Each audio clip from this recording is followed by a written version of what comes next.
Hello, everyone. Welcome to day 2 of Save Ancient Studies Alliance's 2022 virtual conference. We're so happy to have you here today. I'm David Danzig, the director of Sasa, and today we have here with us An, who is our conference coordinator, and Megan Lewis. Hi, everyone. I'm excited to have everyone here for the second day of the virtual conference. Again, the topic of this year's conference is Who has the Power, Leaders and Leadership in the Ancient World, and we'll have another day full of presentations about different types of leadership around the ancient world. I'd also like to present our moderator for today, Megan Lewis. Megan has a BA from Birmingham University in the UK in Ancient History, an MPhil from the same in Eschatology, and an MA in Near Eastern Studies from the Johns Hopkins University. She attained ABD status in a PhD program at the Johns Hopkins University before deciding that her energies would be better spent elsewhere. However, she does hope to return and obtain her doctorate at a later date. Megan serves on the board of directors for HAPS and takes care of the day-to-day running of the Digital Hammurabi YouTube channel and podcast. And you can also find her on Twitter. Good morning, everyone. I'm very much looking forward to today's events.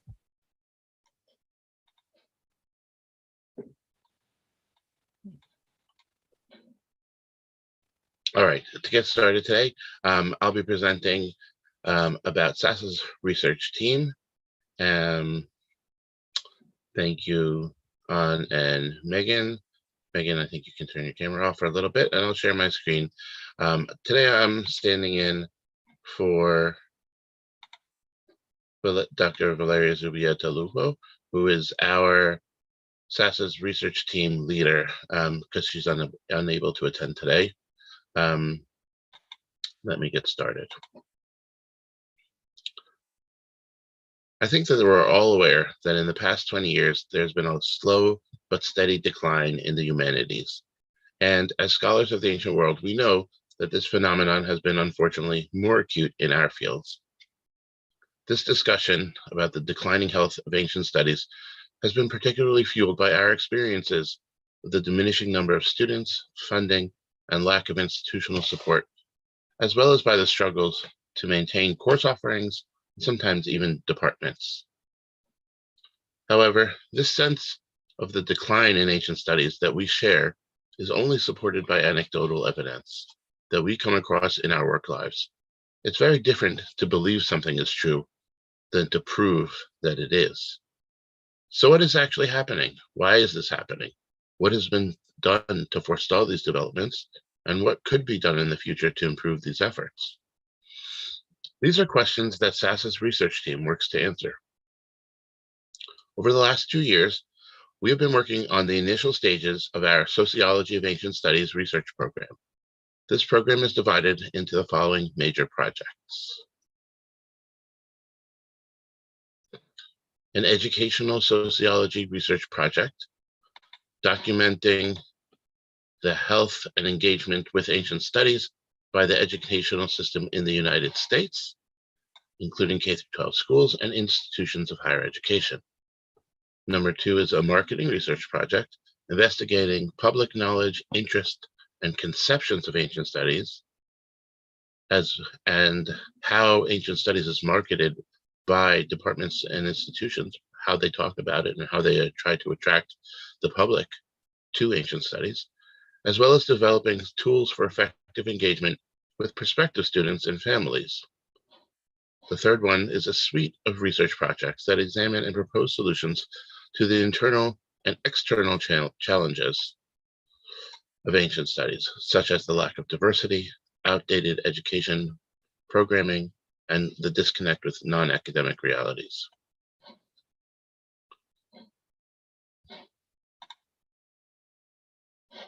Before continuing to give you a taste of our preliminary research, it's important to first define what we mean by ancient studies. The concept of ancient studies, as encompassing a variety of academic disciplines, is not yet widespread and accepted. Sasa includes the disciplines you can see in this slide within ancient studies. As is apparent in this list, ancient studies includes some disciplines that study all time periods. Nonetheless, the concept of a deeper past exists in all disciplines of historical study. This deeper past is what we mean to encompass by the term ancient, taking a global perspective on deeper human history and culture. Similar study of the deeper past is applicable within Indigenous studies as well, we believe, which is why we include those fields, even though their deeper histories may not be separated within educational departmental structures, and even though Indigenous communities instantiate living cultures that stem from that deeper past. The potential gains in accepting this moniker and associating these fields with one another is appreciable. The collaboration of our fields will allow for the creation of a larger place for those fields within the humanities, helping to prevent their downsizing and rather creating a unified advocacy platform within the humanities. In essence, forming an alliance of ancient studies fields puts us ahead of this downward trend and enables us to reposition ourselves as newly vital, flourishing fields. In the rest of this presentation, I will present our initial partial findings of research on documenting how engaged institutions and students are with ancient studies. We modeled this research on the Humanities Indicators Project of the American Academy of Arts and Sciences. We identified 5 categories of indicators to study, which are quantitative metrics related to academic participation in ancient studies. These are degree completion, language course enrollment, demographics, funding, and accessibility. To date, we have completed the analysis of the first 2 and have been working on the others. The first 2, particularly in the context of higher education within the United States. By examining the indicators degree completion and language course enrollment, we sought to find answers to various questions regarding the health of ancient studies, including how many degrees and programs of ancient studies are actually offered, what type of ancient studies degrees are offered, what type of institutions offer ancient studies degrees or programs, how has the demand for ancient studies degrees changed over time, and how broad-based is the interest in ancient studies course offerings. In studying the degree completion indicator, we measured the number of students who have completed a degree in any ancient studies field at the levels of associate's, bachelor's, master's, or PhD degrees. This is one of the most fundamental indicators of the state of the field. For this category, we collected data from the National Science Foundation's online data system, which gathers information from the U.S. Department of Education, the Institute of Education Sciences, the National Center for Education Statistics, and Integrated Post-Secondary Data System, as well as data from the Humanities Indicators Project of the American Academy of Arts and Science. These data cover the years between 1997 to 2018, and they are updated every 2 to 3 years. 27,009 bachelor's degrees in disciplines of ancient studies were conferred in 2018 in the United States.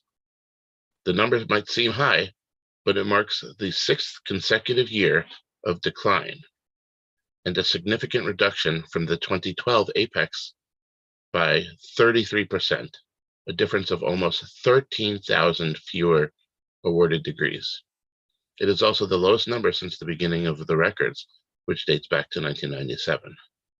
This is in contrast with the trend observed before 2013.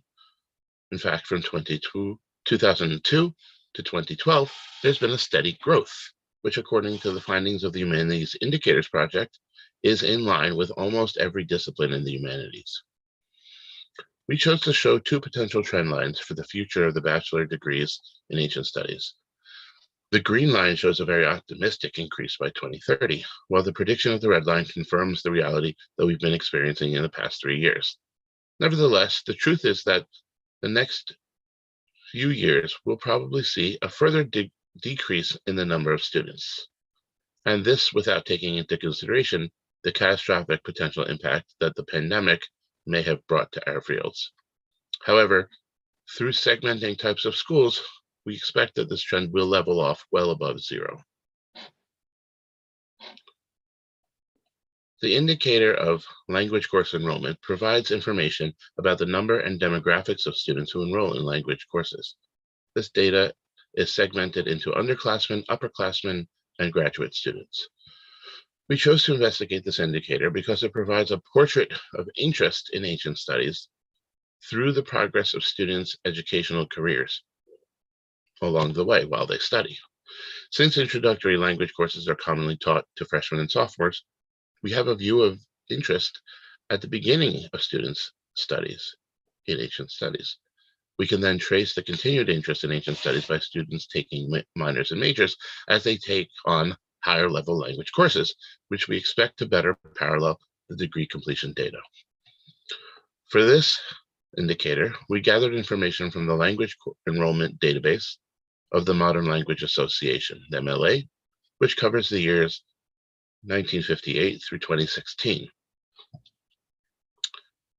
The MLA 2019 report on language course enrollment in higher education revealed a continued drop in overall language enrollment in all languages since 2006, apart from the major world languages such as Korean, Chinese, and Japanese, which enjoyed modest gains.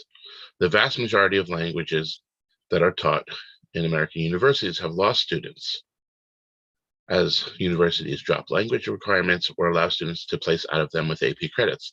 The general decline in enrollment is evidenced in ancient languages as well.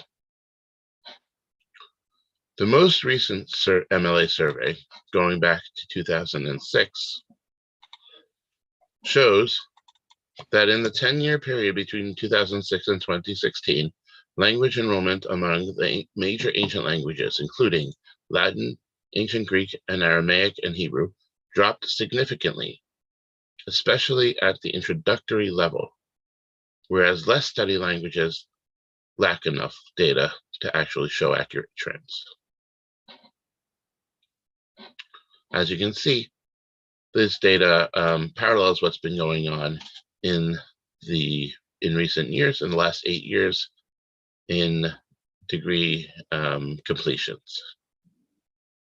In sum, our research has evidentiated the downward trend in ancient studies by the two indicators that we have studied thus far.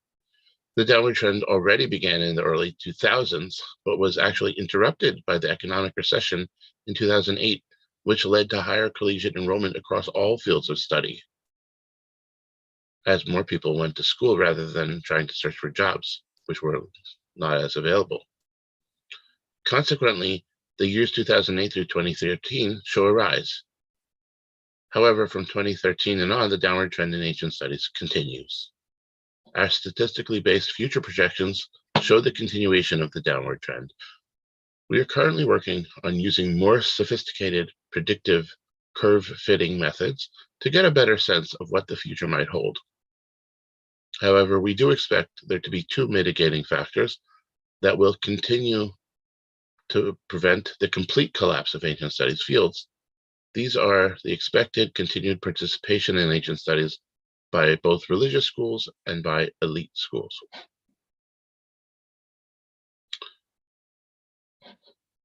As our research continues, we will investigate the three other indicators and expand to a worldwide perspective. We will construct a database for ongoing monitoring of the health of ancient studies, which will be publicly available, so other researchers can use our data. Beyond just describing the state of ancient studies, we are also working on finding solutions to this problem. This will take the form of research on the current ways in which ancient studies and the humanities are promoted or marketed, and our creation of a marketing package, which we will disseminate to university departments and ancient studies organizations for their use. We are also applying to foundations for financial support for this project, so we can continue doing this good work. In addition, to support our research program and help guide its development, we recently created an advisory board consisting of a group of excellent scholars and leaders in the humanities. These include, beginning from the top left and proceeding counterclockwise, Joy Connolly, President of American Council of Learned Societies, Charles E. Jones, Tombros Librarian of Classics and Humanities at Penn State University, James Cork Webster, Reader in Classics, History and Liberal Arts at King's College London. Stephen Hunt, Lecturer and Senior Teaching Associate for PGCE Classics at Cambridge University. Robert Townsend, Program Director for Humanities, Arts and Culture at the American Academy of Arts and Sciences. John Kutzko, Executive Director of the Society of Biblical Literature. And Young Kim, Associate Professor of the Department of Classics and Mediterranean Studies and the Department of History at the University of Illinois at Chicago. Thank you all for listening, and I wonder if we might have some time for questions, but I'm not so sure.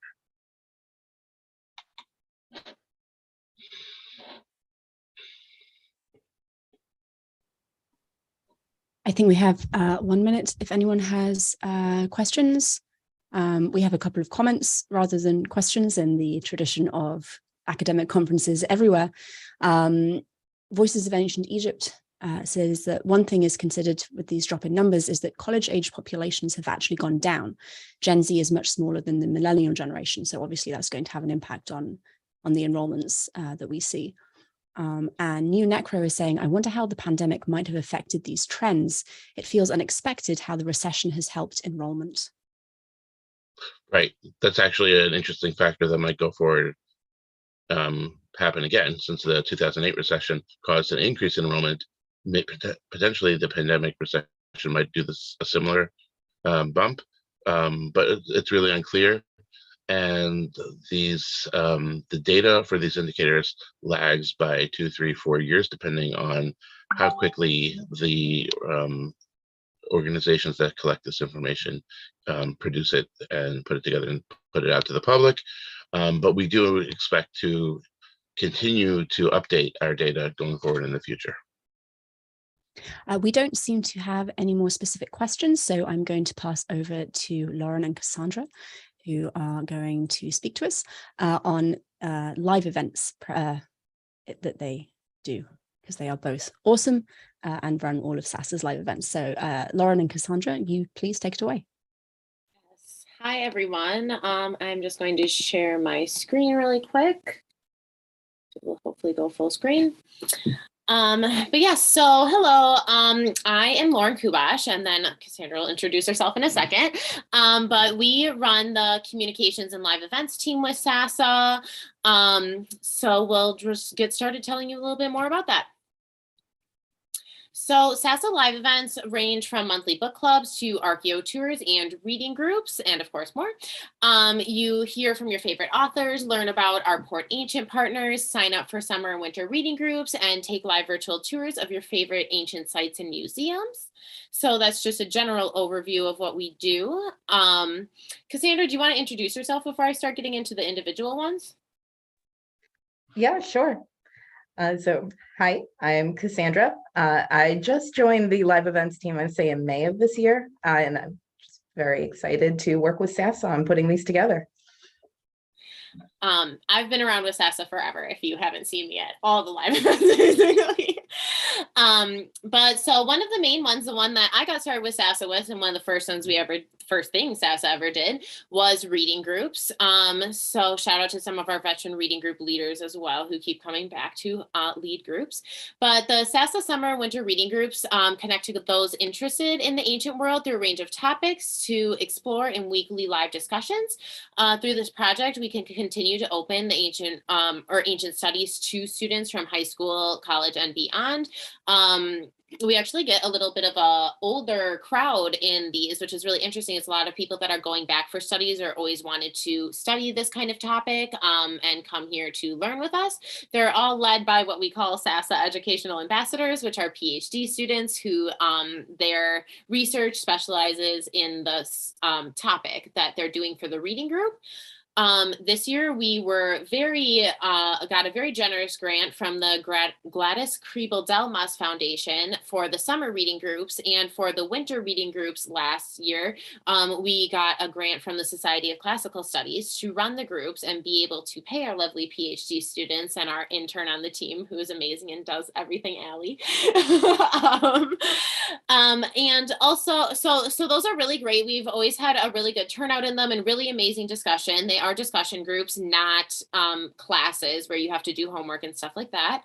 And we also, if you go to our page on our website, which is saveancientstudies.org/reading groups, you can find all the saved live syllabi from each group. We have them saved in Google Docs, where it has all the openly accessible links to the readings that we use throughout the groups. The groups are from one-time masterclasses to 8 to even 10-week groups for a few of them.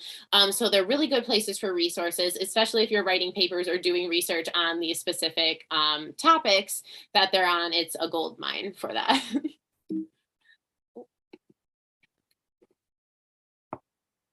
All right, this is me. Part of what I work on is the monthly book clubs. They're a great chance to delve more in depth with some ancient history authors. We like to target books as they're coming out, but we're always open to books of all types. In the past, we've worked with Dr. Kara Cooney, who's doing our keynote later today, I believe, for When Women Ruled the World and the Good Kings, Dr. Bart Ehrman and Natalie Haynes as well. We've got some great book clubs upcoming. Just this Saturday, Electra with Jennifer Saint. And in October, as yet to be determined, Nectar of the Gods with Liv Albert. That's going to be super interesting, I think. Yeah. Nectar of the Gods is a cocktail book, which we always have high demand for wine night at Sasa. So we're hoping to plan something similar to that going along with this book. And Liv also came on one of our Archeo Gaming live streams, which was one of our highest viewed videos with Liv from Let's Talk About Myth Baby podcast. Yes, and Crewing the Ship, our Port Ancient partnership highlights. What Port Ancient is it's a partnership network through which we share a variety of projects that focus on different aspects of ancient studies. So really things of all types, from podcasts to tourism, gaming. World History Encyclopedia is a big partner. We've got a list on the bottom of the slide here of some of ours that we've posted most recently. What we believe these projects do is they help pave the way to save ancient studies, focusing on public outreach, accessibility, and engagement. And our dedicated outreach team works to recruit partners that share our vision. I believe we have a link on our website for people who wish to reach out to us to join this. We're always looking for new partners. Oh, and then so the live streams for them, we just started introducing some of our partners on short 20 to 30-minute live streams. And going forward, hopefully we will have more partners highlighting more of their projects and stuff that they have coming out, like new books or videos or things like that. Then we have Destination Ancient, which is our Archeo tours. So we've actually done most of these with Darius Aria from Save Rome and the American Institute for Roman Culture in Rome, in Italy. And then also our good friend, Lillian from Travolution Tours.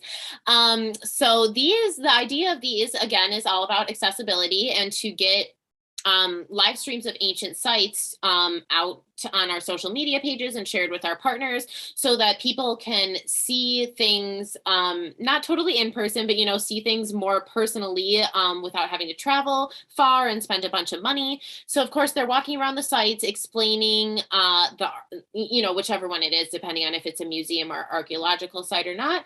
And they are usually experts in these fields of what they're talking about, so they give a little bit of a more ancient studies view on these archaeological sites that are hot tourist locations too. So we hope to do a lot more of those in the future because that is something that is all over the world and we can do anywhere. Another project that we have that's kind of under the live events, which they already gave their presentation yesterday, is our Archeo Gaming live team. So they are absolutely amazing and basically run our Twitch channel for us and our Discord.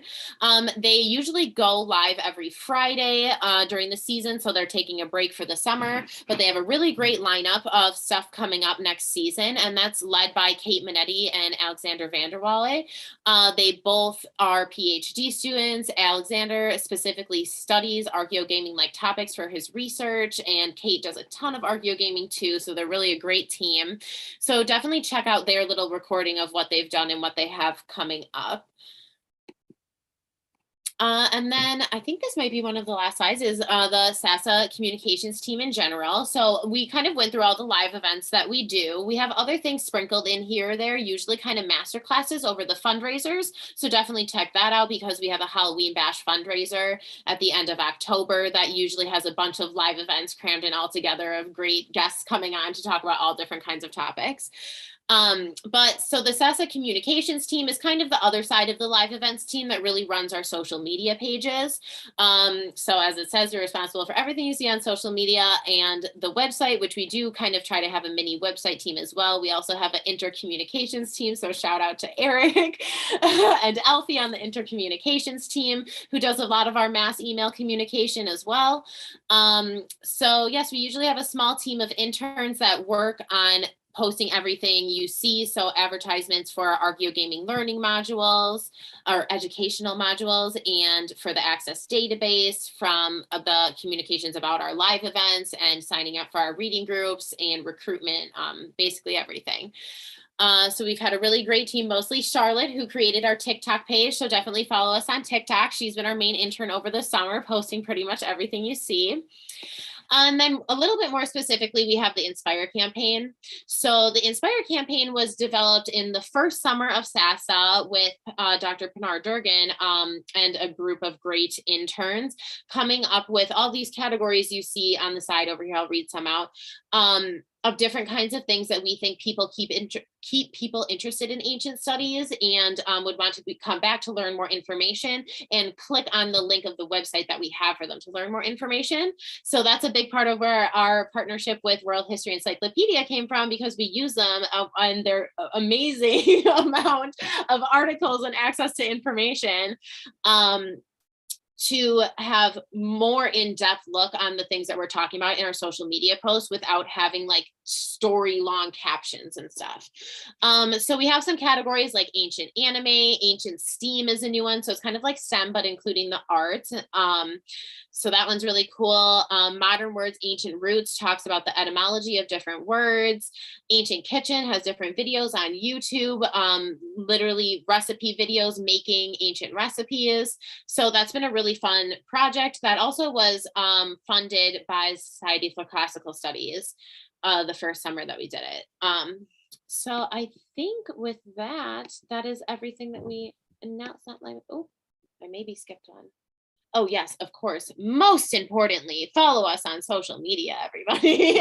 We are everywhere. You can basically Google Save Ancient Studies Alliance. Our links are all at the bottom of our website, too, at the bottom of every page. Please do follow us on social media. It really makes a huge difference for us, and including our partner organizations with Port Ancient and stuff. And yeah, keeping people interested in more pop culture type things about ancient studies is oftentimes what you hear, what ropes people into taking college courses, especially at the undergrad level.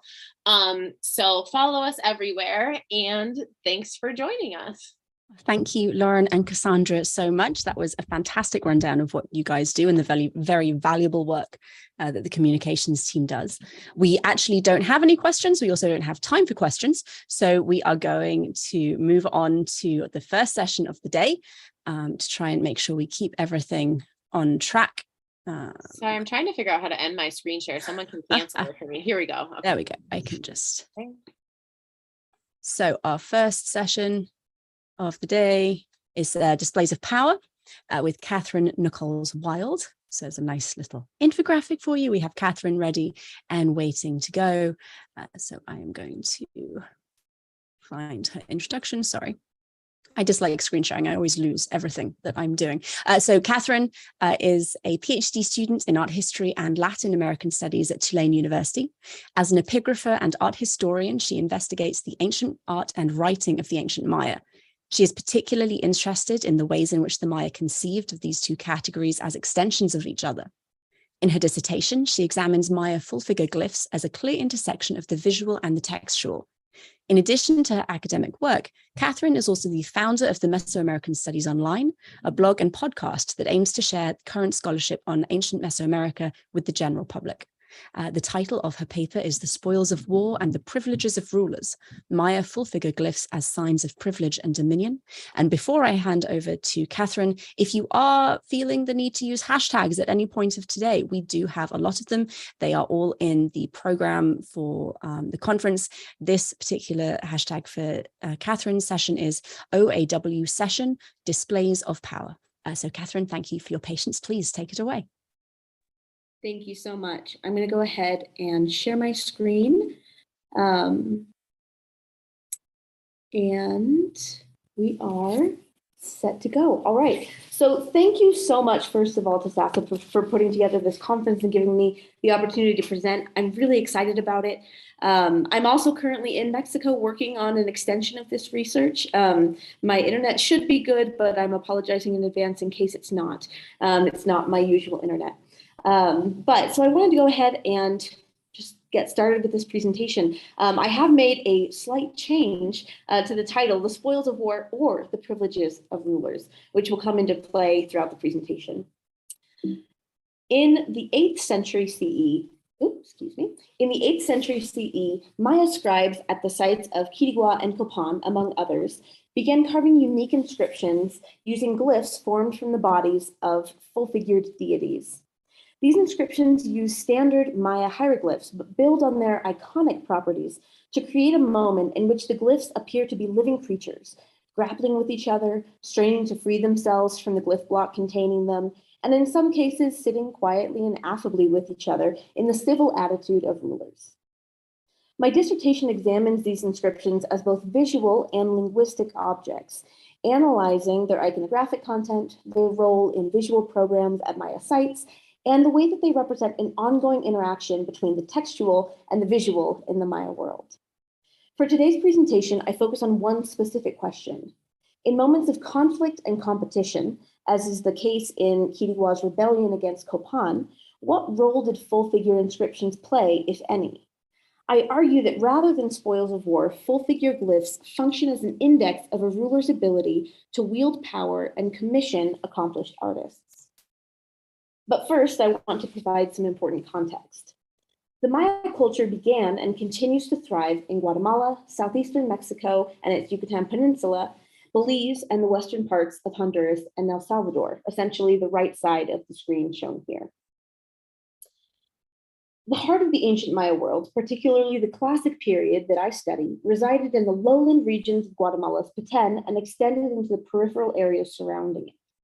On the eastern side of the region, just across the modern Guatemala-Honduras border, the site of Copan became an important cultural center, despite being on the very edge of the Maya world. Its innovation in art and architecture make it stand out as one of the most famous of Maya cities. Just to the northeast, in modern-day Guatemala, the much smaller site of Quirigua sits near the Motagua River Valley, the most famous source of jade in all of Mesoamerica. This small site, originally established by nearby Copan, now boasts the largest stele in the Maya world. The Maya occupied this area from time immemorial and continue to occupy the area today, surviving even the worst of colonialism. Those of us who study the ancient Maya generally divide our study into 3 periods: the pre-classic, the classic, and the post-classic, ending in 1521 with the European invasion of Mesoamerican shores. Today's presentation centers on a small sliver of time towards the end of the classic period, the 8th century CE, as the Maya civilization reached a peak of social and cultural development. The function and implications of full-figure glyphs at Copan and Quirigua rely heavily on an understanding of the site's history and interactions with each other, so I'm going to give you a brief introduction. I mentioned previously that Copan founded Quirigua. It did so in the early classic period, after the reign of its most famous founder, Quinichyaxcucmo, who Copan continued to revere for generations after his death. Copan's own founding stems from Quinichyaxcucmo's famous journey to the central Mexican site of Teotihuacan, where he participated in a ritual that granted him authority to act as a founding dynast and establish his own dynasty. Through the generations of after Quirigua's founding by Copan, rulers of the smaller site would dedicate monuments that cited their connection to Copan. These connections largely reference a blood connection between the rulers of the two sites, suggesting that the site of Kiriwa might have been ruled either by younger brothers or half-brothers of the heirs of the Copan dynasty. Relations between the two sites are recorded matter-of-factly for the most part during the reigns of Copan's first 12 rulers, and not much changed until the reign of Washaklahun Ubach Kawil, Copan's 13th ruler. This ruler reigned for more than 40 years and transformed much of the site. He dedicated a series of stelae in the site's main plaza, each representing him in moments of powerful ritual. In 724, he supervised the accession of a new ruler at Kiriwa, Kaktiliu Chanyapat, a ruler who would prove to become Washaklahunubach Kawil's political undoing. After 14 years subordinate to Copan, Kiriwa's ruler, Kaktiliu, appears to have decided that he preferred independence for his site. Although the exact machinations of the event are unclear, what is clear is that in 738 CE, Kaktiliu Chanyapat orchestrated a rebellion with the help of a larger, powerful site to the north called Kalakmul. In this rebellion, Copan's ruler, Washaklahunubach Kawil, was taken captive and later beheaded at the hands of his subordinate and likely relative. This event would provoke a level of animosity between the two sites that lasted for the better part of the century, until the death of Kiriwa's liberator in 785. Kaktiliu Chanyapat's first act as an independent ruler are very revealing.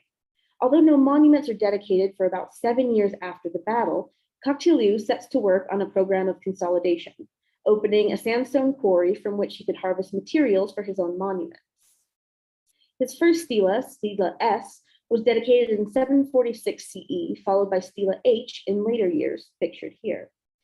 This represents the first time in recent Kiriwa history that a ruler had commissioned a portrait of himself in monumental architecture.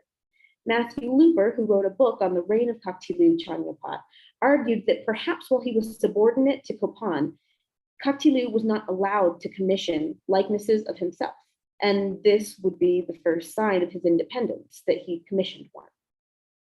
I agree with this conclusion, especially because this idea of figuration and portraiture were really important aspects of elite monumental art.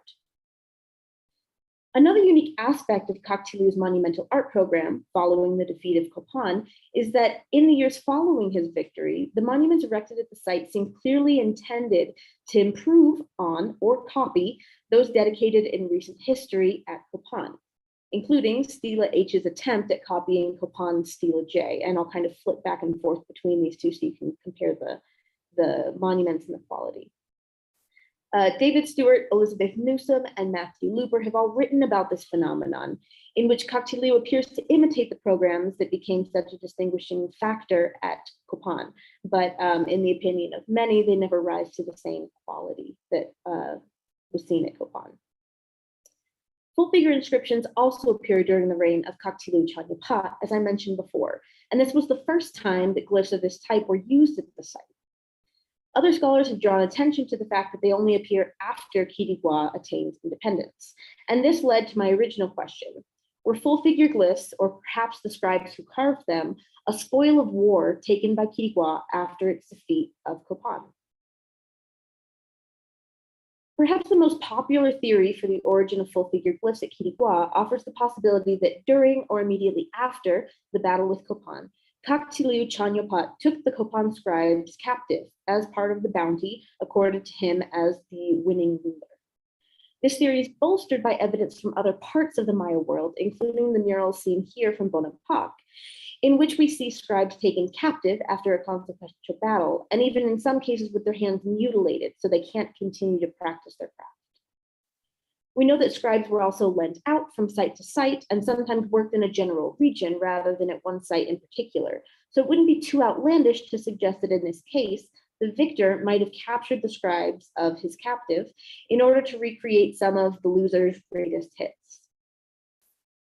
Other theories exist, though. In 2014, Stephen Houston suggested that the intense antagonism between Copan and Kiriwa might have driven them perhaps to aesthetic competition, resulting in an oeuvre in which each attempted to better the other. Although he leaves space for the possibility that the same scribes might have worked at both sites, he seems to suggest that each site would have had their own designated scribes, rapidly developing new technologies and forms of representation, trying to outpace the other. Finally, Simon Martin recently noted that although evidence exists in the Maya world for scribes that were borrowed out or even captured in warfare, it's possible that in this specific case of Copan and Quiriguá, accomplished scribes, not necessarily from Copan, might have been attracted to Quiriguá's newfound independence and wealth after its rebellion and brought their services there. He expresses doubt in the likelihood that a master capable of creating full-figure glyphs was present at Quiriguá and simply awaiting the opportunity to show off his skills. And he instead suggests that there's a greater likelihood that an accomplished artist would have been attracted to Quiriguá after it grew because of its defeat of Copan. Each of these theories that I've presented here has merit in its own right and formed an important part of the foundation of my own study. However, these represent single sentences, at most a paragraph, in larger works that barely touch this event that shook the bedrock of the Eastern Maya world. By and large, no one has looked in detail at the immediate context of full-figure glyphs within this political context. Even Looper, who wrote an entire book, only mentions these full-figure glyphs in passing in his description of Kaktilu Chanyopat's monuments. So for the remainder of my presentation, I'll describe the advantages and disadvantages to each of these theories and present a few ideas of my own in an attempt to sift out a potential explanation for the emergence of full-figure glyphs at Quiriguá after the rebellion. So to create a clear understanding of the context in which full-figure inscriptions emerged, I began by creating a timeline of the events that occurred at both sites during this time period and the monuments with full-figure inscriptions that were dedicated. Previous scholars, including the ones I just mentioned, have done excellent work compiling the history of these two sites and their interactions and the order in which important monuments and buildings were dedicated, alongside a careful chronology of each site in particular. I've in turn compiled their data into the timeline here, placed within the context of full-figure monuments. And when we examine this timeline, an interesting gap emerges. You'll notice that these yellow triangles are full-figure inscriptions dedicated at Copan, and the gray ones are inscriptions dedicated at Quiriguá. 738 CE, we see a full-figure monument dedicated 2 years before at Copan, and then the fall of Copan at the hands of Quiriguá. And then we have a huge gap between that moment and the first dedication of a full-figure inscription at Quiriguá. So rather than immediately using full-figure glyphs as a way to demonstrate his newfound power and to taunt his defeated enemy, Kaktilu waited to commission the first full-figure monument until 766 CE, nearly 30 years after Copan's defeat.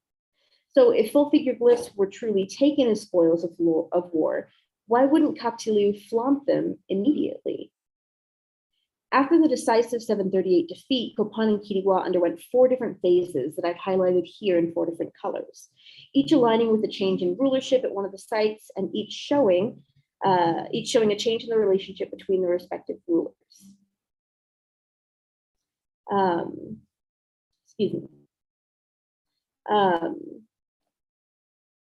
We begin with the decapitation of Washakahunu Bakawil and the accession of Kakoblach Chanyopat.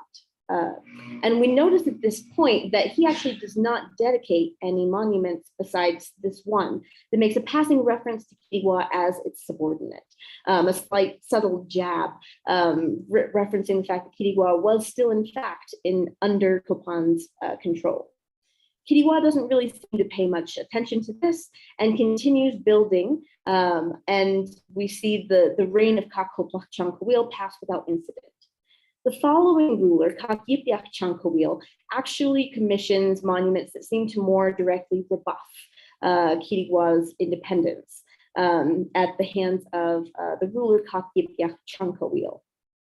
He dedicates the hieroglyphic stairway that had been begun in the reign of Washakahunu Bakawil. And in this monument, we actually see full-figure glyphs showing up on the staircase and at the shrine at the top of the pyramid. So what's interesting here is that when full-figure glyphs reemerge, they reemerge at Copan and not at Quiriguá. So this sort of weakens the theory, the idea that the scribes creating full-figure glyphs might have been taken as a spoil of war. The rest of this time period sees the construction of huge monuments at Quiriguá, the tallest stele in the Maya world, but no full figure glyphs. This still has not happened yet. And so in the third stage, we see the accession of Yashpasach Chanyopat, excuse me, I wrote Kawil here, but it's Yopat, at Kopan as Kaktilu Chanyopat continues to reign. So he's got a very long reign. He's still alive, still as ambitious and proud as ever. And during this time at Kopan, Yashpasach Chanyopat is undergoing some social and political strife. So he's having to allow lower level elites to do things that previously they weren't allowed to do in order to garner their support. And that included allowing them to dedicate full figure monuments that we see here, these three that represent full figure benches. Now, these were dedicated not by rulers, but by lower level elites and presided over by Yashpasach Chanyopat. And so it's during this time period that we start to see the flourishing of full figure glyphs. This is also when we start to see them showing up at Quiriguá itself. So we see the dedication of Quiriguá's Stela D, that is the very first instance of full figure glyphs at Quiriguá. And I think it's very significant that it coincides with this third phase where tensions are starting to cool between Kopan and Quiriguá. We're not seeing the intense antagonism that we saw with Kakipiach Chankawil. We also see more full figure monuments dedicated at Quiriguá. It's as if at this moment in this third phase, once it's possible, Kaktilu does it over and over again. So we have Quiriguá Zoomorph B as well, that has the longest inscription seen at Quiriguá of full figure glyphs. And then finally, Kaktilu passes into the underworld. Another ruler takes his place at Quiriguá, and we see relationships fully restored between the two sites. Jade Sky, the next Quiriguá ruler, actually carries out a ritual with Yashpasach. And so it gives a very clear idea that these sites are becoming friends again. We also see the dedication of one more monument with full figure glyphs, altar O is seen here, and the dedication of Zoomorph P, which has been argued to be a full figure glyph in its own right. And I'm happy to discuss that more in detail in the question and answer section. So looking at these proposed theories, the first we've already really discounted. The idea that scribes competed with Kopan doesn't make sense if these full figure glyphs are happening at a time when the sites are starting to get along a little bit better. There was aesthetic competition for sure, but not during the time that full figure glyphs were being created at Quiriguá. So the two theories that I like are first that Quiriguá's growing power attracted accomplished scribes from elsewhere, or my own theory that after reconciliation, Kopan allowed their scribes to work at Quiriguá and create full figure inscriptions.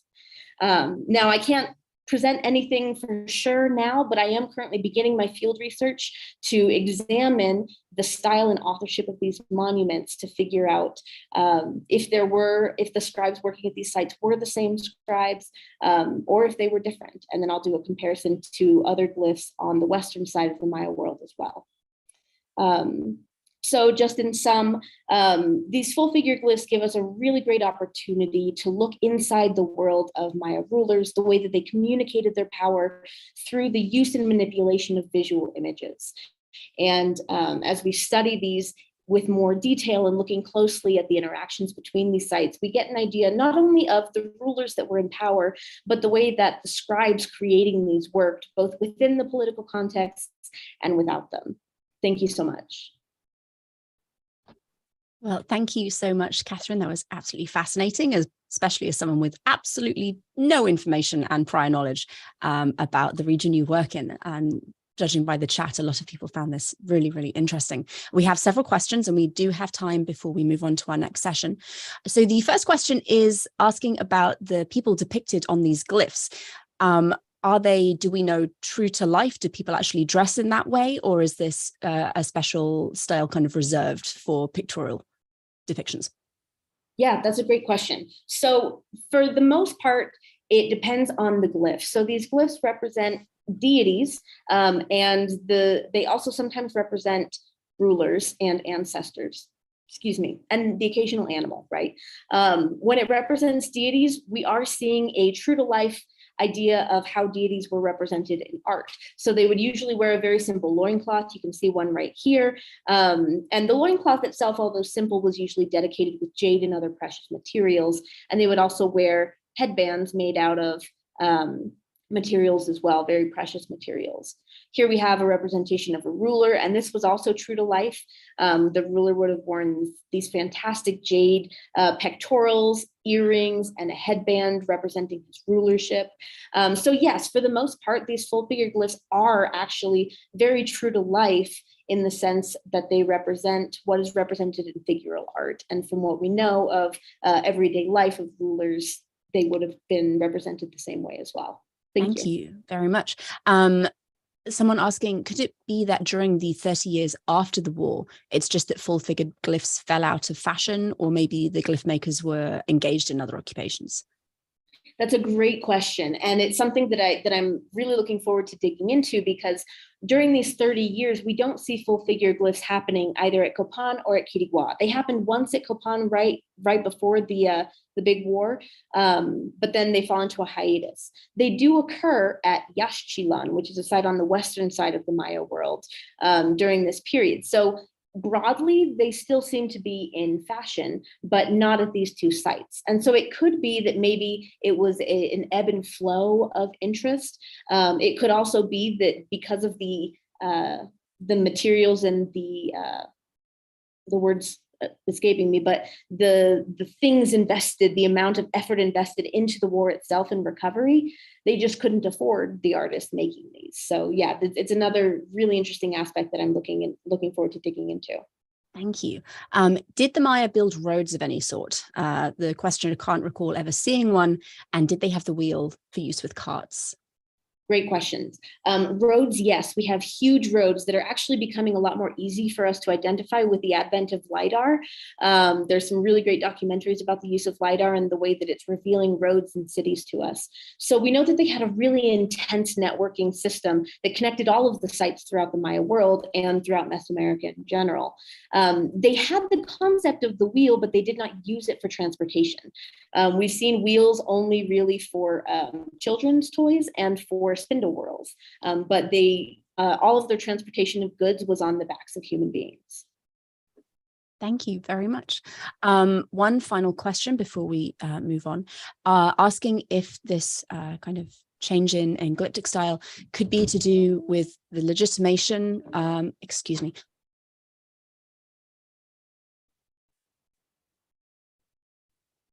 Sorry, my 4-year-old decided that now was an excellent time to barge in. He had a whole half hour where I was muted, but no, now is necessary. Anyway, sorry, could this change have to do with the legitimization in Quiriguá or taking the artistic form from Copan? Yes, and this was something that I was really hoping to be able to prove it right out the gate, was that full figure glyphs were a sort of legitimization. And they don't seem to be a form of legitimization at the very beginning, because I think portraiture does that. I think there's a really good argument that this portraiture is the beginning of legitimization. But I think that it's really significant that Washak Lahunu Kawil's last monument was a full figure monument. I think that Copan and Quiriguá both pick up on that during their period of competition, and that Quiriguá sort of subsumes that or tries to use that as part of legitimization. And so it's something that I would really love to be able to prove. I haven't been able to yet, but I think that there's a decent foundation building for it. It's a great question. Thank you. And before we say goodbye and let you go, where can people find you online if they want to learn more about your work and what you do? Absolutely, yeah. So Mesoamerican Studies Online, you can go to my website, and from there it'll link to both Twitter and Instagram. So Mesoamerican Studies Online is the website. I'm also personally on Twitter, C_Knuckles_wild, and that's linked also through my through the Twitter page for Mesoamerican Studies Online. So yeah, mostly the easiest way is through the website, and it'll link from there to everything else. Wonderful. Well, thank you so much for an excellent and informative presentation. We have approximately 4 minutes before we start our next session. So in the interests of keeping things on time, I will put a holding screen up, have a walk around, go grab some water, and we'll be back in 4 minutes. Thank you.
Okay, so we are just about at 12. Slight change to the published schedule. We will be starting today's session or this afternoon session with Dr. Jackson Reinhardt, as our first presenter is not yet with us. So this next session is session 4, Resistance Against Leaders. Jackson Reinhardt is an independent scholar, podcast host, and freelance writer specializing in biblical theology. Not only has he published in a variety of peer-reviewed publications in patristics, biblical studies, and religious history, but he has been a longtime ally of Sasa and was a former intern for the organization. The title of his paper is That Ye May Be Able to Stand Against the Wiles of the Devil, Divine Vice-Regency and the Armor of God in Ephesians. So I will end my screen share, and Dr. Reinhardt, please take it away. Thank you so much, Megan. Just one clarification. I'm sadly not yet a doctor, but maybe in the future. My apologies. No problem. It's no problem. So thank you so much for Sasa for hosting this conference. Last year was absolutely fantastic, and the presenters this year have been even more extraordinary. So thank you again for the opportunity, and I will begin. The Epistle to the Ephesians has a troubled legacy within both majority position historical criticism and imperial biblical criticism, the latter hermeneutic being the investigation of Rome's critical influence on the writing and thought world of the New Testament authors. In historical criticism, there is a now universal consensus that Ephesians is not the work of Paul of Tarsus, but from the hands of a later author writing within a post-Pauline or even anti-Pauline tradition. While this paper is not the place to review such arguments, this authorial position has led many scholars to argue that Ephesians lacks not only the theological tropes of a genuine Pauline letter, those being Romans, 1st and 2nd Corinthians, 1st Thessalonians, Galatians, Philemon, and Philippians, but also the radical egalitarian outlook of Paul himself. To Richard Horsley, the true Paul has been submerged in, quote, the liberative narratives, songs, and proclamations have been overlaid by domesticating disciples, end quote. Marcus Borg and J.D. Crossan go even further, identifying the Deutero-Pauline tradition in Ephesians, Colossians, and the pastorals as the work of an anti-Paul. Indeed, this characterization is not without warrant. The political orientation of epistles like Ephesians is decidedly more accommodating, if not supportive, to the structures and systems of oppressive imperial power embodied in 1st century CE Rome than the apostle who, by subverting the motto of Pax Romana, wrote that those proclaiming peace and security will face sudden destruction during Christ's apocalyptic return, and that is 1 Thessalonians 5:3.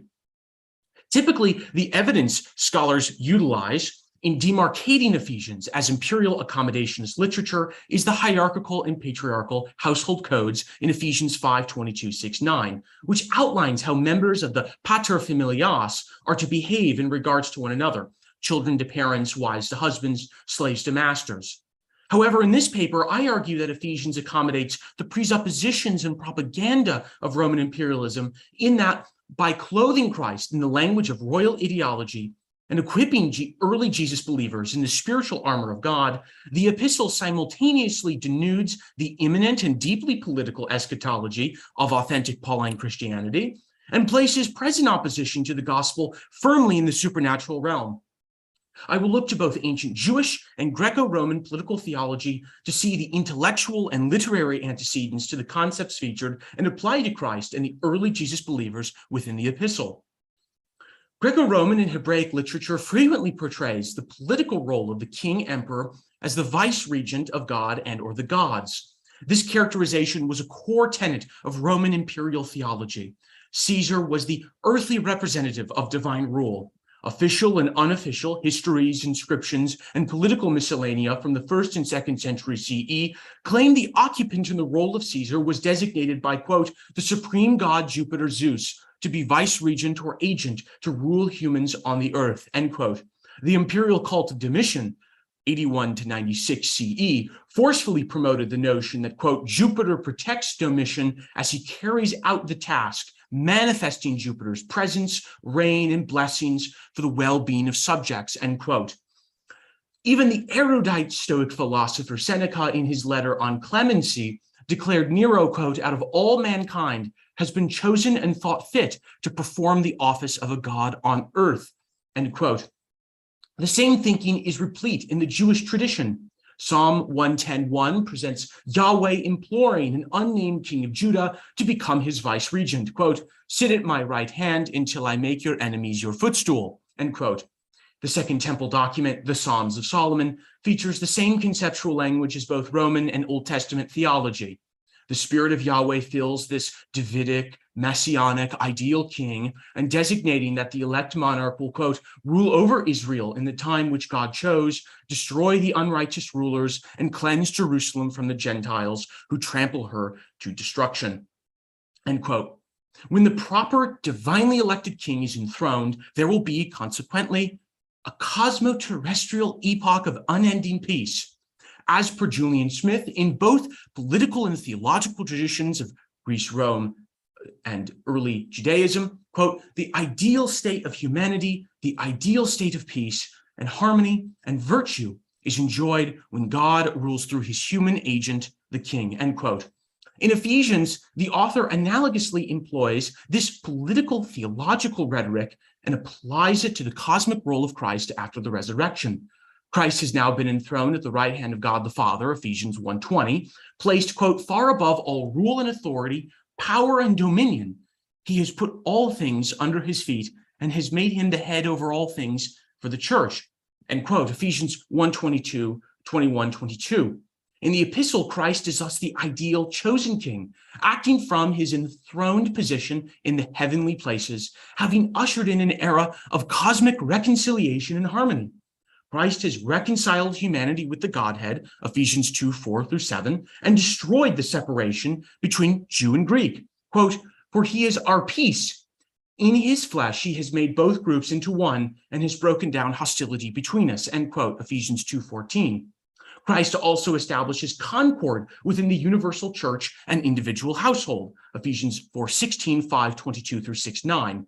Like Domitian, Ephesians depicts Jesus' function as, quote, "the agent of God's blessing to the church, the ultimate aim of which is nothing less than the restoration of divine harmony to the cosmos," end quote. Christ has all but defeated, in essence, the powers and principalities now under his feet, through his crucifixion and resurrection. Thus, to the author of Ephesians, Christ's reign is effective and legitimate in both earthly and spiritual planes. Nevertheless, Ephesians' notion of divine or vice regency deviates from common Greco-Roman Jewish concept of the divine warrior king. Instead of Christ preparing himself in armor to fight celestial and or worldly foes, the congregants of the church must wear these metaphorical military vestments. Quote, "Put on the whole armor of God so that you may be able to stand against the wiles of the devil," end quote, Ephesians 6:11. This armor includes a shield, sword, breastplate, and helmet, among other military accoutrements. But if Christ is king, why is he not wearing armor? As one scholar put it, quote, "in antiquity, the ideal king was nothing if not victorious," end quote. Military victory was a significant source of legitimacy for ancient kings. According to 1st century CE Roman poet Statius, a sign of divine election was not only blessing with an adequate food supply, but more importantly, triumph in quote-unquote warfare. Indeed, the very foundation of the Pax Romana was military success and supremacy, or as the historian Tacitus put it, bloodshed.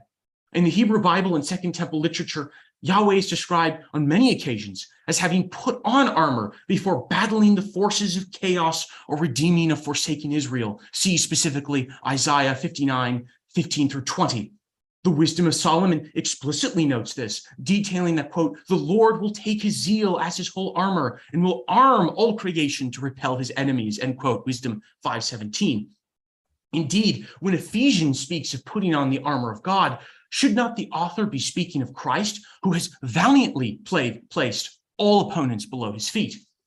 The congregational armament of Ephesians 6:10-20 subtly indicates that the author of Ephesians does not adhere to the belief in an imminent eschatological return of Christ. The authentic Paul fervently believed that, quote, "the rulers of this age are doomed to perish," end quote, in the Parousia, the return of Christ. That's 1 Corinthians 2:6.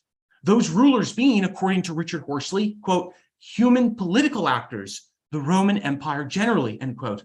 As the apostle states in Romans 13:11 through 12, this perishing is coming quickly. Quote, the hour has already come. Our salvation is nearer now than when we first believed. The night is nearly over and the day is almost here, end quote. In Ephesians, however, Christ no longer must engage in battles against the forces of darkness opposed to the gospel. In fact, Christ, through the Spirit, has worked regenerating congregants who previously followed the quote-unquote rulers of the air, Ephesians 2:2. In other words, the cataclysmic conflict between Christ and evil has seemingly already occurred. The decisive battle has been in the past. While there was no war, Julian Smith notes, there is still bloodshed. Yet, quote, the only bloodshed is that of Christ, end quote, during his crucifixion. Christ is cosmically victorious, sans apocalyptical chaos kampf. And now the responsibility of standing firm, Ephesians 6:13 through 14, against oppositional forces to the gospel lays upon the laity.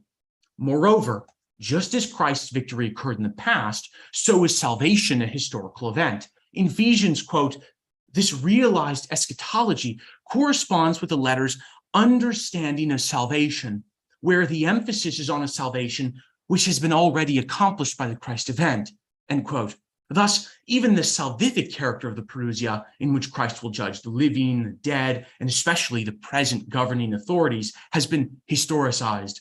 All powers, wherever they may be and whatever they may be, are now beneath Christ's feet, and the salvation of all elect congregants is guaranteed. See especially the language of predestination in this letter, chapter 1 and 2.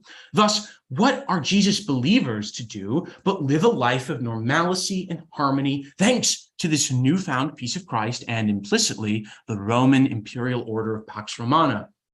Thus, what Ephesians illuminates is that the concurrent powers of the earth, Rome first among them, are not to be confronted with any type of actualized or even rhetorical violence from heavens or here on earth.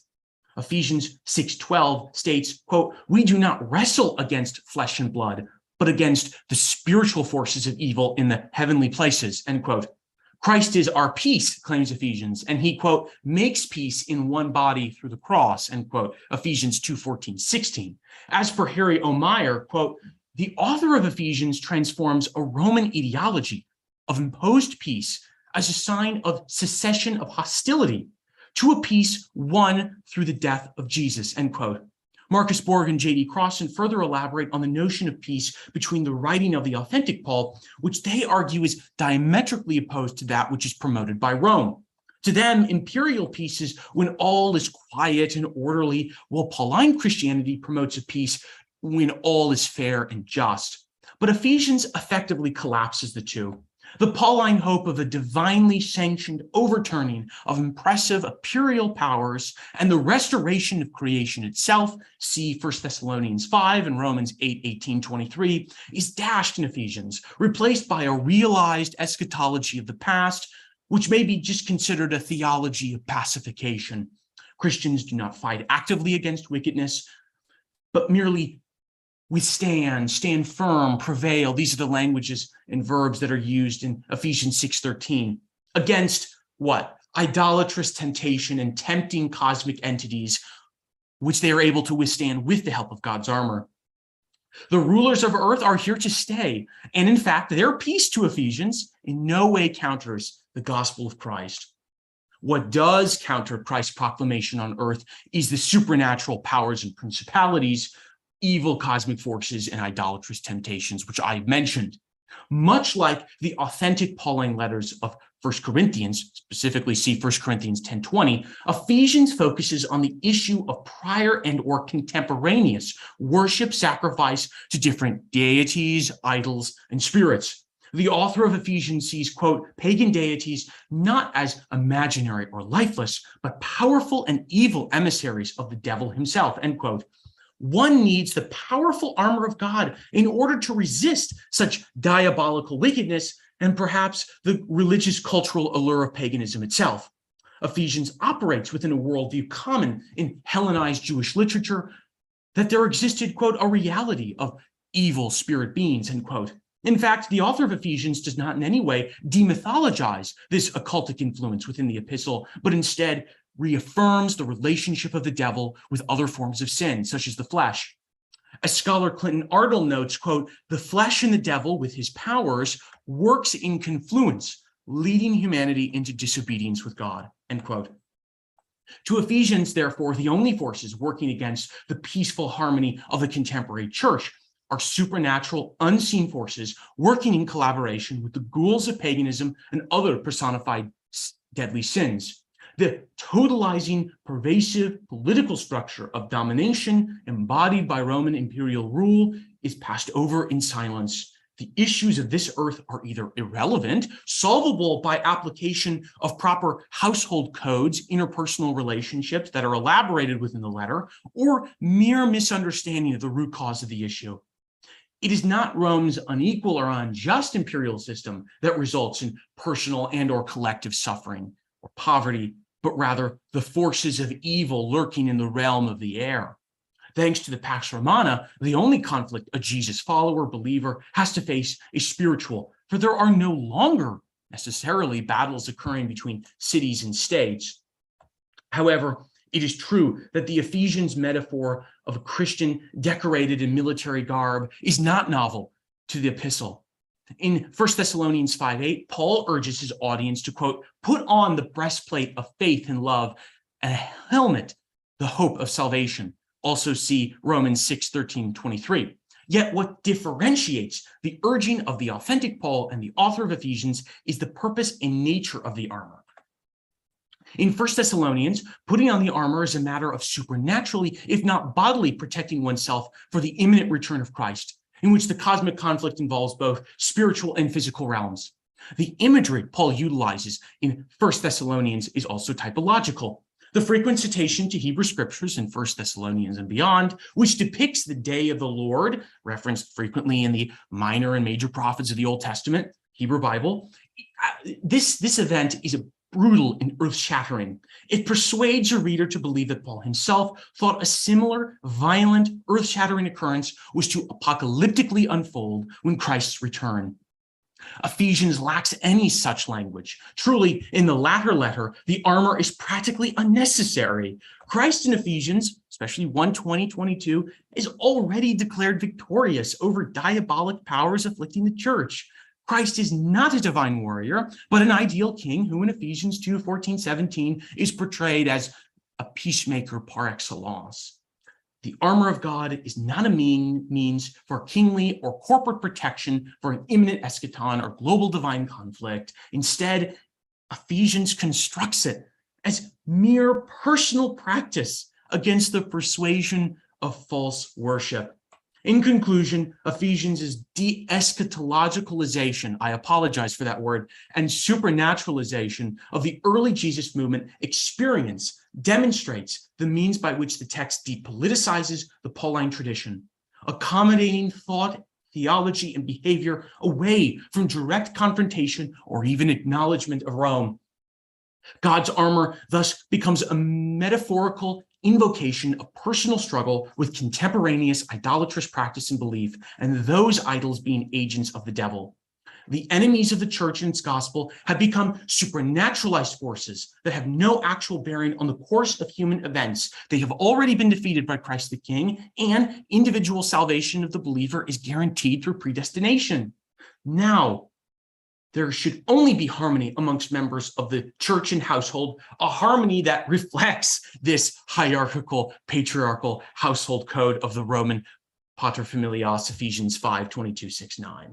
The question becomes, are Christians still to proclaim justice, righteousness, peace, and deliverance? Well, in Ephesians, justice is within the household.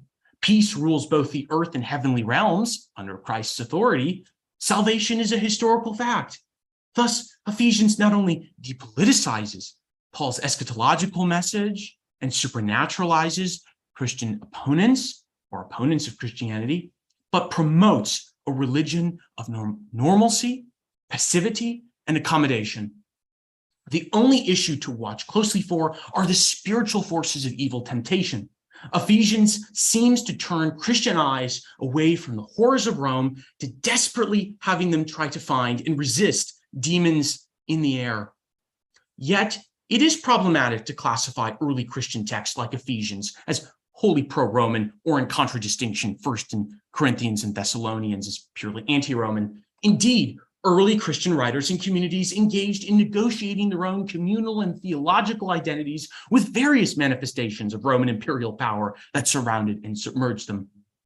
While some scholars, such as Stephen J. Gaudet, rightly claim Ephesians represents a fundamental inversion of the utopian hope that pervades the authentic Paul's writings, these assertions converge on being simplistic and ignore the essential hybridity that existed within these communities, a complex mixture of ideological and theological affirmations, negations, and ambivalences that sought contextual ends for persons and collectives.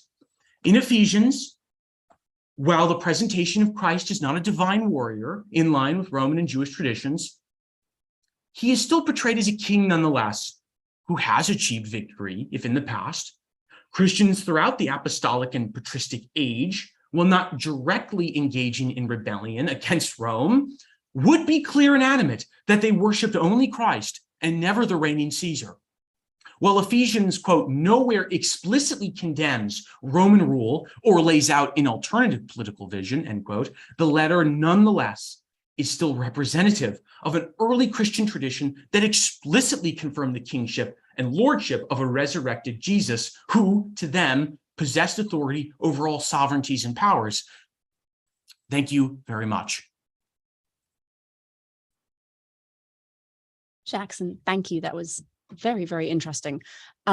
I have a question. If anyone else has a question, please put it in the chat. Otherwise, after my question, we'll be moving on to our next presenter. What is eschatology? Well, eschatology is merely the study or recognition of the end of the world. That eschatology discusses last things. That's what it refers to.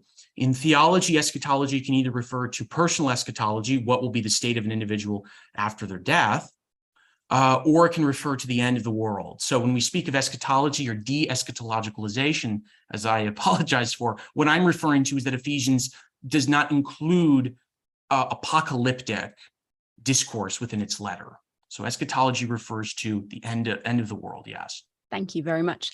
We do have one question for you from the audience before we move on, asking if it is hard to quantify pro-Roman stances on a spectrum between appeasement and full-on de-escalation. Yes, and I mentioned this with hybridity at the end. It's incredibly complex and impossible to put on a spectrum that you are either fully in line with the Roman system or fully against it. Even seemingly the most accommodative letters of the New Testament, the pastorals, for example, 1st and 2nd Timothy and Titus, and we could also say Ephesians, have elements implicitly that resist a full-blown accommodation or support to the Roman system. And so I would say that there's no way to quantify, but through exegetical analysis, through utilizing hermeneutics such as imperial biblical criticism and post-colonialism and feminism and the variety of different marginal hermeneutics of the margins that have arisen over the past 50 years, we can really see the ways in which texts do lend rhetorical or ideological support to imperial systems of domination. And we can also see, too, the ways in which texts that may have appeared apolitical actually are very radical in their affirmation of differing political alternatives and orientations and different ways of structuring communities, et cetera. I think the work of individuals like Richard Horsley and Neil Elliott, who have been very influential in my writing, especially with Horsley, who I quote several times in that work, definitely have shown the ways in which we can read the New Testament with a focus on how it reflects or counters or supports Rome and empire more generally. Excellent. Thank you very much. And I know I said that was the last question, but surprise, we have had a couple more. I love questions. And we still have a couple of minutes before we're supposed to move on, so we can have a go at them. What dates would you give to Ephesians, before or after the temple destruction? Now, see, that is extremely difficult and contentious. I know that there are some who discuss it before the temple. I think probably not. I think Ephesians, most likely written towards the end of the first century. How that impacts the letter and how that impacts its orientation, it's very well possible that Ephesians, written in light of the temple's destruction, wants to cool down on some of the more radical elements of Paul, and some of those elements that I do believe led to his martyrdom. But I think regardless of when it was written, the arguments that I outlined in the paper still apply. I think they're flexible enough to apply to whatever kind of context it was written in with regards to the early Jesus movement's relationship and Judaism's relationship to the Roman Empire. Thank you. And can we compare the theology of Irenaeus and Ephesians? Can we compare the theology of Irenaeus and Ephesians? I am not as familiar with Ephesians as I would like to be, but Irenaeus, if I remember correctly, does quote Ephesians and seems to utilize it within his Against Heresies. So I think definitely that the early apostolic and early patristic writers pretty unanimously ascribed Ephesians to Paul and would have had that letter very much influence their theology. So I wish I knew a bit more about Irenaeus to speak on that question. Lovely. Thank you very much, Jackson. I think everybody greatly enjoyed your presentation. Right. So we will be moving on to our next presenter. We have Dr. Aaron Higashi. Hello. Hello, Aaron. How are you? I'm doing very well. How are you? Yes, very well. Thank you. I'll just give a brief introduction and then we can get going on your presentation. Fantastic. Aaron Higashi is currently an adjunct faculty member at the College of Theology at Grand Canyon University. He studied philosophy in undergrad and took an interest in the relationship between ethics and biblical interpretation. He recently completed his PhD in the Bible, Culture, and Hermeneutics program at Chicago Theological Seminary, where he focused on Persian period texts of the Hebrew Bible, the interpretive method of ideological criticism, and the theology and ethics of womanist thinkers. His wife is a pediatrician, and he has 3 young daughters. He is in an interfaith marriage and has worked in religious education in both Christian and Jewish contexts, in addition to his university teaching. He's currently looking to adapt his dissertation on the intermarriage crisis of Ezra 10 for publication in the form of a book and several articles. He also enjoys fiction writing, jiu-jitsu, and spending time with his very busy family.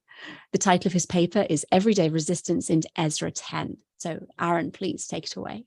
Oh, thank you. Allow me to share my screen here so that I can bring up this PowerPoint.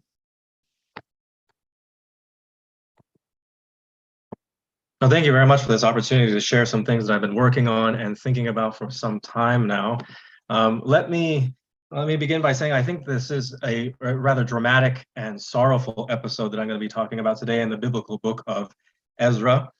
In my mind, it has interesting implications for the way that we think about the relationship between leaders and those they presume to lead in at least one small part of the ancient world. So allow me to set the scene for you here. The year is 458 BCE, and Ezra, a scribe in what is then, who is knowledgeable in what was then the Hebrew Bible, travels from the heart of the Persian Empire to the province of Judea, where he quickly dispenses with some administrative duties that he's been assigned, and then goes about instructing this newly formed Second Temple community in the text of his trade. Several months later, a group of unnamed leaders approach Ezra and tell him that they and many other people in the Second Temple community are guilty of ethnic intermarriage with a vaguely designated peoples of the lands. Ezra mourns this discovery and then launches into this prayer of confession where he articulates that the intermarriage crisis constitutes an existential threat to the Jewish people's covenantal relationship with Yahweh and thereby to their continued existence in the province of Judea. Ezra is encouraged to take decisive action to rectify this crisis and for the people of Judea to rededicate themselves to Yahweh, and he does exactly this. Ezra summons all the people throughout the wider region to the temple courtyard under threat of property confiscation and expulsion from the community. Once the people are gathered together in a large assembly, Ezra announces that all the men of the assembly who have married foreign women must divorce these women and send them and any children they have had by them away to fates unknown. The assembly responds to Ezra's divorce imperative over the course of 4 verses, chapter 10, verses 12 through 15. And then the remainder of the chapter lists more than 100 men who are guilty of this ethnic intermarriage, and as a result, who probably do exactly what Ezra has demanded that they do and send away these wives and children. This is, so far as I know, the only narrated example of divorce in the entire Hebrew Bible, and it is a forced mass divorce imposed by a community's leader on those whom they presume to lead. What is both curious and surprising about this event, though, is its outcome. First, for a problem that's supposed to constitute an existential threat to the community and that is supposed to require immediate and unprecedented action to remedy, the fact that there are only 100 men involved is somewhat odd, given that the population of the Second Temple community at the time is probably close to 100,000. That would mean that there's only 0.1% of the population who are among the men that are guilty of this offense. That doesn't seem like a systemic or even prevalent issue. Indeed, the list of guilty offenders presented in Ezra chapter 10 is so small that it has led some scholars to speculate that the list is incomplete in its present form and was originally much longer.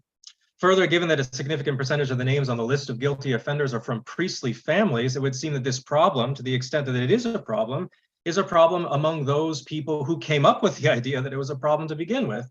And as a result of the assembly of rural people who are threatened to gather and submit to this divorce imperative is almost beside the point. It seems like the priests could have just handled this in-house among themselves and left out these coercive divorces of rural peoples.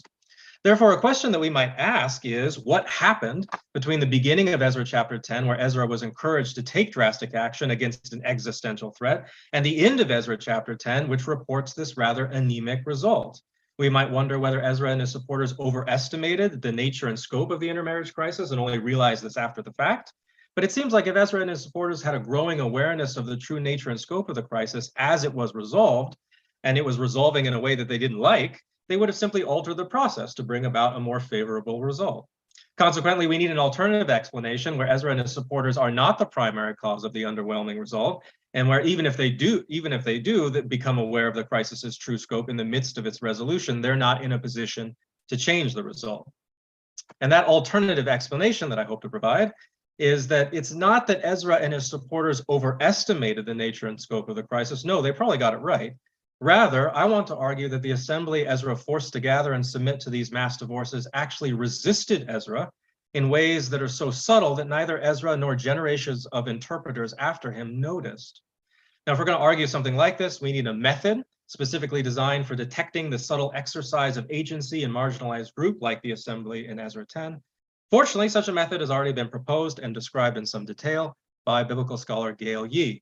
Yee's method combines tools from ideological criticism and insights from Black feminist thought to help nuance our conception of marginalization, but the heart of the method employs the work of cultural anthropologist James Scott. Scott spent years in Northwest Malaysia studying the lives of farmers during a transformational period in their economic base when technological innovations and new agricultural practices were imposed on these farmers from outside sources, often resulting in increased unemployment, poverty, and suffering. Scott observed that the farmers did not passively accept these changes, but neither did their actions ever rise to the level of conventional rebellion. In an effort to describe what he observed, Scott posited a conceptual distinction between what he called traditional resistance and what he called everyday resistance. Traditional resistance is resistance that is hierarchically organized. It's frequently militaristic and violent. It's aimed at achieving systemic change and collective goals. Everyday resistance is the opposite of all these things. It's often unnoticed, decentralized, and deorganized. It's nonviolent usually, and it's aimed at achieving temporary relief from exploitation for individuals rather than collectives.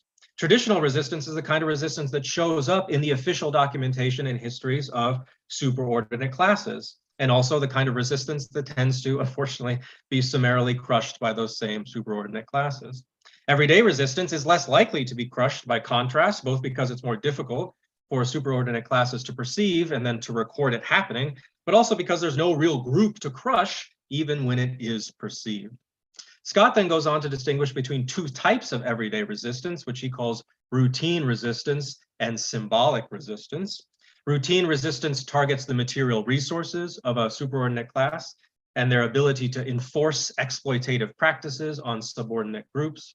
Examples of routine resistance include foot dragging, taking longer to do than what you're told to do, false compliance, not actually doing what you're told to do, feigned ignorance, pretending like you don't understand, and petty theft and sabotage. Symbolic resistance targets the ideological resources of a superordinate class and their ability to enforce a coherent worldview that justifies their exploitation of subordinate groups.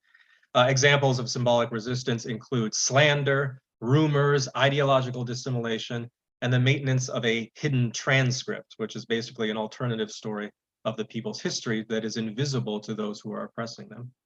I think there are several examples of this everyday resistance in the assembly's response to Ezra in chapter 10, verses 12 through 15. And I think that these instances of everyday resistance are ultimately what caused the underwhelming result of Ezra's mass divorce. That is to say, I think Ezra and his supporters believed there were and then aimed to eliminate potentially thousands of ethnic intermarriages, but because of the assembly's everyday resistance, the end result was drastically smaller and also concentrated around the very priests who demanded the divorce to begin with. So let me describe for you 3 instances of everyday resistance in the assembly's response. Number 1, foot dragging. First, after Ezra announces that the men of the assembly must divorce their wives, and the assembly initially responds with what seems like an affirmation. They say in chapter 10, verse 12, "We must do as you have said, but," and as you know, anything that comes before a but doesn't really matter, "but the people are many, and it is a time of heavy rain. We cannot stand in the open, nor is this a task for 1 day or for 2, for many of us have transgressed in this matter." The assembly uses the weather and the ostensible severity of their own transgression as an excuse to change the mass divorce from a single decisive event to one that will take place over a long and drawn out process. Indeed, in verse 17, we learn that it took 3 months for these marriages to be investigated and for the divorces to be enacted. This lengthy process recommended by the assembly contrasts sharply with the encouragement to act decisively that Ezra received at the beginning of the chapter, and Ezra's own demand that the assembly enact these divorces now. One can only imagine that as the sheer weight of time and months of winter weather bore down on the people involved in this process, that the original conviction which inspired their divorces would begin to lose its momentum, likely resulting in significantly fewer divorces than if they had all been enacted immediately and or over a shorter period of time. The assembly also exhibits foot dragging in another way. After noting the weather and the severity of their transgression, the assembly also recommends what might seem like a helpful and efficient act of delegation. In verse 15, the assembly says that they will send elders and judges from their own villages to represent themselves and to aid in arbitrating these divorces. Ezra and his supporters might have been happy for the assistance, but this means that there is no longer just Ezra and his supporters deciding what does and what does not constitute an illicit intermarriage, but also people whose ideologies of ethnicity and identity are probably closer to the assemblies than they are to the priestly class of the Second Temple complex. These elders and judges may have been able to secure results in months of deliberations that are more favorable to the assembly. Regardless, it would involve more cooks in the kitchen, so to speak, and as Joseph Blenkinsop has pointed out, the most common way of shelving a proposal is to send it to committee. The assembly sends it to committee, decreasing its ultimate efficiency rather than increasing it. Number 2, false compliance. A second potential example of everyday resistance utilized by the assembly in Ezra 10 is false compliance. In verse 15, after telling Ezra that they will send elders and judges to assist in the process of the divorces, the assembly says that they will cooperate in the process until, quote, "the fierce wrath of God on this account is averted from us." Now, doing something until Yahweh isn't mad anymore simply isn't the same thing as doing something until it's done. This allows for the possibility that the assembly will cooperate, but only to a point. And what would that point be? How does the assembly or Ezra or literally anyone else know when Yahweh isn't angry anymore? I will recommend a potentially subversive answer to this question, and I think it's implied in the weather that the assembly previously mentioned. So let me back up for just a moment. In Ezra chapter 9, verse 1, where the unnamed leaders first brought the intermarriage crisis to Ezra's attention, the unnamed leaders said that the peoples of the land that they had intermarried with had practices comparable to those of ethnic outsiders from Israel's past, namely the Canaanites, Hittites, Perizzites, Jebusites, Ammonites, Moabites, Egyptians, and Amorites. That list of prescribed ethnic groups combines groups from several previous lists in the Pentateuch with whom the people of Israel were not to intermarry, and includes several groups that are unique to Deuteronomy, indicating that the theology of Deuteronomy greatly influenced these unnamed leaders' conception of this crisis. One example of this list of prescribed ethnic groups can be found in Deuteronomy 7. In verses 3 and 4, after listing 7 such groups that the people of Israel are not supposed to intermarry with, the text goes on to say that if they do intermarry with them, they will turn to idolatry and Yahweh's anger will burn against them, the same kind of language. 4 chapters later, in Deuteronomy chapter 11, verses 13 through 17, we get some additional information about what Yahweh's anger might actually look like in practice. Allow me to very quickly read the verses in full. This is Moses speaking about Yahweh's commands. He says, "If you will only heed his every commandment that I am commanding you today, loving the Lord your God and serving him with all your heart and with all your soul, then he will give you rain for your land in its season, the early rain and the later rain, and you will gather in your grain and your wine and your oil, and you will have grass in your field for your livestock, and you will eat your fill.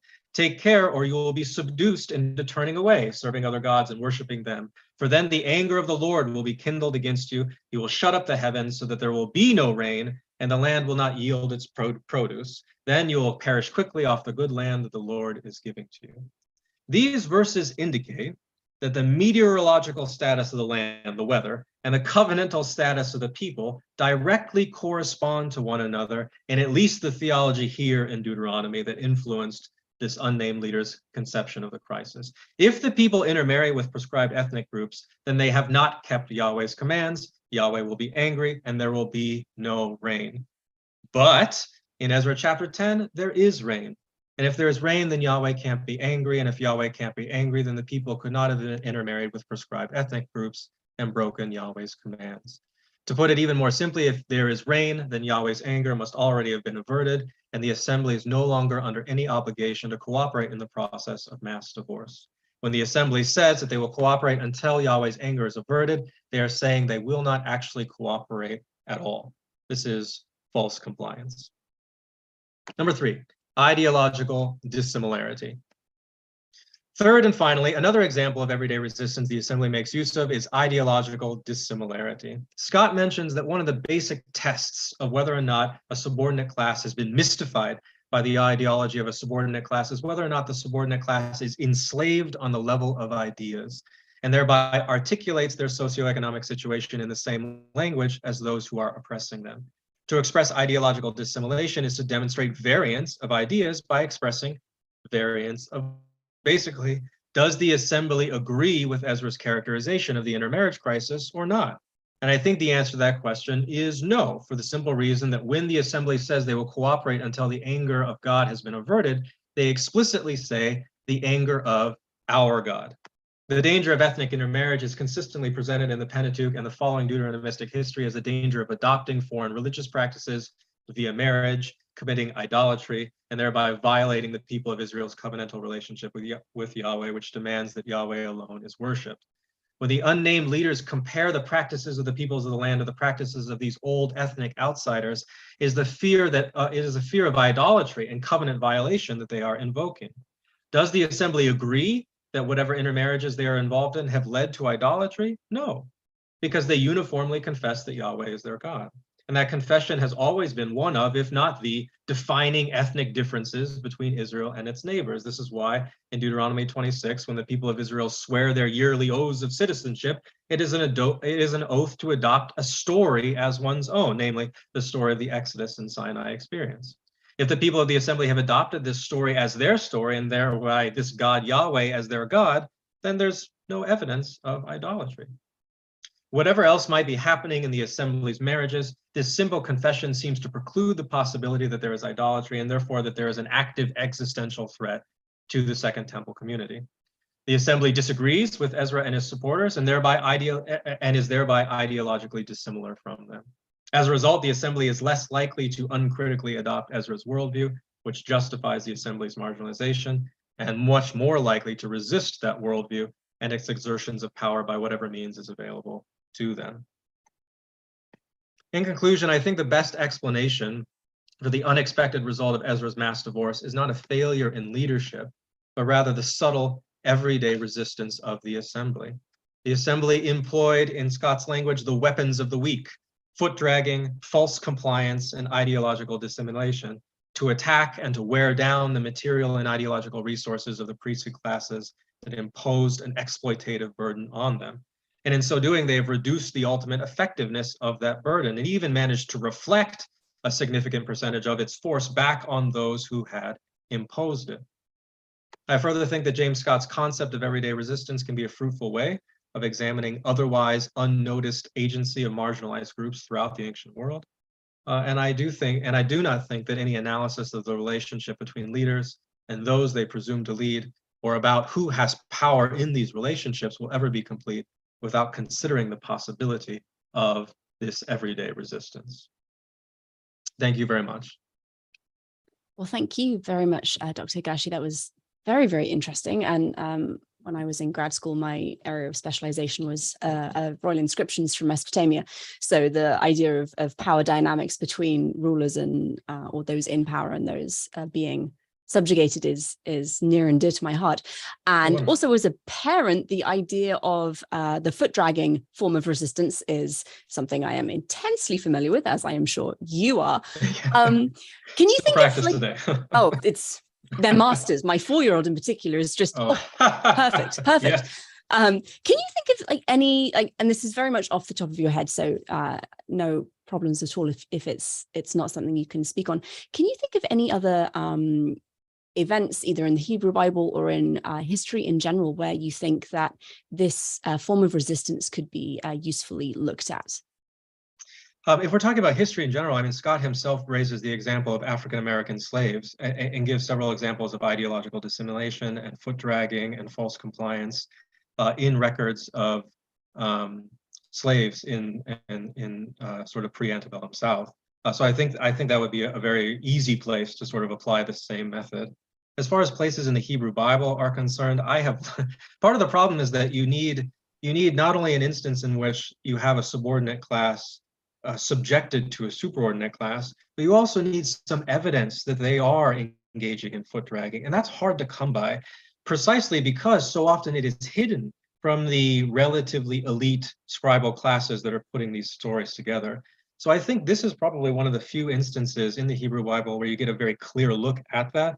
But I am certainly open to the possibility, and will continue to look for other examples in which you can make this case so that I can write some articles and books about it. But I'm sure there are. I would just need to look some more for it. Well, thank you very much. We actually do not have any questions from you from the audience. Okay. We have a couple of minutes. Is there anything that you wanted to elaborate on and didn't have time for in the presentation? One of the most interesting ways that this sort of concept is being applied today, there's a womanist author named Cheryl Anderson who has applied this same story and sort of a subversive reading of the same story for thinking about sort of segregation and racial intermarriage in the 20th century. And so I think these continue to be in some ways hot button issues as the lines between communities and what sort of agency do marginalized communities, can they take, is justified for them to take, is expected for them to take in the face of this kind of power bearing down on them and disrupting their relations. So I think there's a lot here that could very well be applicable to people in religious communities today to sort of think about. And I don't think it would take too much work to sort of to flesh that out. So I think it has a lot of value. It's not just a conversation constrained to something that happened 2,500 years ago. Thank you very much. And we do have one question just for clarification. You mentioned a couple of authors, I believe, a little bit earlier on, and we're being asked for the full names that you shared. The cultural anthropologist who wrote the book is James Scott. The name of his book is Weapons of the Weak. That's the cultural anthropologist that these distinctions between everyday and traditional resistance come from. He's written several other books, and biblical scholars have sometimes gotten their hands on them, but I think he's an underappreciated figure. There's also Gail Yee. She was just recently, I think a couple of years ago, president of the Society of Biblical Literature. And she was the one who authored the article that originally sort of recommended James Scott's work as a method for biblical scholars to get at the agency of marginalized groups. That's very helpful. Thank you so much. Yeah, sure. And that is actually all we have. So Dr. Higashi, thank you again for Thank a you very very much. interesting and engaging presentation. I'm very happy. This is the end of the current session. We are going to have a special session starting at 1 p.m. So we'll just wait for the moderator. Until then, I'll put our little holding screen up. So again, stand up, stretch your legs, get a cup of water, and we'll be back at 1 p.m.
Okay, we are at 1 minute to 1, so we can get going with our next session, which is going to be moderated by Glenn J. Corbett, who is the editor-in-chief of Biblical Archaeology Review magazine and a specialist in the archaeology of the lands of the Bible, with more than 2 decades of excavation and field experience working on projects in Jordan, Turkey, and Israel. Prior to joining BAR, Glenn was Associate Director of the American Center of Research in Amman, Jordan, where he directed the award-winning Temple of the Winged Lions project in Petra. In addition, while working as Program Director for the Council of American Overseas Research Centers, he spearheaded efforts to help preserve threatened archaeological sites and museums in Yemen and other countries ravaged by conflict. So I will hand over to Glenn for this special session, Workshop on Publishing Forums. Well, thank you very much for the nice introduction, Megan. And it looks like we already have quite a number of participants for this special workshop. So no, it's really a pleasure to moderate this session, workshop on publishing platforms, which is really geared towards independent scholars and researchers who would like to learn more about publishing venues and platforms that are out there for folks who might want to publish their research, maybe even outside a traditional journal or book publication, other platforms that might be out there that you might be interested in. So we're very fortunate that Sasa has brought together representatives from 5 different publishers, organizations, platforms that you might be interested in. And during our session today, you'll hear from each of them what their organizations are about, the types of things that they publish, and each of them will tell you a bit more about the publishing process, the editorial process, and ultimately how, if you want to get your work published with them, how you go about doing it. So this should be an excellent hour and a half. I'm really looking forward to it. The way we've set it up is each presenter will give a very brief presentation, and each one will follow after the other. Hopefully at the end, we'll have about a half hour, hopefully a little more, to take audience questions. And you can either use that when we get to that time, you can either raise your Zoom hand to ask questions with your mic and your video, or you can use that Zoom Q&A function as well to ask your questions. But yeah, other than that, I would just ask that, especially for those attending, if you could just keep your mic and your camera off during the presentations, that'll just facilitate the short presentations we have. And then, yeah, the Q&A will have everybody sort of chime in to discuss and ask questions. So with that, and as you see, we're already up to well over 20 participants, so that's great. So I'll go ahead and introduce our first speaker for today. Just getting out my bio screen here. Our first speaker will be Stephanie Boudin, who is the editor of Near Eastern Archaeology, a journal of the American Society of Overseas Research, or ASOR. She is an ancient historian who focuses on gender, religion, sexuality, and iconography in ancient Greece and the Near East. Her published works include several titles, including Free Women, Patriarchal Authority, and the Accusation of Prostitution, published in 2021, Women in Antiquity, Real Women Across the Ancient World, published in 2016, and Artemis, published in 2015. She's also written numerous articles on ancient religion, gender, and iconography, including most recently a blog post that she wrote for our website as well, which was really great. She has also lectured widely in North America, Europe, the Middle East, and Asia. So with that, Stephanie, I'll turn the Zoom audience over to you. Hi, can you hear me? Yes, we can hear you just fine. Excellent. Always checking. Okay, hi. As Glenn was kind enough to point out, I'm the editor of Near Eastern Archaeology, which is the more popular print publication of ASOR, the American Society of Overseas Research. Meaning that contrary to BASOR, the more formal and larger publication, we do shorter articles, generally with much glossier pictures.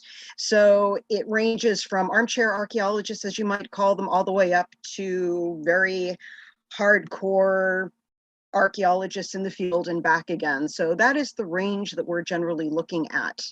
So I was asked to talk a little bit about getting published in journals and that sort of thing. So I'm going to start off with one statement, and I'm going to end again, if I remember, with the same statement. So making certain that I get this out very clearly to begin with. In modern times, and definitely with NEA, and this is now the standard practice throughout journals, academic journals, peer review is normal, all right? So all articles have to be reviewed. With NEA, it has to be at least 2 peer reviewers. Some journals will have maybe up to 3. 2 is normal. And the normal practice nowadays is to have what's known as double-blind peer review. What this means is the author has no idea who the peer reviewers are, and the peer reviewers have no idea who the author is. Now, the reason that I am saying this is there was concern from people about, well, what happens if you want to publish and you're not in a standard academic path, you don't have tenure, you're not working with the university. And what I'm here to tell you is when your article is going through peer review, no one knows or cares. Who you are is completely irrelevant because it is anonymous. Articles are judged exclusively based on their content. Nothing is known about the authors themselves. So if that is something that holds you back or makes you nervous, allow me to assure you, no one knows or cares who you are when they are reading your manuscript. All they really care about is what you're saying, are you saying it well, and am I personally in your bibliography? Probably not in that order, but trust me, those are the 3 main ideas that are going through these people's minds. So don't worry about yourself and where you are in your career. Always and only focus on the quality of your writing. Okay, so like I said, that's where I'm starting, and I'm hopefully going to end with that if I remember as well, because I tend to babble an awful lot and I forgot to keep track of how long I'm talking. So somebody will probably tell me to shut up at some convenient point. All right, so that said, there are a few other things I wanted to mention about publishing. All right, after that first bit about the peer review and the anonymity is the fact that once you write your article, and write a good article, write a focused article, have something to say in your article, always, make good use of your primary sources, all the stuff that you probably remember from whatever writing workshops or that sort of thing you have ever done. Write a good article that really says something meaningful. Once you have done that, you're trying to find a place to publish it. Look at descriptions of what different journals do. You want to make certain that you are in the appropriate time phase. Near Eastern archaeology goes up to the late Middle Ages, by which we mean our cutoff point is the rise of Islam. So don't send me something about 17th century architecture. All right, it's already out of our field. Make certain the geography is right, the time is right. And this is really important, folks. So write it down. If you're taking notes, make certain your word count is right. All right. If you read that a journal accepts manuscripts up to no more than 5,000 words, don't send them a 10,000 word manuscript. They're just going to reject it. So really pay attention to those things. So always look for the guidelines for authors, the instructions for authors. There's going to be something like that on any URL, any web page for any journal, and see if it is appropriate for the article you have written. So that is really the first and most important thing to look at there when you're deciding where to submit an article. If they tell you you need a certain number of images, they need to be color, they need to be black and white, take all of that into consideration as well. This is really going to make things so much easier for the editor when deciding whether or not even to continue processing your article, your manuscript for submission. Because keep in mind also that we have to ask people to do peer review. This is a favor they are doing for us. People don't get compensated for peer review, at least not normally in academia. This is a favor, and we don't want to stress their patience or abuse them in any way. So if I look at an article and I say, yeah, this is never going to get through peer review, I don't even bother sending it out because I don't want to waste the time, patience, or good resources or goodwill of our potential pool of reviewers. So keep all of that in mind. So make certain your article fits. That's point number one. Point number two, now this is very specific to archaeology, but I figure that's why he asked me to come in because that's what I'm doing here and it's the ancient world. So if you do literature, this isn't as important, but if you do archaeology, this really is. This is the only time that who you are actually matters, because there are protocols involved with who gets to publish what when it comes to excavations and artifacts that come from excavations. Control of an excavation, including its publication, is reserved exclusively for the head of the excavation team. It is that person, or really that group of people, who decide when and what and how to publish a site. And until that group of individuals publishes the site and all of the artifacts that have been found, you don't get to. No matter how much you want to, and no matter how long it takes to happen. This is simply one of the rules of academic archaeological publication. So you went out to watch the dig at Telbite Meersum this summer, and it was really exciting, and you took a whole bunch of photographs, and you now want to write an article about the cool stuff that they found this year before the actual head of the dig does. You don't get to do that. And if you try to do that, your manuscript will be rejected automatically. So please keep that in mind. And I know how frustrating it can be. I work a lot in classical archaeology as well, and there are some folks over there in Greece who excavated a site 20 years ago and they never published it, so no one gets to write anything about that particular dig. It's frustrating. There is a museum in Termos in Greece where not a single one of the objects has ever been formally published. So you're not allowed to take any pictures in the museum. You're not allowed to draw sketches of the objects in the museum because of this. So keep that in mind. That is the only time when who you are and what you have access to becomes really relevant.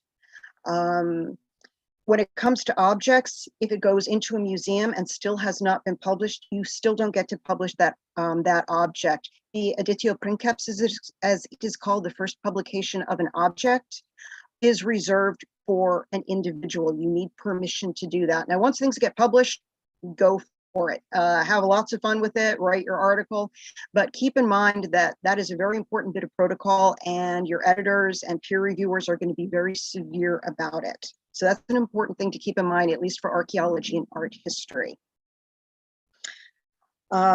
Really, really avoid things that have been looted and do not have proper provenience. That's going to be topic number 3 in your list here. Again, this is relevant for art historians and archaeologists, but so many things have shown up on black markets, wound up in a museum potentially through uncertain circumstances. And academia really frowns upon giving any attention whatsoever to objects that have come to light this way. So if you do not know that this object specifically came from an academic excavation, has been published properly, and is in the appropriate museum in the appropriate way, be very leery of it. And the sad thing is that there are certain museums that don't always have the best track record with the provenience of their objects. So the Getty Museum, perhaps, I'm sure some of you might have heard about this, that every couple of years there's a new object that they have to repatriate, or they have to explain how they wound up with. So be very cautious with the history of your objects, even if you know that they've been published. If the provenience, if the origin is questionable, really give it a good berth, unless you are specifically writing about this problem in archaeology, art history, and publication. So that's just a bit of advice of things you want to say, stay away from. All right, since this comes up very frequently, images, that little part where I'm saying how many images do you need, and photographs. This is always really difficult, especially with the rise of Wiki Commons. So do I have to get the museum's permission to use this image? Do I not?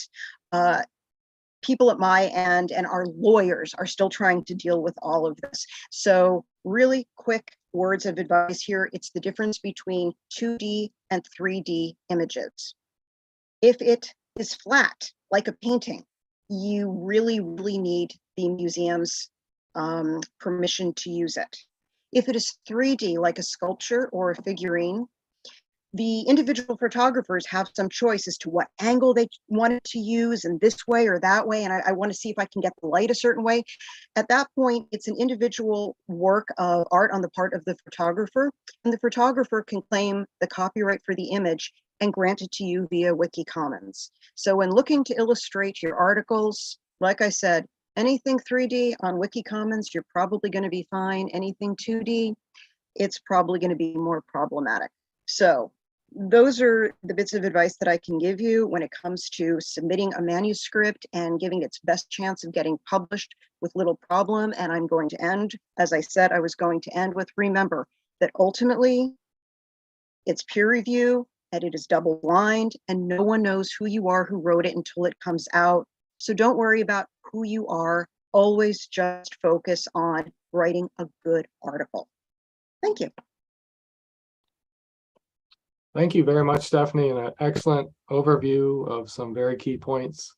I also especially like the reference you made to images. I know at BAR and Bible History Daily, we're constantly sort of questioning our image use and what's appropriate and what's not. And so thank you very much for bringing that up.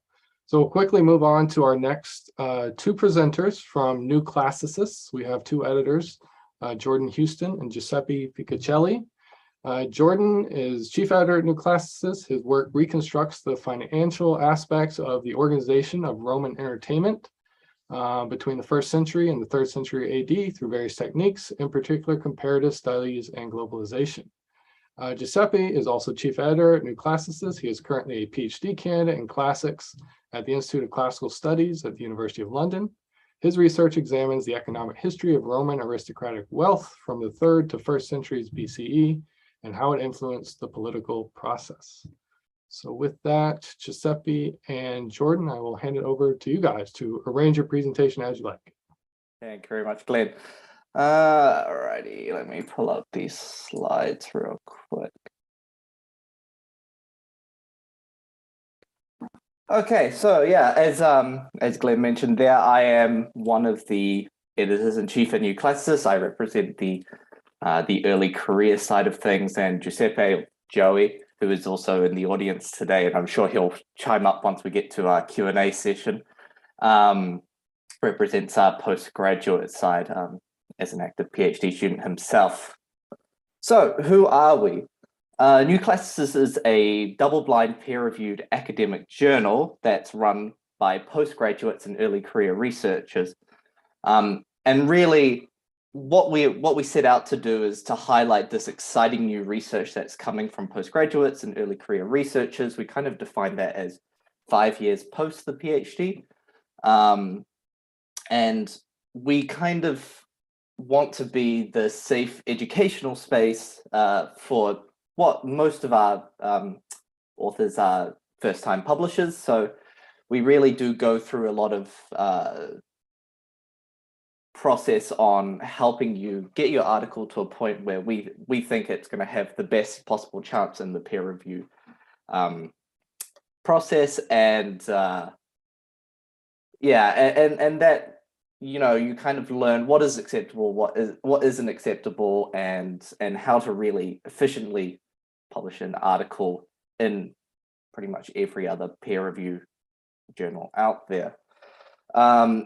We don't only publish Greco-Roman and Egyptian stuff, while that is our bread and butter, and a lot of our articles do relate to that area. We do also have articles to ancient India, ancient China, and really we kind of accept anything archaeological, literary, artistic, anything like that, as long as it refers to the ancient world, we're happy to take it on. So how do we work? Essentially, the author sends in their initial draft to our submissions coordinator. They will go through the draft and give you any initial feedback. And really the purpose of this step is just to make sure that your publication covers as much of the basic points, and that we know that once it goes out for peer review, it's not going to get kind of shredded to pieces because of some really obvious mistakes or typos, grammatical mistakes, those sort of things. And this will kind of go back and forth as much as it needs to until our submissions coordinator believes that it's up to snuff, essentially. Once they're happy with that, that'll be assigned on to an editor who oversees the double-blind peer review process. As Stephanie mentioned before, it's completely anonymous, so your name doesn't go out to them and their names don't go to you. It's really just about the content of the article and the validity of the discussion. Once the article's been assigned to an editor, this will go out to, they will then secure 2 peer reviewers. We usually are looking for established academics who have a good history of publication, and people that are not only going to know the topic very well, but also going to know sort of what the other scholarship in this area is saying, and what a good article for your topic should look like. This process can take about 8 to 10 weeks, so this is a very lengthy process. So you can't expect to send it in at the last minute and get it published in the next month or so. It does take time. We do about two issues a year, and we have submission deadlines that are about 6 months apart, just to accommodate this. And then once both editors have submitted their feedback, the author will be sent a copy of both feedback forms that we get. Once again, completely anonymous, no names, anything like that. And you'll be asked to resubmit your article according to that feedback, and you get given about a month and a half for this process. Once you've resubmitted, the editor will send the article for a second round of review to only one of the original reviewers. And this is really just to confirm the changes and to pick up any last minute corrections, anything that may have been missed the first time, or if you've, depending on your changes, if there's anything that just needs to be corrected or fixed up on your amended copy. Once again, that's 8 to 10 weeks. Doesn't usually take that long, since it's really, like I said, just cleaning up. Once that feedback has come back to us, they'll once again go out to you, and you're given that month and a half to make those changes. And then after that, you're pretty much done. Once the final article has been received, we send it off to our proofs editor, and then they prepare it for the final publication. And and you'll see it in our next issue. So what are some tips for getting reviewed or published? Stephanie covered a lot of the big points, honestly. One of the big ones that we do suggest is that you really, before you even submit, you go to your supervisor or even your mentor for feedback about your article. They're usually more than happy to have a read of what's going on, and they kind of know where's the best place to publish, or what's the best way to improve this paper and really get it to a point that it's going to really shine in publication. Another way of doing that is really reading similar articles around your topic and just getting a feel for what the writing level or the discussion level is. And that's really what we're expecting. We do get a lot of submissions that almost feel like essays rather than articles. And so that's why we have that generous amount of assistance right on the front end, just to help you kind of get the feel of what an article should be, at least in that draft stage. But this isn't always the case for a lot of journals. You know, it is a long process, and not every journal can be expected to go through every single submission and kind of polish it up like that. So really, it's best practice to get your article as refined as possible before submission. And the big one when I was the submissions coordinator at New Classicist was really proofread. You can never edit something enough. It's never going to be perfect, so you might as well get it in as good a shape as possible before it goes out. And then the final thing, and Stephanie touched on this as well, was writing according to the word limit. If you've written a very small article, we accept articles up to 8,000 words, and if you've only used about 1,000 or 2,000 words of that word limit, make sure to use that word, that extra space. You know, it can only improve your discussion and help your argument. But don't make sure that you don't exceed it either. The reason why we do have it is so we don't get, you know, very long, lengthy articles and things that may stray from its original point. So it's kind of a fine balance there. Make sure to stay close to the limit. Don't feel that you have to write 8,000 words necessarily, but don't go over either. We will know. So those were all the sort of small tips that I have for now. I suppose I'll pass it back to Glenn. Thank you, Jordan. Those are all very helpful tips. And I have to say, I was especially very much agree with your, first of all, that at least, especially with BAR, a popular magazine, I often tell our authors it takes 6 to 8 months usually before we sort of settle on a manuscript idea all the way to publication. So it takes a long time, and also definitely emphasizing the proofing aspect. The number of times we read and reread what's submitted, it's an impressive amount. So definitely always proof your work thoroughly. It will make the job of the editors that much easier. We'll go on to our third presentation now from Sapiens, the online magazine. We have Caradwyn Cornelius, who is the Archaeology and Biological Anthropology Development Editor at Sapiens. She works with anthropologists trained in academic writing and helps them tell stories that are compelling, clear, and relevant to broad audiences. She is also a freelance journalist whose writing has appeared in Scientific American, The Atlantic, Medscape, Outside, the New York Times, and Sapiens. Caradwyn. Just adjust. Can you hear me all right? Just fine, thank you. Okay, perfect, thank you. It's been so interesting hearing the other speakers because the way Sapiens operates is so different. Our mission at Sapiens is to bring anthropology to a broad audience. Of course, we have many archaeologists, anthropologists of various sorts reading Sapiens, but our target audience is actually people who are not academics, or at least not in that specific field, but who are intelligent, curious, well-informed people who just are interested in knowing about this field. So our articles are journalistic in style, meaning that we assume that people don't necessarily know anything about the subject, and therefore each article has to be calculated to tell the reader immediately why this article is important, why it's relevant to them and their life, and essentially why they need to read it. And then basically every paragraph after that is calibrated to get readers to read the next paragraph.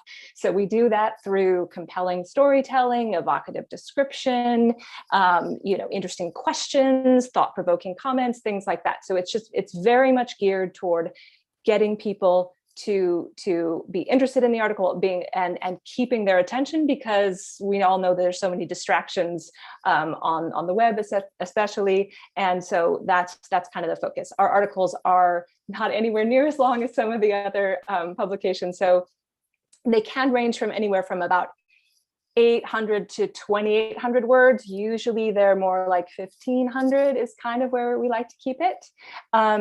When you pitch us, you don't send the full article, unlike the other publications. You send, if you pitch through our website, sapiens.org, and you pitch a approximately 300-word pitch, which is just kind of saying, like, here's the story. So you might just start with like an anecdote or a story, or a sort of news peg, or anything like that, and just kind of say, just tell us in a very short period of time, here's what I want to write about, essentially. And then we respond and might say, that sounds good, but should we start with an anecdote about this? Or we really like this part. Well, can you enhance this part? And that part we feel has been done a little bit too much. So, when you turn in your draft, could you, emphasize this and reduce that? Or, we'll give you directions usually, and how to submit it. And then at that point, you submit the article that's been kind of geared toward our discussion. So what are we looking for?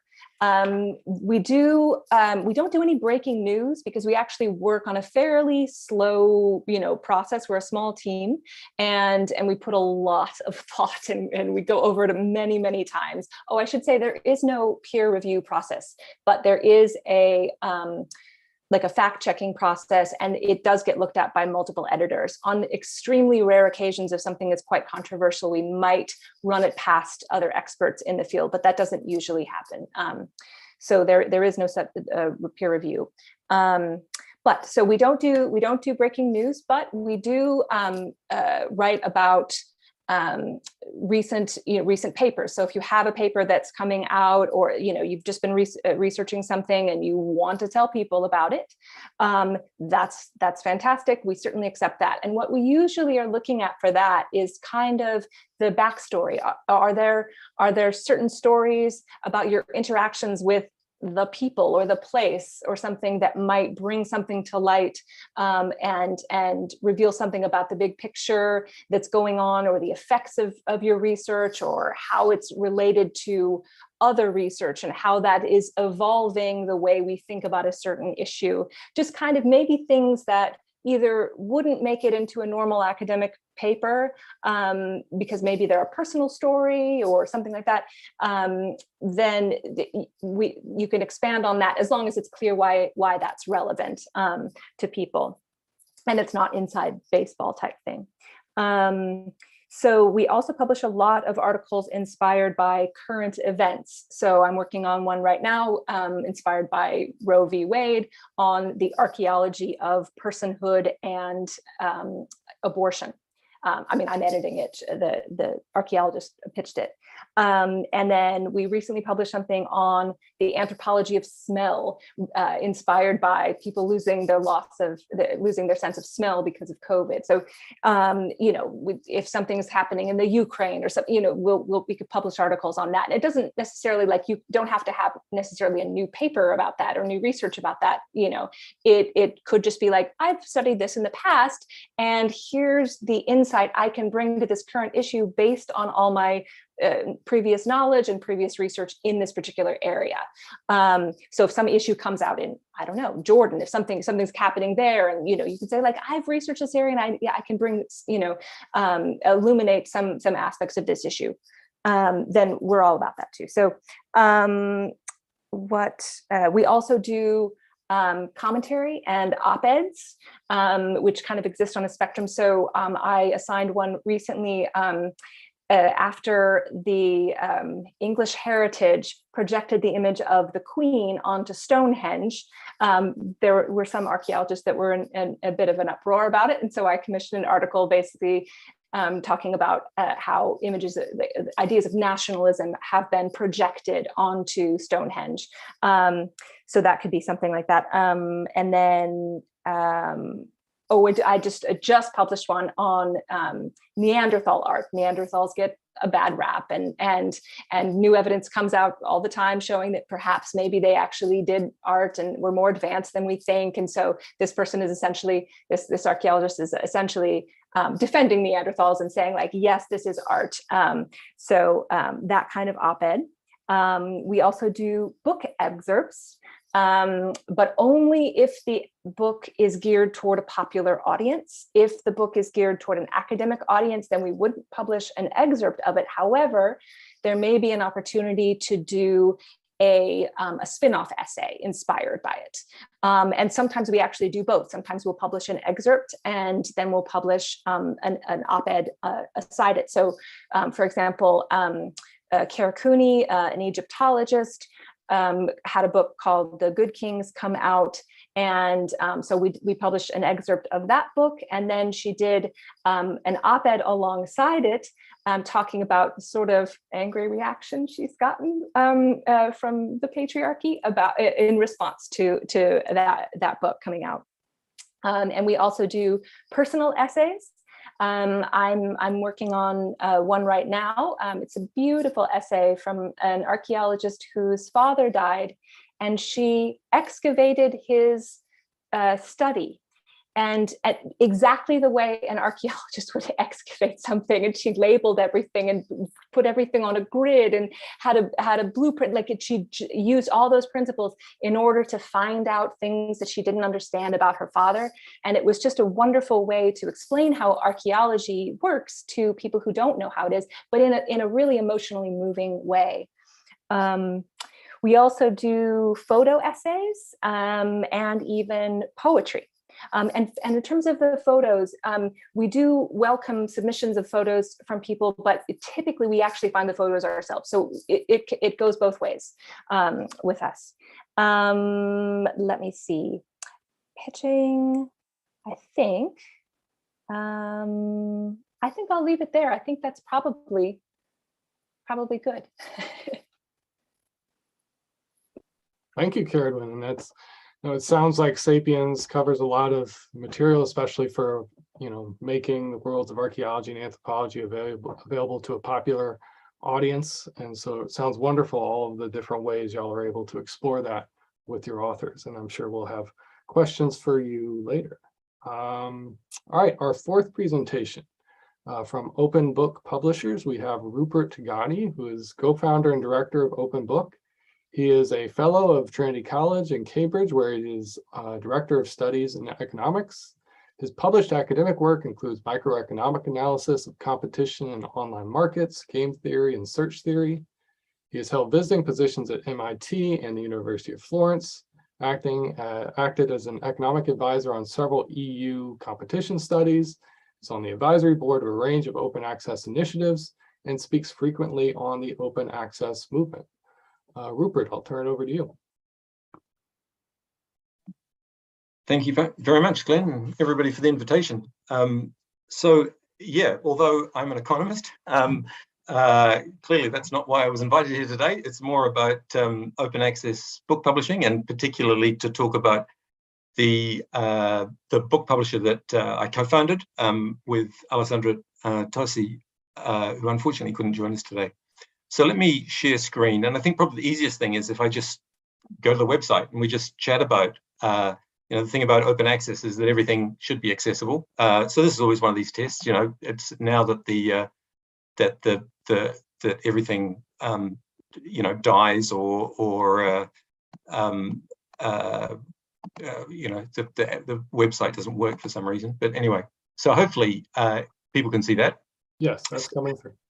Open Book Publishers is a open access academic book publisher. We're a non-profit organization set up by some scholars based in Cambridge in the UK. So I recognize that there's quite a lot of differences between ourselves and the other speakers that we've heard. So first of all, of course, we publish books, academic books, and we can go back a little bit to some of those. Second is that they are all open access, and that's something I'm happy to talk about more, but open access is becoming an increasingly common part of publishing in academia now. It means that the works themselves are available for free online so that they can all be read online in their entirety for free. And it also means that they come with some sort of in our case, with some sort of Creative Commons license, which allows various degrees of sharing of the content. So at the very minimum, somebody could share the PDF that with other people costlessly and without need for any permissions to do that. We heard about some of the copyright issues with images and things earlier. So if we just scroll down for a little bit, so we've published about 250 titles so far, and I guess the key thing about open access, as soon as you start making material available online for free, surprise, surprise, there's a lot of demand for it. A lot of people are interested in accessing materials and a little frustrated by the ability to access high quality academic works when they've got large paywalls to them that are preventing access. And so that's one of the motivations, and one of our key motivations is to make this accessible for people, not just in the elite universities, but generally around the world. And just to put a little bit of perspective on it, there's been quite a few reports coming out recently looking at academic book publishing. The typical university press book published, a high quality, peer-reviewed academic university press book has sales of around between 200 and 300. So it's tiny. It's tiny sales, and so the ability for global audiences to interact with that material is very limited. As we will see, is when you put things online, suddenly the interaction with it and accessibility of the work becomes increasingly by orders of magnitude larger than that, and we can have a look at that in a second.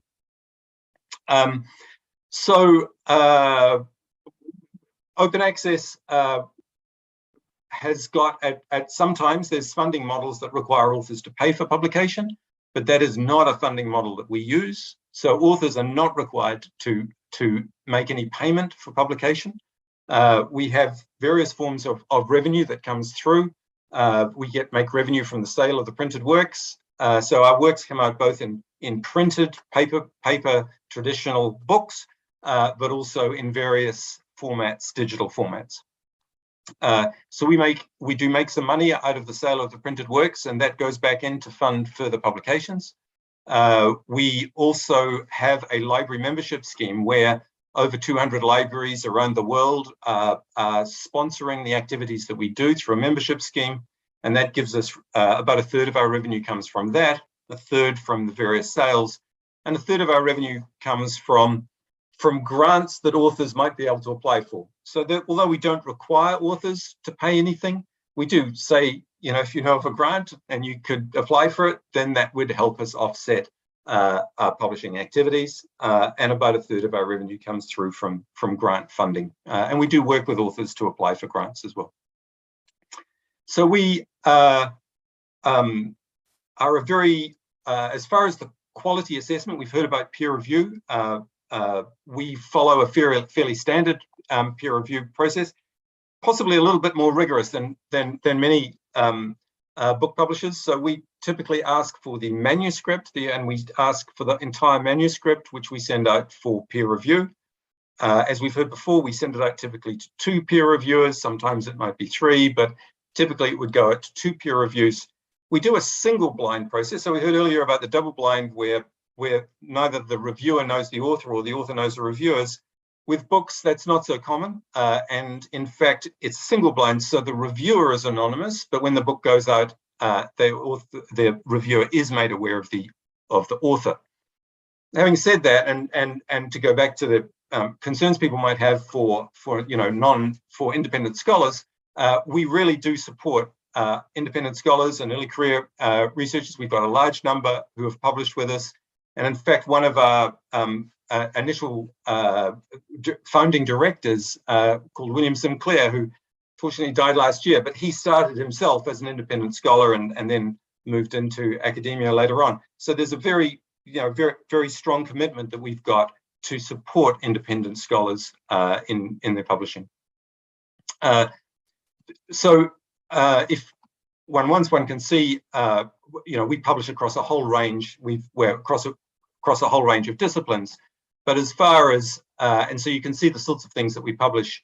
We could look at some of the series if we wanted, or some of the categories maybe. You can see that we've got a large range of categories.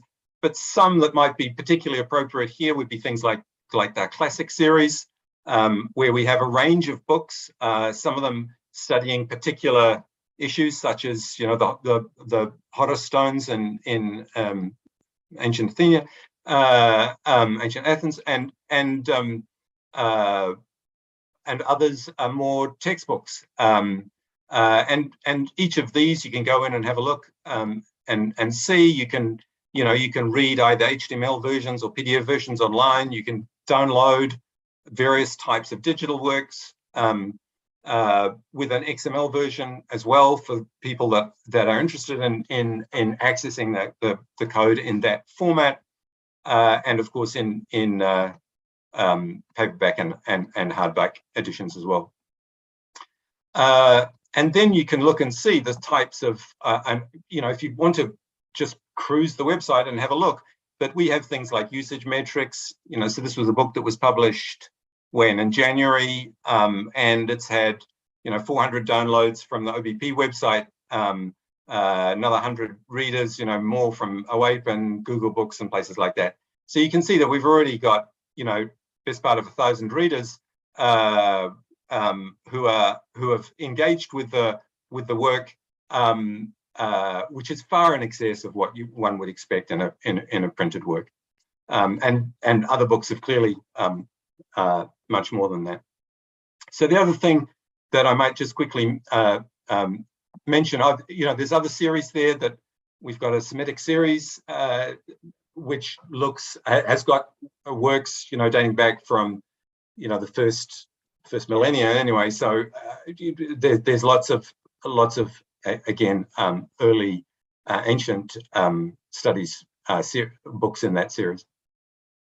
I just also would like to mention it.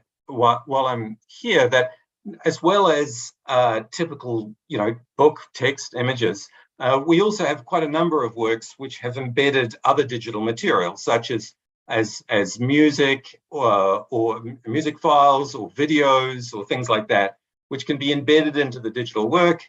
For the printed works, we create a QR code so that you can scan it on your telephone and access it through a mobile. And so these are we're very interested in engaging and pushing out the boundaries of what is traditionally conceived of as a book, to embed lots of extra material, 3D images of an artifact, for example. All of these types of things can be embedded into the works to enhance the nature of the engagement with the audience, which is, of course, the point of the exercise. Okay. So any other points that I had to do? Peer review process, the copyright rules. We can talk about open access later if it's quite a big topic, but the copyright of the works remains with the author. So for us, it's very important that the publisher does not take the copyright. So the copyright of the work remains with the author. All we ask is for a non-exclusive license to publish the works in the various formats that we do. The submission process and things like that, again, there's lots of information. We've got to publish submissions, information for new authors, etc. There's a tab there. It's a fairly standard, we've got a form that we would ask people to fill in and submit about the nature of the work and the audience and what you're wanting to do with it. But just an email to start with is also a useful first point of contact. Okay, that's probably my time. Thank you. Happy to take questions later on if anybody has any. I'm going to break my own rule and just ask a quick follow-up question. Are there various strategies for promoting and advertising the books other than the website? Through university libraries, or what are the portals by which you get word out about the books? Okay, so open access works. It's that's wonderfully easy because there's no restrictions on access to the work. So we use a lot of social networks. We also put it through all the traditional distribution channels. So the printed works go through all the traditional. The Gobi is the standard thing that goes through to libraries, but also all of the works are listed on WorldCat. There'd be hundreds of libraries that get access to the metadata for the works that go into their catalogs. They're on Google Books. They're on the Internet Archive. There's a directory of open access books and OAPEN. So there's about 25 different platforms that we distribute the books out to, so that they can be broadly accessible. And when it comes back to those metrics, as maybe you were alluding to, we don't get the metrics for an awful lot of those places. So we don't know how those books are being accessed. They're just out there. EBSCO is doing its stuff with them, and Google Books we get back from, but other places, Hathi Trust, we don't. And so there's lots of places. Internet Archive, we don't get data back from them either. So there's lots of platforms where they're available and accessible of it. That's open access that goes out there. It's distributed by Twitter feeds by people saying, "Hey, look at this!" There's the link to it. Certainly a different world than it was 15 years ago. That's for sure.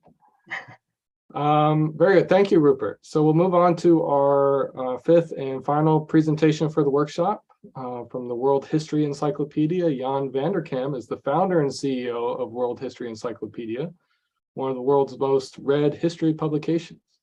The organization's mission is to engage people with cultural heritage and to improve history education worldwide.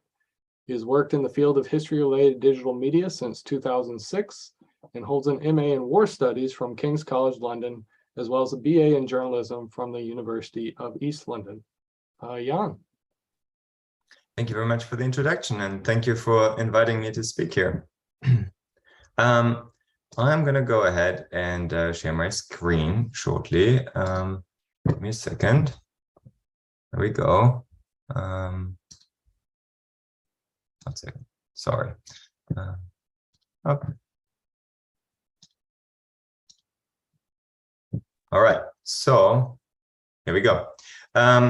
Yeah, I just want to quickly talk about World History Encyclopedia, who we are, what we do, why we do it, and how you can get published with us and why you might want to. So we're a nonprofit organization. We are also an open access publication like some of the others before. And for us, really, the kind of the tagline that we have that we kind of present is history grows the mind. We think that history in all the academic fields actually takes a very special place because it is the one kind of discipline that truly informs how we understand our cultural identity, our national identity, and how we see other cultures, right? It really has an impact on exactly that. And obviously that changes the way we see the world, which is why for us, the mission is to engage people with cultural heritage and to improve history education worldwide, as Rupert just said.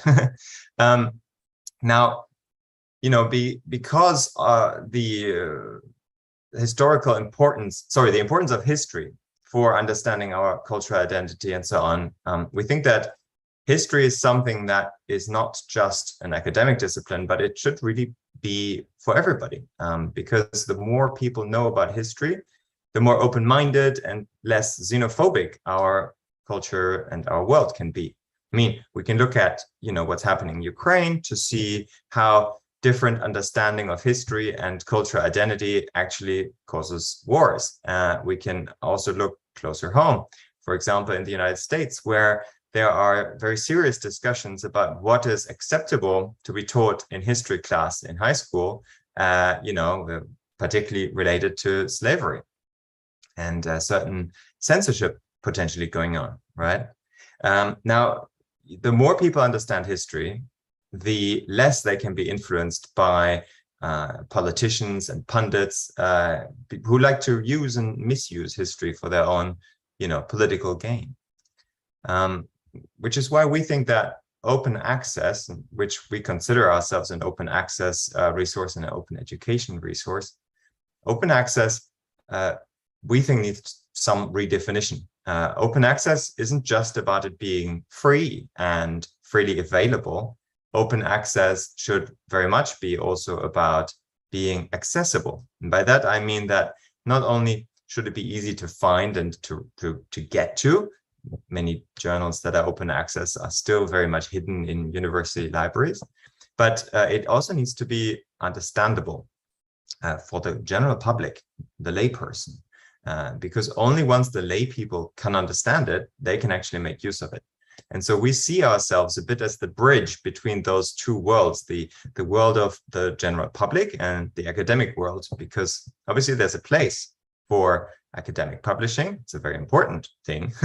But there should be the complement of speaking to the public, sharing research and knowledge with the public. So that's kind of that bridge that we see ourselves in. So shortly about us. So we're a nonprofit organization. We've been around since 2009, and we are one of the most read history publications in the world, not just on the web, but in general, I think. Yeah, we are mostly run by volunteers, but we have a core team of about 10 employees, soon 11, who work from all over the world. We don't really have an office, and we, you know, run this with a small team. I'll talk a little bit later on how we managed to do that, but lastly, a little bit more about our readership. So in the last 12 months, we had around 30 million individual people who read articles on our website. And at the moment, we have around 3,380 articles published. We have a large media library with images, maps, videos, and 3D models as well. And over 680 people have contributed to our encyclopedia. So now I want to talk a little bit about the publishing process. So first of all, our publishing platform is custom built from the ground up. And it is due to this that we are able to do this with a small team. Basically, the way it works is that our platform will, submissions come in through our platform. Our editors edit it in that platform. And then once things get published, the platform will also automatically figure out which articles it should link to. Everything gets interlinked automatically. And our editors, though, inform those links as well through tagging and keywords and so on. The same is true for the search. So the search obviously is done by the machine, but again, our editors have a strong influence on how the search delivers search results. So we're trying to operate this kind of hybrid platform where our editors guide the computer in order to put everything together in a very lean team, thanks to the automation. Now, submissions. Who can submit? Well, so we accept submissions from scholars, obviously, who are somehow qualified in fields of history or archaeology or have relevant experience. We also take people who are not in historical fields. For example, if there's an economist who writes about something historical related to economies, then that's fine too, of course. Submissions to us don't cost money, so it's not like an open access publication that charges or anything, but we also don't pay, so it is simply free to publish with us. And as I mentioned before, all the submissions are handled right through our website.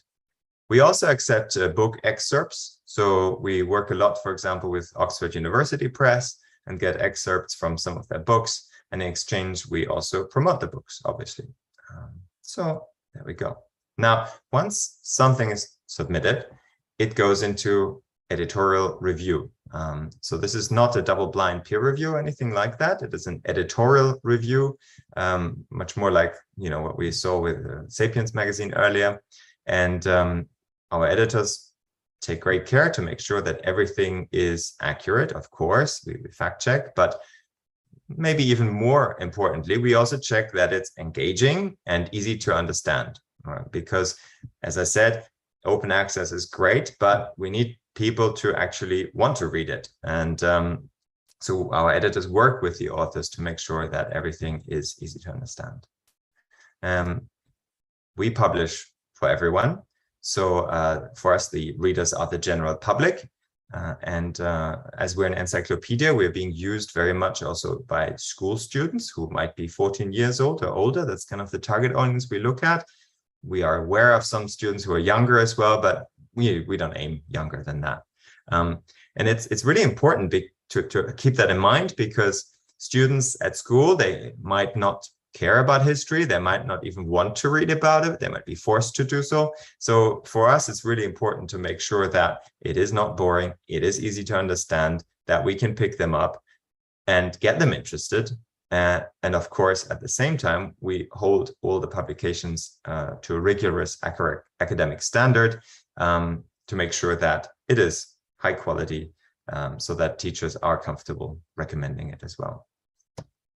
So we like to say that story is the key part in the word history, which is why we don't just list facts in our articles, and we work with the authors to tickle out the interesting stories. Again, very similar for what we heard earlier about Sapiens magazine.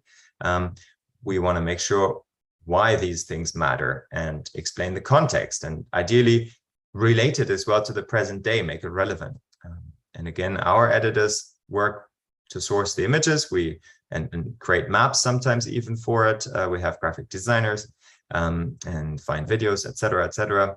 Of course, we also accept submissions from the authors themselves. If they've taken photographs themselves, that's entirely fine as well, and we can accommodate that too. And then once something is published, we also promote it. So we have a large social media following, closing in on 1 million followers at the moment. We have an email newsletter with over 27,000 subscribers. And since about a year ago, we started doing push notifications as well, which is people who subscribe get a little pop-up on their phone, a little notification. Hey, there's this new article. you want to read it, they can just click on it. And that's working out really well for us in terms of getting people interested. Finally, we also translate articles. Not every article necessarily, but we try to translate as many as we can into essentially all of the languages of the world. The two biggest languages for us, apart from English, are Spanish and French. And our team of translators obviously continues to expand that.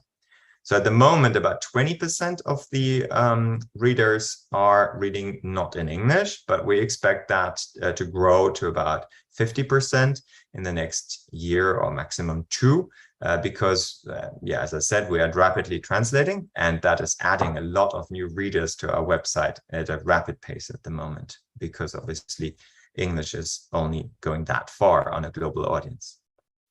Now, speaking of a global audience, authors who publish with us, they can reach a very wide audience. And I picked a picture of a football stadium, which is not something you would usually associate with history. Rupert earlier said that the typical university press book gets about 200 to 300 sales. Now, we're talking in completely different dimensions here. So most articles published with us will gather tens of thousands of readers quite quickly, essentially filling a football stadium. And some of our authors have reached over hundreds of thousands of readers for their work. Obviously, not every article will attract an enormous audience, but it's entirely possible and very common. And what we do as well is we provide the authors with the stats on how many readers they've had and so on, because we're aware that in some countries, particularly in the UK, where I am at the moment, academics have to kind of prove to the university that their work had public impact, and that's what we want to provide. We want to provide that public impact for academic work, and that is a complement to publishing in journals and books, which is very important and has its place in the academic world because it's what's driving research forward. But we are essentially trying to be that complement to drive that public engagement. Finally, we are a respected publication. I hope many of you know us already, but many institutions recommend us. Oxford University, the School Library Journal. We've been peer-reviewed by Merlot 2 and Common Sense Education, and many others, universities, schools, and libraries. So, you're in good company here. So, write for us. Don't be shy. Tell your world about your research or your area of expertise. People want to know about it, and I think when people are used to publishing in academia, they are used to small numbers, like 200 to 300 readers. These numbers are very small. You'll be amazed at how many people actually want to know about your work. So there we go. That's us. Thank you so much. Thank you very much, Jan, for that very good presentation. And I just had one quick follow-up question. And maybe you mentioned this, but do you actively seek for new submissions, new stories in certain subject areas, since you are an encyclopedia and covering such a wide swath of topics and time periods, or does it just kind of develop organically in terms of the content? Well, we do seek submissions actively on specific topics that we are about to cover. So we generally work in the sense that we look at the global curricula in schools. So we have a big database to know what subjects are covered. And so we kind of want to tick those off first. Now, we sometimes approach academics specifically where we know that academic might have a specific, specialty or expertise in the subject. But more often than that, academics will come to us and they will just write about the thing that they happen to know about. And in that sense, it does grow organically. But for example, we have one academic, she's a professor from Pittsburgh, and she writes about ancient religion. And so with her, because she's a regular contributor, we work to cover very specific areas within her field to make sure that the key things that people we know are interested in are actually covered.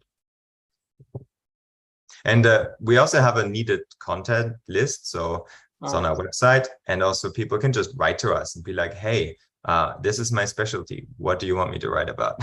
We get that sometimes. Well, thank you to all 5 presenters who gave wonderful, overviews of their organizations and their publishing platforms. I would now invite everybody who's comfortable anyway to turn on your camera, at least your camera, so we can see everybody who's out there. And we'll begin the Q&A portion of this. We have just a little bit less than a half hour to go over any questions or comments that people have. I don't see it in my Zoom, but if there's a raise your hand function in Zoom, in your Zoom interface, you can use that and I can call on you. Do we have that? Somebody see hands? I've seen hands clapping, but I haven't seen a raise hand. But or you can use the Q&A chat function as well, if you want to use that to ask a question. So are there any questions out there for any of our presenters? I have a few loaded up in case we need them, but I definitely want to give it over to the audience first. There's a raise hand function in reaction.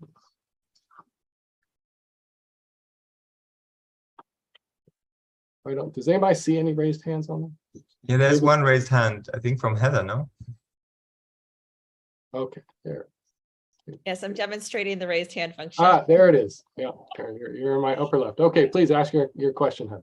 Okay, great. Well, thank you to this amazing panel, and thank you to Sasa for organizing this. So I am approaching this from the perspective of an independent scholar. Several of the panelists were explicit that independent scholars were welcome to submit. So I just wanted to see if there was any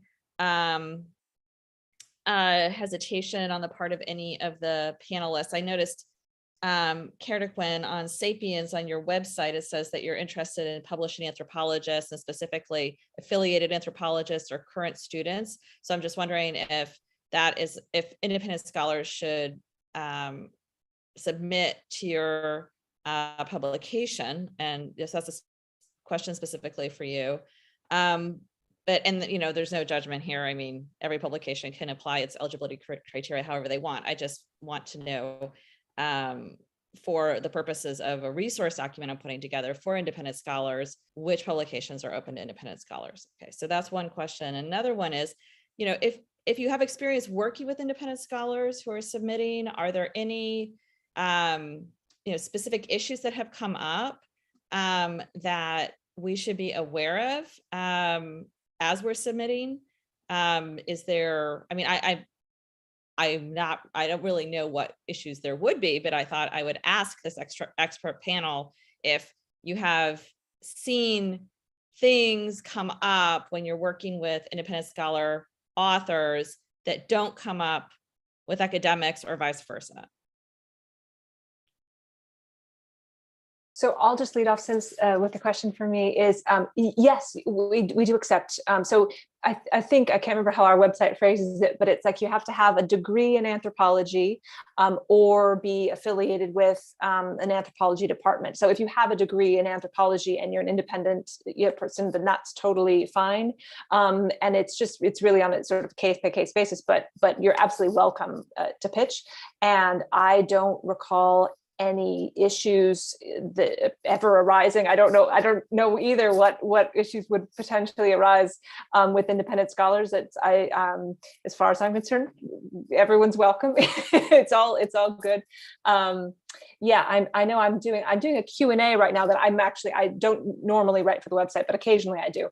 And I'm doing a Q&A, and one of the people that I am interviewing is independent. Yeah, he has a degree in anthropology, but is not affiliated with anyone. And I was like, he has really interesting things to say, and he's worked with some interesting indigenous communities, and it's worked perfect for the article, so it's totally fine with me.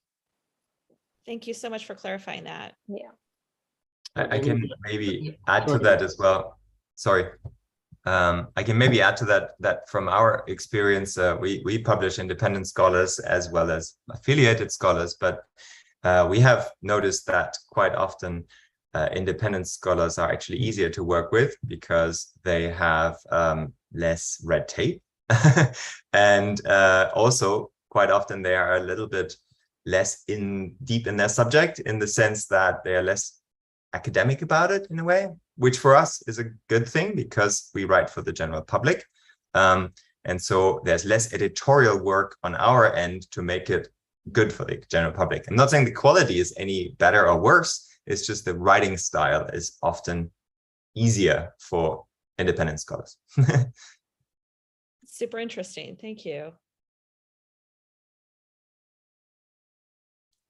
And the other panelists want to chime in about that, whether there's any particular challenges or issues that come up when dealing with submissions from non-traditional scholars or independent researchers?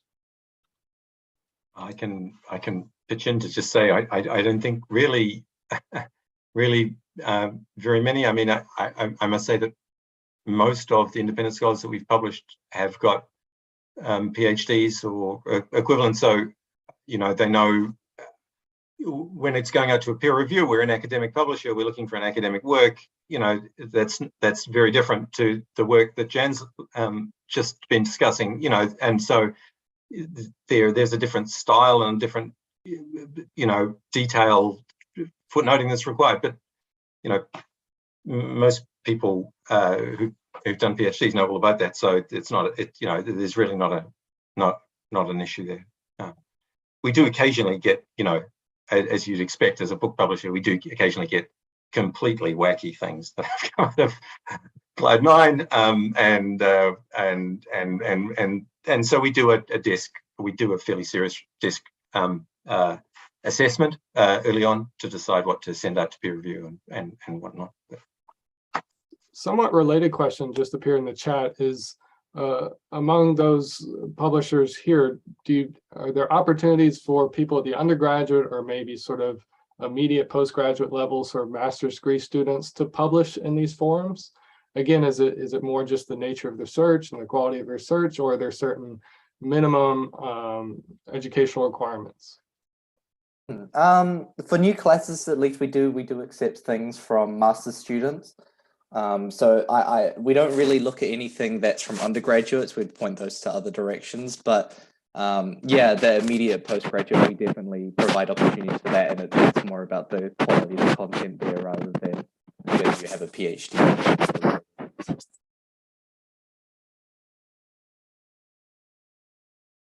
At Sapiens, we typically don't go below master's degree. However, that's not like a 100% no. I mean, we would consider a really strong pitch if there's expertise in a field. It would be on a case-by-case basis, but it would be unusual. However, I mean, there are also many publications that are, I mean, journalistic publications that obviously don't care. That, you know, there's not, you don't have to have a degree to publish in journalism. So, you know, there are plenty of other things like Smithsonian or, you know, or that route that you could publish and say that you have a degree in that, and that might help you, but you would still have to have a very compelling pitch and show that you have expertise in this area. But it would still be possible. That's, you know, journalism is open to pretty much anyone with a really, really strong idea. So I when I was, you know, getting my master's degree and I didn't have it yet, I turned in one of my homework assignments to the New York Times. So it happens occasionally, and it got published. So you never know. Can I just quickly add one thing? So we don't typically ask for a CV, so we've got no idea whether people, you know, what their educational background is when the book comes in. However, specifically, we do not publish PhD theses immediately. So we would ask for some revision from a PhD thesis to create the monograph rather than just the publication of the PhD thesis. And then, you know, as I said before, you know, one of our founding directors, you know, did not have a PhD, didn't have a master's degree. You know, it just was a very good scholar, and so, you know, that there's neither necessary nor sufficient conditions. Well, for us, we tend to look at completed bachelor degree and above, but again, it's not a strict rule. And another thing that we tell people who don't have necessarily the experience or the background is that we also publish things that are not necessarily fact-based, in the sense of, you know, a report about, I visited this museum and this is what I have to say about it, or an exhibition review or a book review. These are all things that somebody who is an undergraduate student can easily do. And we would be happy to publish those without question. It's just when it comes to the, you know, like have an encyclopedic definition on something, then yeah, we want to be sure that it's good. It doesn't mean you have to have it necessarily, but it would be good if you did. At NEA, we publish original research, and generally at that level, you don't have anything quite original enough or significantly meaningful to say about it. Really let things incubate, give yourself time. You don't want to write something really bad when you're kind of young and then years later look back and go, oh my God, what was I thinking? Because I can assure you that's going to happen anyway, but you want to deal with the degree of humiliation that your future self is going to be feeling looking back. So remember, scholarship is a timey-wimey process, and it's going to take you a while, even past a degree or whatnot, to get to the point where you really have a grip on what you think you're talking about and what you think you understand. So you need to give yourself time to ferment. Anne actually has a good question I think that a lot of you can speak to is, do you have any advice for early career scholars on how to turn their dissertations into an article or a series of articles or an actual published monograph? And I don't know if one of you, maybe the book publishers can start with the monograph, and then the journal folks can deal with sort of maybe breaking it down individual articles. So Rupert, do you want to take a first stab at that? Typically what we would say for somebody who had a dissertation, a PhD dissertation has got the first chapters of a PhD dissertation are, I need to prove that I've read the work, I read my background, and I need to, justify that that I've really read all the stuff. A lot of that is not particularly useful in a final research monograph publication. And so we would be looking for the person, not necessarily to completely rewrite it, but to really focus about, okay, now your audience, instead of being 3 people who are going to decide whether or not you get a degree, and therefore you've got to prove some credentials and that things, you've now got a slightly different audience that you're addressing. And so the question is, how would you want to be addressing that broader audience? What's the information that they would find useful and engaging and bringing them in? And that could be that there needs to be, another section that might really help it, or it might be that you want to cut things, change the way that things are written a little bit to make it, just thinking about the audience. I think it's important that one writes for an audience. You've got something to say, you want to say it, you want people to understand it, but you need to understand who those people are, and how would they want to be engaging with it? What's the information that you can do? And that's probably the same for all the various publishers. But with books, it's that why would anybody want to read this? And what's the material that you want to bring in to do that? And so it just requires a little bit of a focus rather than here's me showing off with my credentials, please give me a PhD, which, it's a very different sort of mindset, I think. Jordan, Giuseppe, Stephanie, did you have anything you want to add, especially on more the turning sort of larger dissertation level manuscripts into articles or individual articles? Personally, I would say don't, or at least wait a very long period of time before trying to do it, because once you've finished your dissertation, it has eaten your brain. You are too close to the topic. So it's very hard for you to write about it in a way that a person outside of your brain can understand. There's too much that you're taking for granted that you think is expressed that is not expressed. And you cannot get into the mind of someone who isn't in your brain to see it from an outside perspective. I've seen a few too many articles that people submit and it doesn't get through peer review. And part of it is that, well, you didn't address this and you didn't address that. And I wind up getting the rather uppity response of, well, it's in my dissertation. And I always want to say, no one's reading your dissertation. You have to write an article as an integral object in and of itself. So you need to give yourself time to get away from it. Secondarily, and this is something that freaks people out, you cannot summarize your dissertation. You cannot summarize a chapter of your dissertation. If you want to take your dissertation and generate an article from it, you get one sentence from your dissertation and you turn that sentence into an article. And if you try to do anything more than that, it's not going to work. So give yourself time, focus on something else for a while until you can come back at it. And it's like a bit more objectively and a bit not it eating your head, and take one sentence, maximum two, and see if you can turn that into a good, well-written, tight, integral article, but nothing more than that. Rupert and Stephanie made excellent points, and I would just add just something from a writing structure perspective. One of the most common things I see from people who are used to academic writing, who are turning in an article to Sapiens, is that they begin the article like they would begin a dissertation with the introduction. Here's the background. Here is the whole history of this story. That doesn't actually keep readers' attention. And so we always tell people, start with an anecdote, start with a story.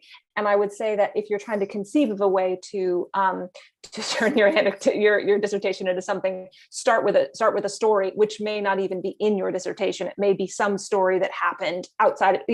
I'm thinking of one of our researchers, Sophie Chow, who works with the Mayan indigenous group in West Papua, Indonesia, and she did her dissertation on them. She knows everything about. I don't remember her specific topic, but one of the stories she wrote for us was about how this group adopted a wild animal because there had been loss of habitat and things like that. That wasn't in her dissertation, but the story of this this animal that she encountered during her research showed just how poignant this was, that animals were losing land and the people were losing land and all of this. And so that was like something that came out of her dissertation that wasn't really in it. So think story is sort of what I would add to that. And if I might just say one more thing, with the dissertation, the focus tends to be on showing what you know. When you're writing, you want to focus on conveying information. And these things are so radically different from one another, because when you're trying to impress people, you're using all the jargon and all the shibboleths, and you're trying to sound extremely uppity and precocious. And when you're writing for, normal people, you want to convey ideas and you want to speak their language, and you don't want to intimidate them the way you want to think you're intimidating your dissertation group. So just the way you think about the writing is so radically different. So keep that in mind as well. And I would say, just from my own experience too, I often tell our authors who are, senior leading professors, like, don't take our editing personally. It's really, we're just trying to communicate to our audience what you want to say. And typically academics write for their own audience, they write for their peers, they write for their colleagues. And in our case, we're just editing their work to make sure it's digestible and accessible and understandable to just, as I like to say, just middle America. And so often you have to tell people, just, we're not trying to critique you, we're not trying to, tell you you're a bad writer. No, it's just, we're trying to help you communicate. So. Very good. I think somebody else wanted to make a point. Yeah, so I just wanted to add there as well that sometimes when adapting things like a dissertation or a thesis, the theses in particular, they're quite long and they have a lot of tangents, and sometimes you have one large general topic, but to make that argument, you need to build it up with lots of little things. Whereas with an article, you've got a lot less space to work with there. And so what I really recommend, and the way I think about, adapting these things myself, is really just picking one thing out of it and going with that and keeping it focused, or even just choosing an interesting tidbit that you discovered along the way that didn't actually fit within your dissertation, but kind of stuck in your head. And it's keeping it, manageable to the word count and exactly writing to the audience. And we have one more question in the chat, and I'm gonna, James, by chance, do you mind turning on at least your mic, and then, because I don't want to garble your question. I'll try to, but it's in the chat. But basically, if I understand James's question correctly, it's sort of in regards to those journals that have a double-blind peer review process.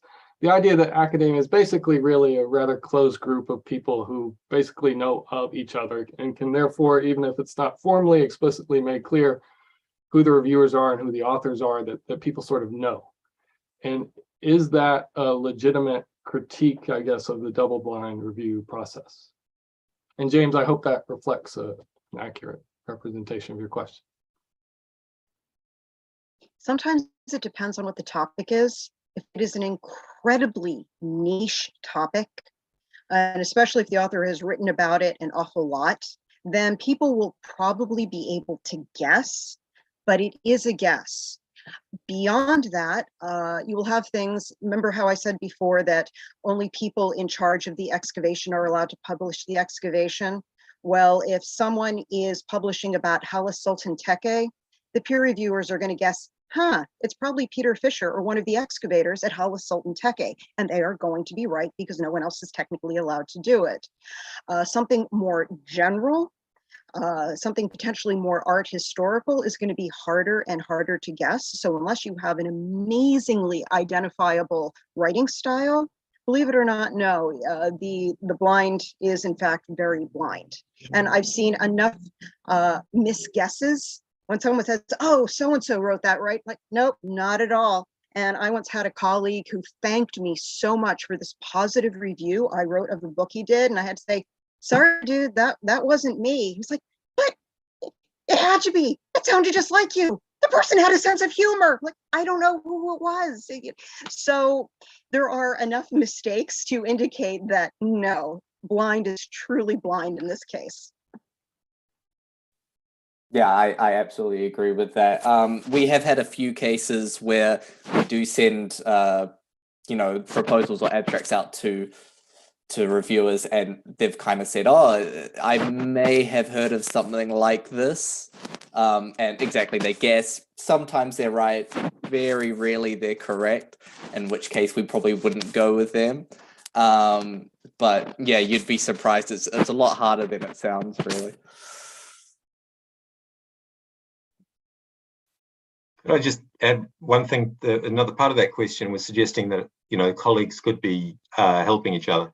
I think very few journals would ask a colleague from the same institution or a known colleague to be a reviewer, and if for some reason you don't know who everybody knows, but it is fairly common for a reviewer to come back and say, actually, I know this person, I shouldn't be the reviewer. So it's not really a closed net. I mean, there's lots of problems with peer review, as we all know, but there's a lot of care that's taken to make sure that you don't get those little closed groups all peer reviewing each other.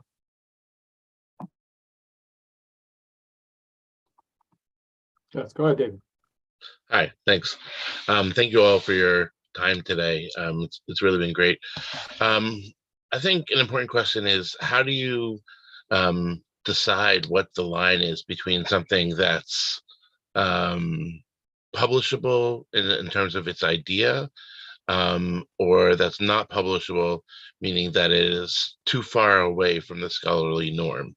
How does that process work?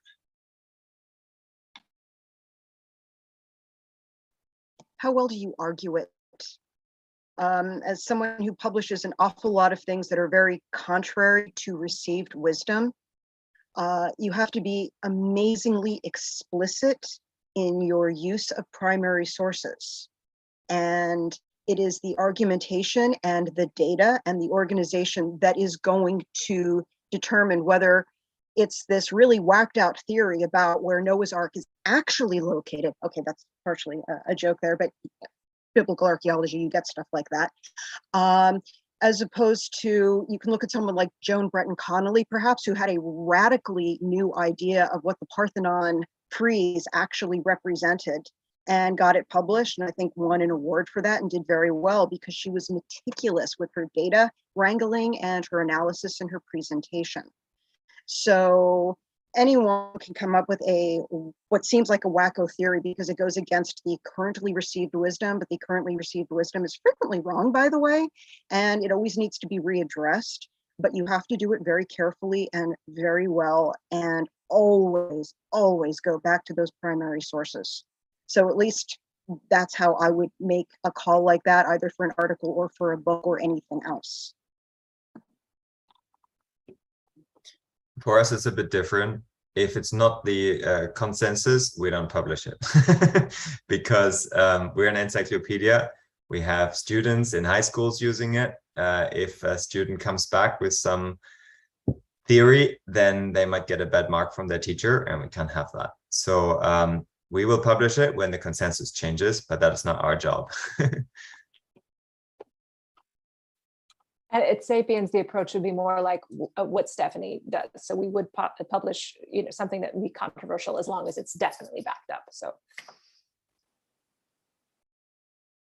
I would say the same for new classicists. I think when I was editor, the first paper I was involved in the process for the double-blind review, one of the reviewers said, "Well, I don't really agree with the argument, but it was well argued." So yeah, go ahead. And I mean, I told the author, that's a great compliment, actually, that the person actually didn't agree, but said that it was well argued. So yeah, no, I would agree with Stephanie. It's just about argument and how well you argue it. Well, everybody, it looks like we are now at 2:30, and based on the Sasa conference program, I think that's actually time for a much bigger thing, which is the keynote address. So I want to thank all of the really wonderful panelists during the session. It was a great pleasure for me to moderate as well, and I really enjoyed it, really enjoyed getting to know a lot of my colleagues and editors and publishers and other venues. So I really appreciate your time. And I'm sure for the audience, if you want to get in touch with any of these folks, I'm sure Sasa can make their emails and contact information available to you. And yeah, hopefully we'll do this again sometime, David, right? All right. Thanks a lot, everybody. Enjoy the keynote. Thank you. Thank you. Thank you. Well, thank you very much to Glenn and to all of the members of that marvelous workshop.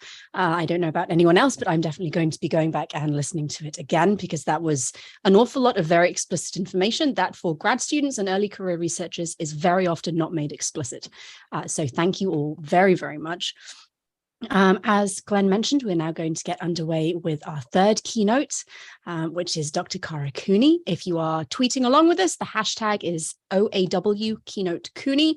Everything, all the hashtags for the day should be on the conference schedule. So if you're interested, you can go to that and use those. So I have a brief bio for Dr. Cooney before we get started.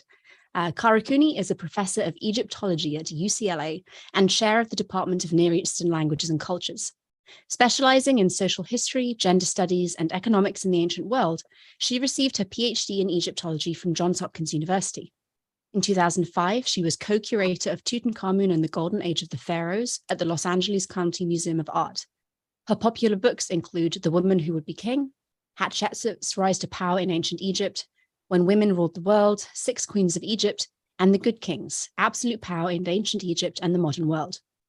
Her books, Recycling for Death, A Social History of Ancient Egypt Through Coffins of Dynasties 19 to 22 from American University in Cairo Press, and Ancient Egyptian Society, Challenging Assumptions, Exploring Approaches from Routledge are forthcoming. The title of her talk today is The Good Kings, Absolute Power in Ancient Egypt and the Modern World. Dr. Cooney, thank you so much for joining us. Thanks so much, Megan. Thank you, Sasa.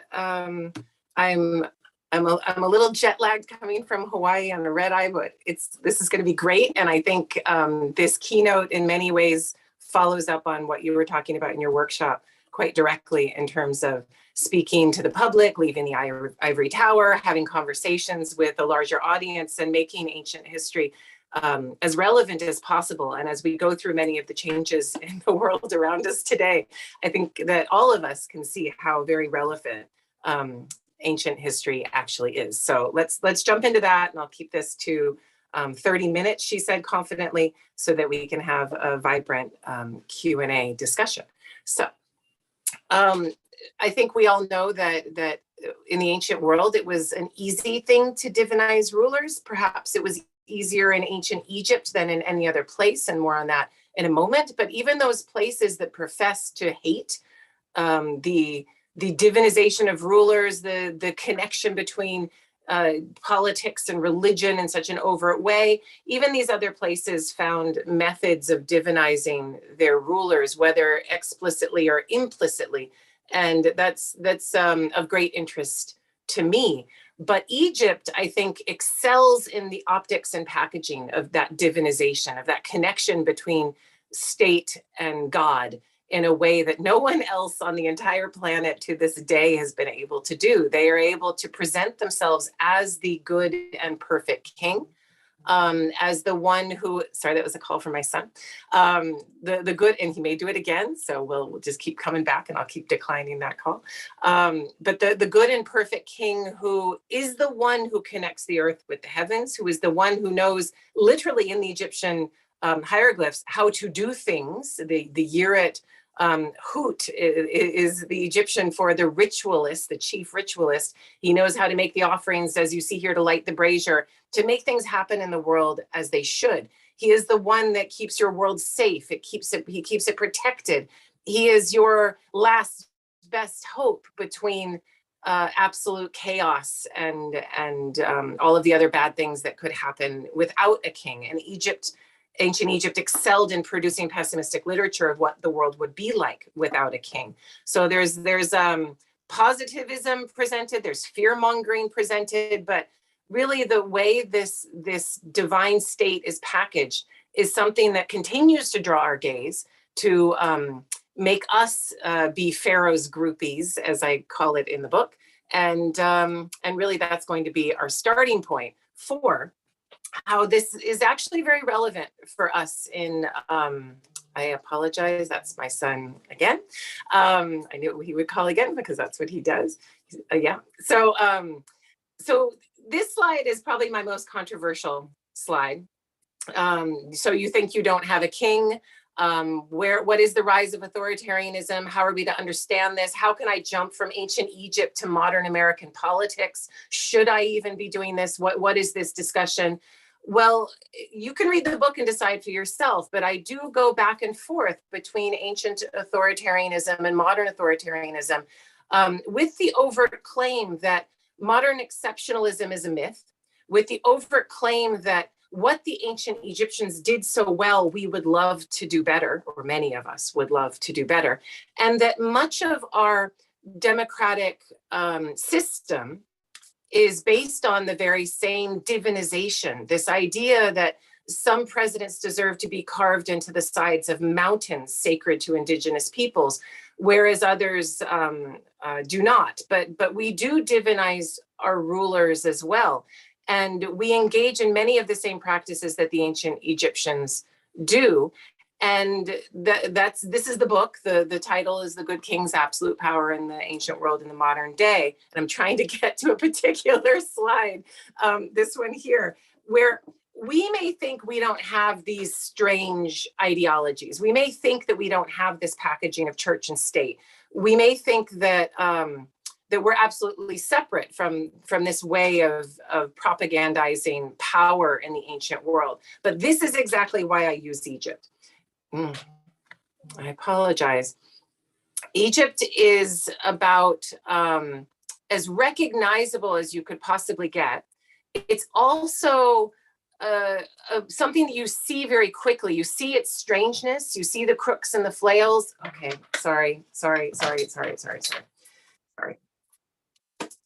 Jules, I'm in a talk.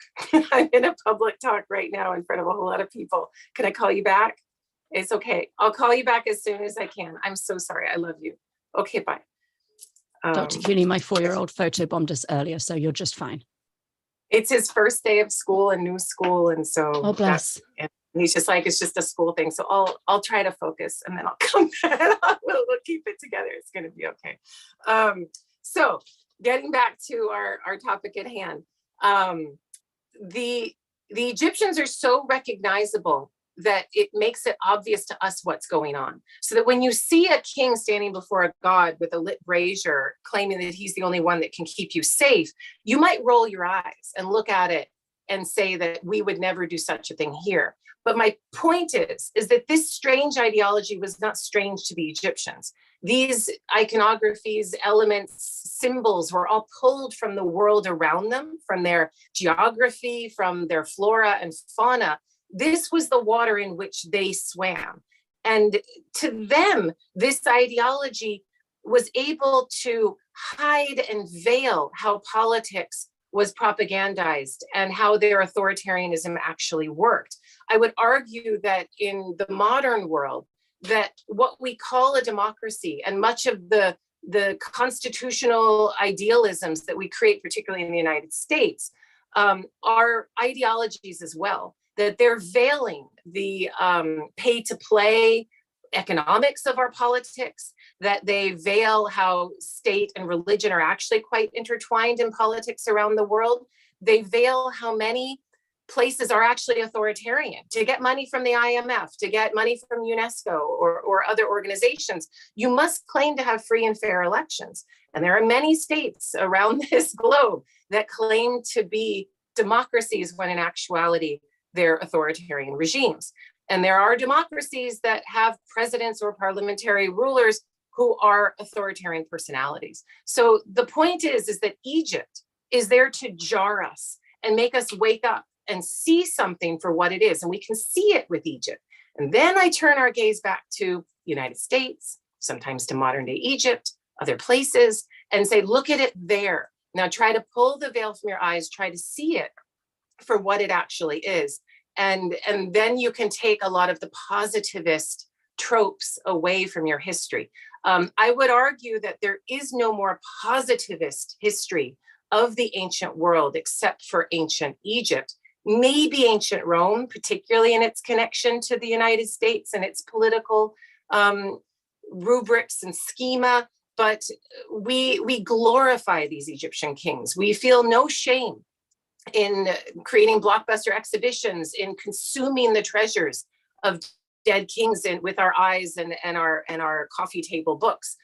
These things are very positivized in our eyes. And that's part of what I'm trying to tear down. And you can imagine that this doesn't always work well with some of my colleagues. But in short, we're going to go back to the Egyptian kingship, and I'm going to give you some elements of the Egyptian kingship and how it is authoritarian and how it works.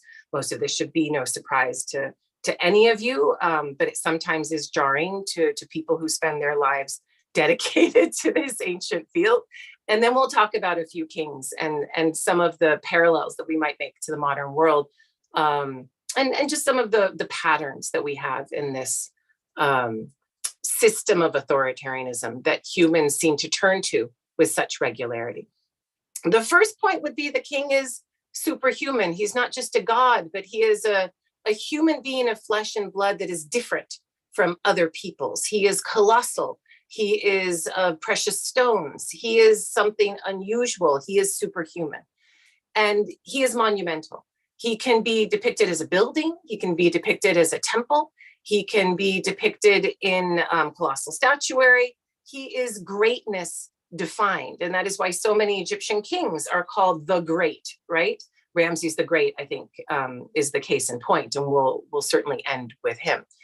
There is a great continuity to these kings, and they pride themselves on being able to say that they exist in this world from the beginning, and they will continue to its end, that they rule for millions of years.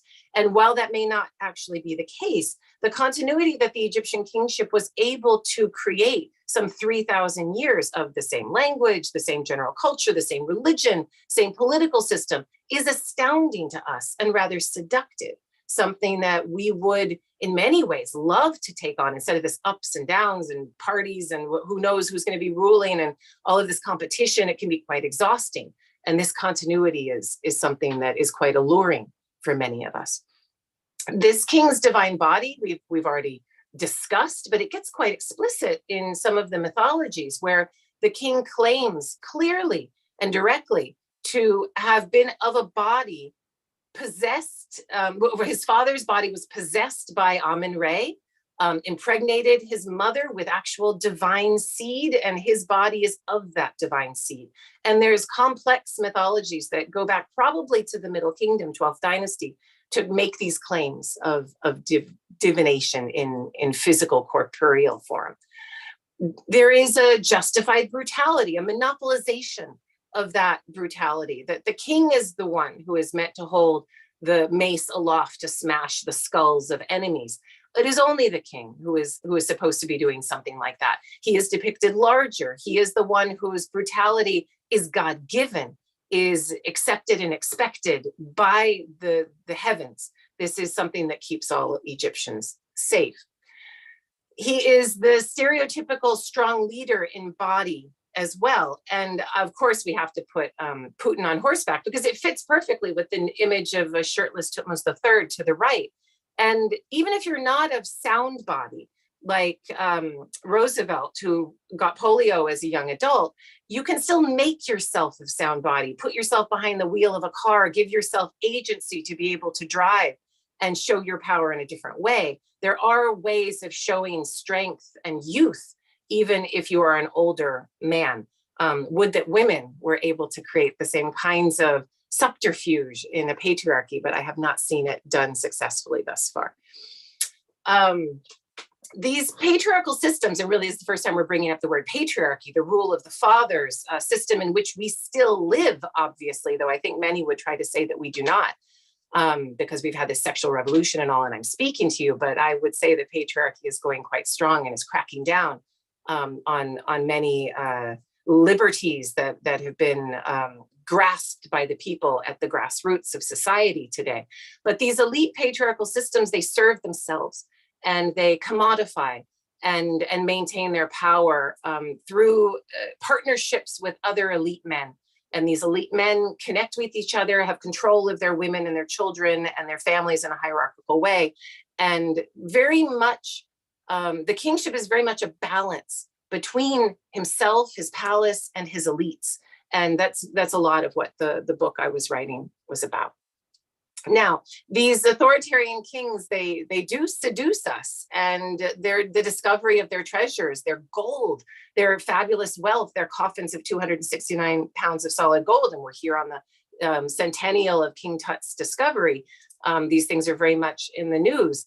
We don't necessarily question this. We just assume, yes, a king is supposed to have this much gold. Yes, this is something that we will then put into our museums and share with the public. And very rarely do we actually bring up a critique of the hoarding of all of this excessive wealth in any sort of way beyond the simplistic. So I discuss 5 kings in the book, The Good Kings, and we'll only be looking at 4 of them here today, and I have some 14 minutes left, so we'll be flying through. But the book exists, and an article in Sapiens, or 2, an excerpt is in Sapiens, and I wrote an op-ed in Sapiens about this book and the reception thereof, so you can check that out. It was a hot and controversial article, so do check out the Sapiens piece on the Good Kings. But let's jump into Khufu, the first and in some ways the most integral of our discussion, and we'll really focus the most on Khufu and Akhenaten, though Ramses II will come into play as well. Now, Khufu's pyramid is usually discussed as something that you build because you can, like Mount Everest is there, that's why you climb it. You climb it because it's there.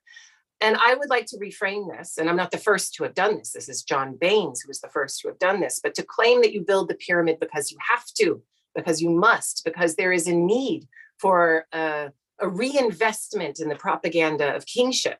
If some of you are worried about me using the word propaganda, I myself was skittish about it, but now I've gone all in and I'm using the word propaganda. We can discuss that too. But this pyramid, arguably in the 4th dynasty, not the 1st, not the 2nd, not the 3rd, it's built in the 4th, this straight-sided pyramid was built because the kings needed to reinvent themselves. They needed to become something bigger and grander than they had been before. And here you see the 3 attempts of Khufu's father, Sneferu, starting out with the bent pyramid the pyramid at Meidum, then the bent pyramid at Dashur, ending with the first straight-sided pyramid in human history, also at Dashur, known as the Red Pyramid. And this is then transformed into Khufu's well-known pyramid. We have Khafre there in the center, and then Menkaure, the smallest pyramid, in the group of 3 at Giza. And I go into much more close examination of the building of these pyramids, the reasons for building them, what they did to society. But let's suffice it to say that the pyramid, in my estimation, is a weapon, an ideological weapon of stone. It is a weapon on the mind, and it still works very well today, too well, I would say, so that you can turn on the History Channel and you can watch Ancient Aliens, and they'll tell you all about how pyramids can be used as electricity generating structures, as that they are not really burials, that the Atlanteans built them, that aliens built them, all of these different things. And while we may roll our eyes and call these theories racist, and all of these things are I validate all of them, it doesn't discount that if Khufu were looking down today, he would be like, ha, it's still working on their simple minds today, because it very much is. The building of the Great Pyramid was meant to do precisely that. It is meant to make people think that the person who built it, who ordered it, who constructed it, is beyond human, is superhuman, that this could not have been built by human hands. And what a functional thing that was. However, when Khufu built that pyramid, there were unintended consequences in so doing. And every time a king reaches an apex of power, we'll leave it here, there is a fall. And the seeds of the king's destruction, or the dynasty's destruction, are generally, in my opinion, sown at the very height of power, the most aggrandized, the most opulent, the most over the top. That's when the seeds of destruction are sown. Khufu is building this opulent, over the top, extraordinary structure, but in so doing, he must empower elites beyond anything that Egypt has ever seen. And some of those elites are related to him, some are new men. And these elites are now in the 4th and 5th dynasties, particularly in the 4th, showing themselves with personalities, with their own portrait, something that an Egyptian is not supposed to have, that only the king is meant to have. Only the king has a portrait that is recognizable and of a real person. Every other Egyptian gets some bland face X, face Y. You can see this on coffins, you can see it in tombs. They're not meant to represent the person. They don't deserve that. This elite empowerment that Khufu creates diminishes his kingship. And if you want, you can read Solon's engraver on this, that his kingship is so sacralized that he loses his power in the process of building that structure. So this is my point for Khufu, and we're going to move along to Senwosret III. I have like one main point for each of these guys, otherwise we'll never get out if you're alive.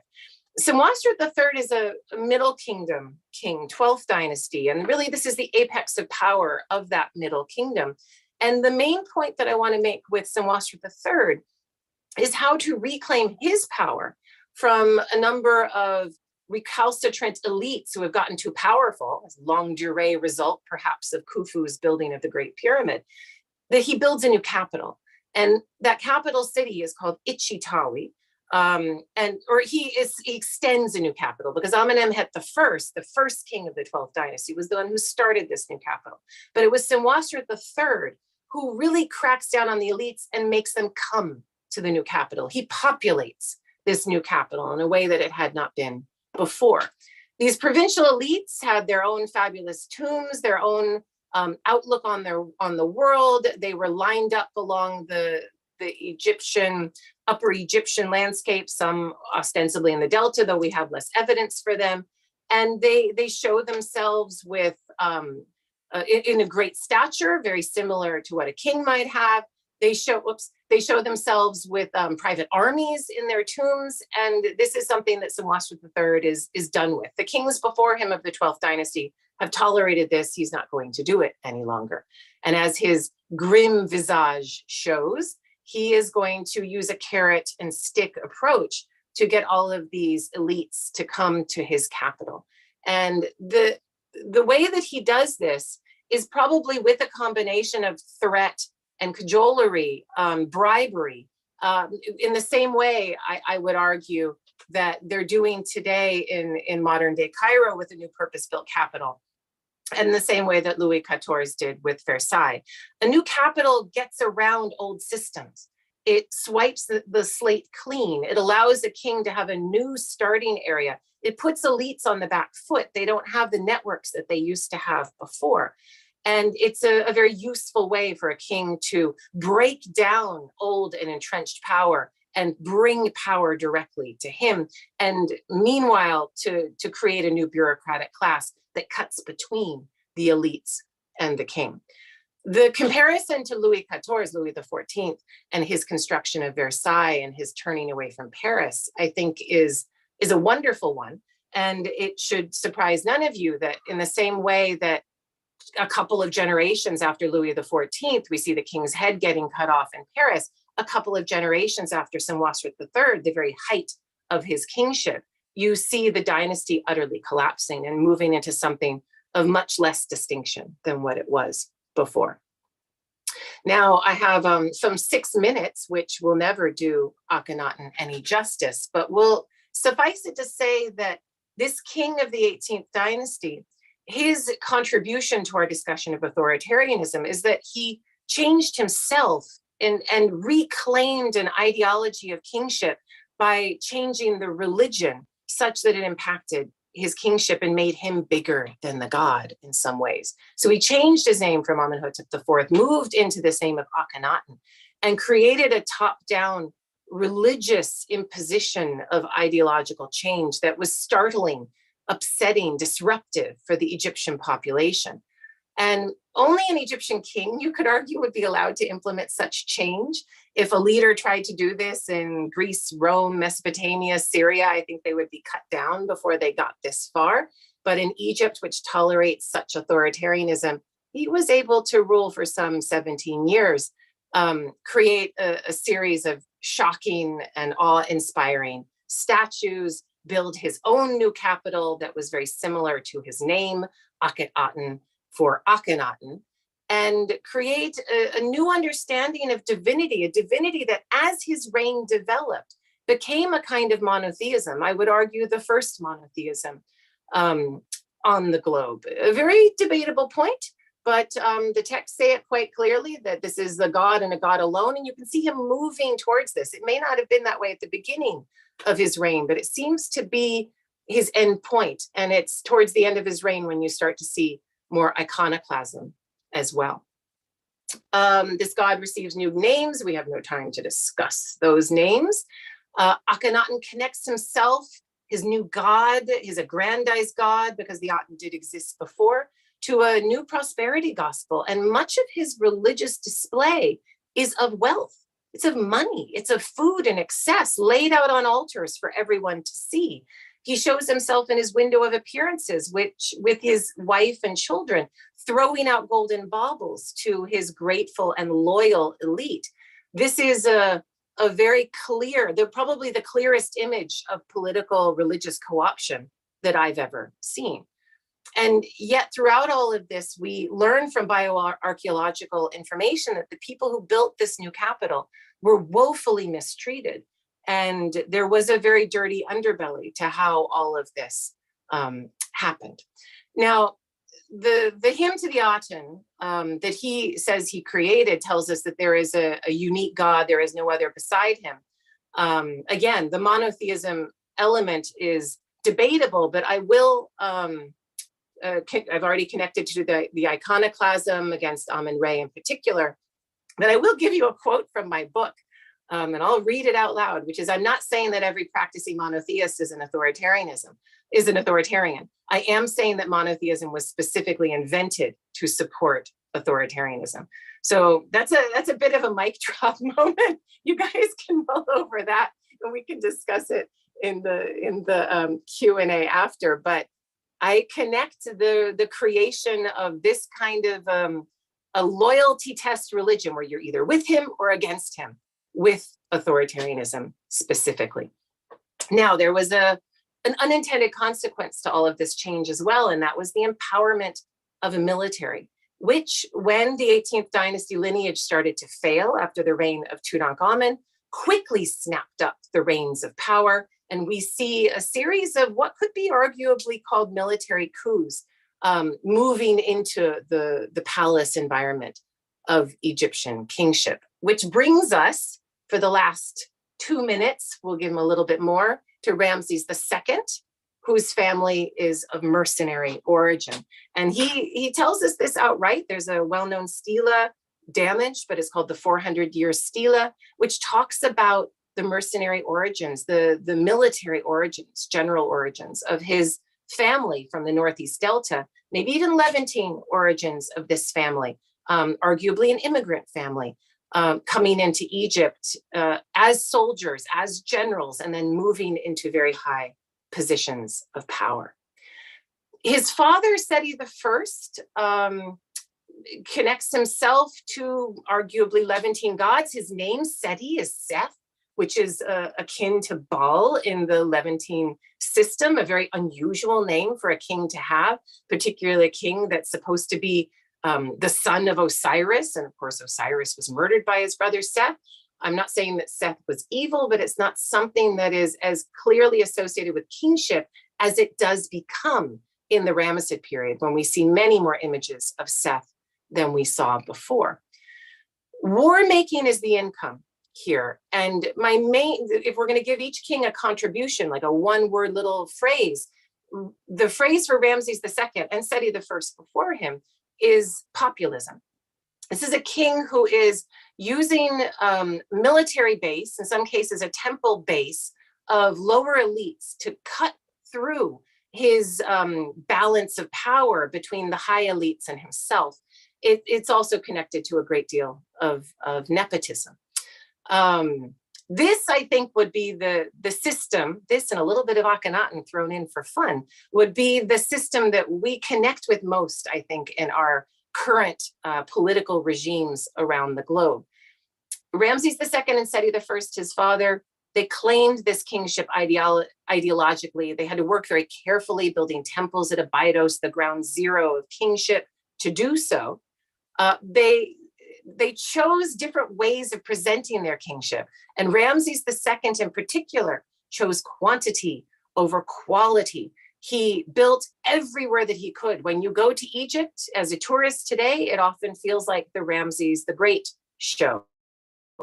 Because of the amount that he reused, he was able to build quickly and cheaply. He could take the statue of another king, reshape the face, reshape the chest, redo the inscription, and boom, another colossal added to the list. And this was done in temples and religious spaces all over Egypt. And by doing that, he created a celebrity kingship, a kingship that drew the common man to him, that created a base of incredibly loyal followers who were not loyal to a patriarch of their own in their homelands, but were loyal to their king, to their fearless leader, to their warrior, who used war and campaigns to bring spoils back to that loyal base and to build a system that would soon eat itself from the inside out.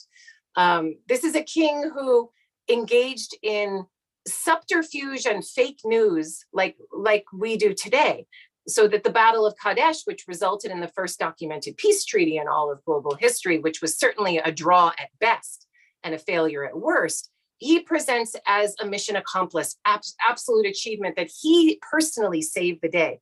Only he could have fixed the problem of Kadesh.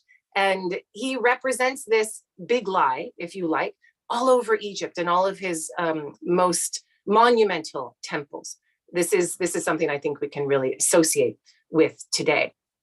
The populism connects him to places where his military base would go, such as this temple at Abu Simbel near the Second Cataract in Egypt. And of course, any sort of populism seems to depend on nepotism as well, which is an interesting connection I have yet to explore more. But Ramses II was the first to openly show his sons, to openly show his daughters, to name them, to give them platforms of their own power. Again, the seeds of destruction are shown at the apex of the wave, right before it crests. And in my opinion, this is one of those seeds of the destruction, because It will, and this is the tomb of Ramses II's sons, to give you an idea of the kind of nepotism and openly named power brokers we're playing with. But the aftermath of Ramses II's kingship is a seething wound of different power players, of hundreds of different power players competing with one another, sons, grandsons, and great-grandsons of this great Ramses II, all vying for power. And so it is no surprise that you see Egypt breaking into twain and a civil war developing between different relatives of Ramses the Great. So there we are. That's the end of it, and it's 12:03. My goodness. But you can see that my final point is that the authoritarianism, in my view, in the world is alive and well. Each time an authoritarian grows, they sow the seeds of their own destruction, they fall, but it is rebuilt in a bigger form each and every time. We continue to do this. We are no different from the ancient Egyptians. We keep going. The difference, in my opinion, and the last chapter of my book is about this, is that the earth is not getting bigger along with us, and there is a hard out in terms of climate change and climate devastations around the globe, in which this kind of growth, this patriarchal growth, hoarding, and monopolization of resources cannot be sustained. It won't continue if the human race wants to have its own continuance. And I will leave it there on that happy note. Thank you. Dr. Cooney, thank you so much. I have to say I am deeply impressed that you only overran by 3 minutes, because I normally go a lot more, and I'm never covering as much as you just covered. So many congratulations. That was masterfully done. For people who are watching, if you have questions for Dr. Cooney, we do now have a Q&A session. You can put them in any chat of any platform that you are currently watching on. They are being aggregated and relayed to me, and I will ask Dr. Cooney as many as we can get through in the time that we have. We can go till 3:15, so we're just going to go for it. So you spoke about elite empowerment and the diminishment of kingship following the empowerment of those elites. I was wondering if you saw a corollary in American politics at the moment. Have we reached the point where the diminishment is going to happen, or do you think we're not there yet? Oh, we have our elite kings. When a single person can be worth over $300 billion, and I'm talking about Jeff Bezos, the owner of Amazon, then you don't need to put that person into political power and call them a king. But what do you call somebody like that? How do you understand it? How can, and yet with that $300 billion in the ownership of that one person, we still have an ideology of don't tax me, that benefits him more than anybody else. So I think that, yes, indeed, we are reaching that point, but I don't know if we've reached the top of it yet. It is the most embellished, aggrandized, opulent period. We are sowing the seeds now. What that will actually be, we can all debate. So yes. We have a question. Would Akhenaten, do you think, be considered the worst or most dictatorish despotic pharaohs? I think that there's the most evidence for that, because Akhenaten, we have the blessing of this capital that he created that was only inhabited for a decade, and then it was bricked up and everyone left. And yes, while they may have destroyed some things or carted away other stones, things were left in a rather pristine condition, so that you can go there as an archaeologist and you can dig up the bodies, as many bioarchaeologists have done, and you're able to see the conditions that people were working in cemeteries that were set aside for laborers. And those bioarchaeologists, and I'm trying to remember a name right now, and it's not coming to my head. If I remember it, I'll bring it up. But they've found a graveyard of children separated from parents who showed the same stress fractures, acute trauma, long-term stress trauma, malnutrition, that showed the same conditions, work camp-like conditions that the adults were in. And you wonder, how does that work? I don't think that any DNA analysis has been done. How would you even do it to determine if people are Egyptians or not Egyptians? That gets really tricky with DNA in Egypt as it is. What you can say is that this regime depended on an empowerment of elites and corruption within that, and a breaking of patronage contracts, such that elites were given large amounts of wealth to do with as they wanted, to skim off the top as they wanted, but without social contracts that were functioning over a long term, because everyone's plopped into a new place, the abuses are able to mount pretty quickly. And people did indeed abuse their power and mistreat those who built that city. So I would say that he's certainly the most hated and reviled afterwards as well. That adds to this reputation of being, as you say, the most despotic of the pharaohs. So I'll go with that as well. I think he was much more ideologically driven and less clever in some ways.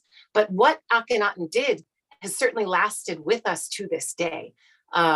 It's something that I think lay dormant, but was around. People discussed, it was talked about so that it could be picked up by some hill country kingship and a bunch of priests who were dedicated to Yahweh. And given the connections between Egypt and the Levant and how close those connections were, I don't think saying something like that is that mad. Though I know there's very little evidence for it, except for some psalms that have very similar phrases from the hymn to the Aten to biblical psalms. But for me, those connections are pretty clear, and it's interesting to see how that religious power can be inviolable and can be used so cleverly to this very day. As I sit in the United States, that is, that many people want to turn back to Christian nationalism, like that.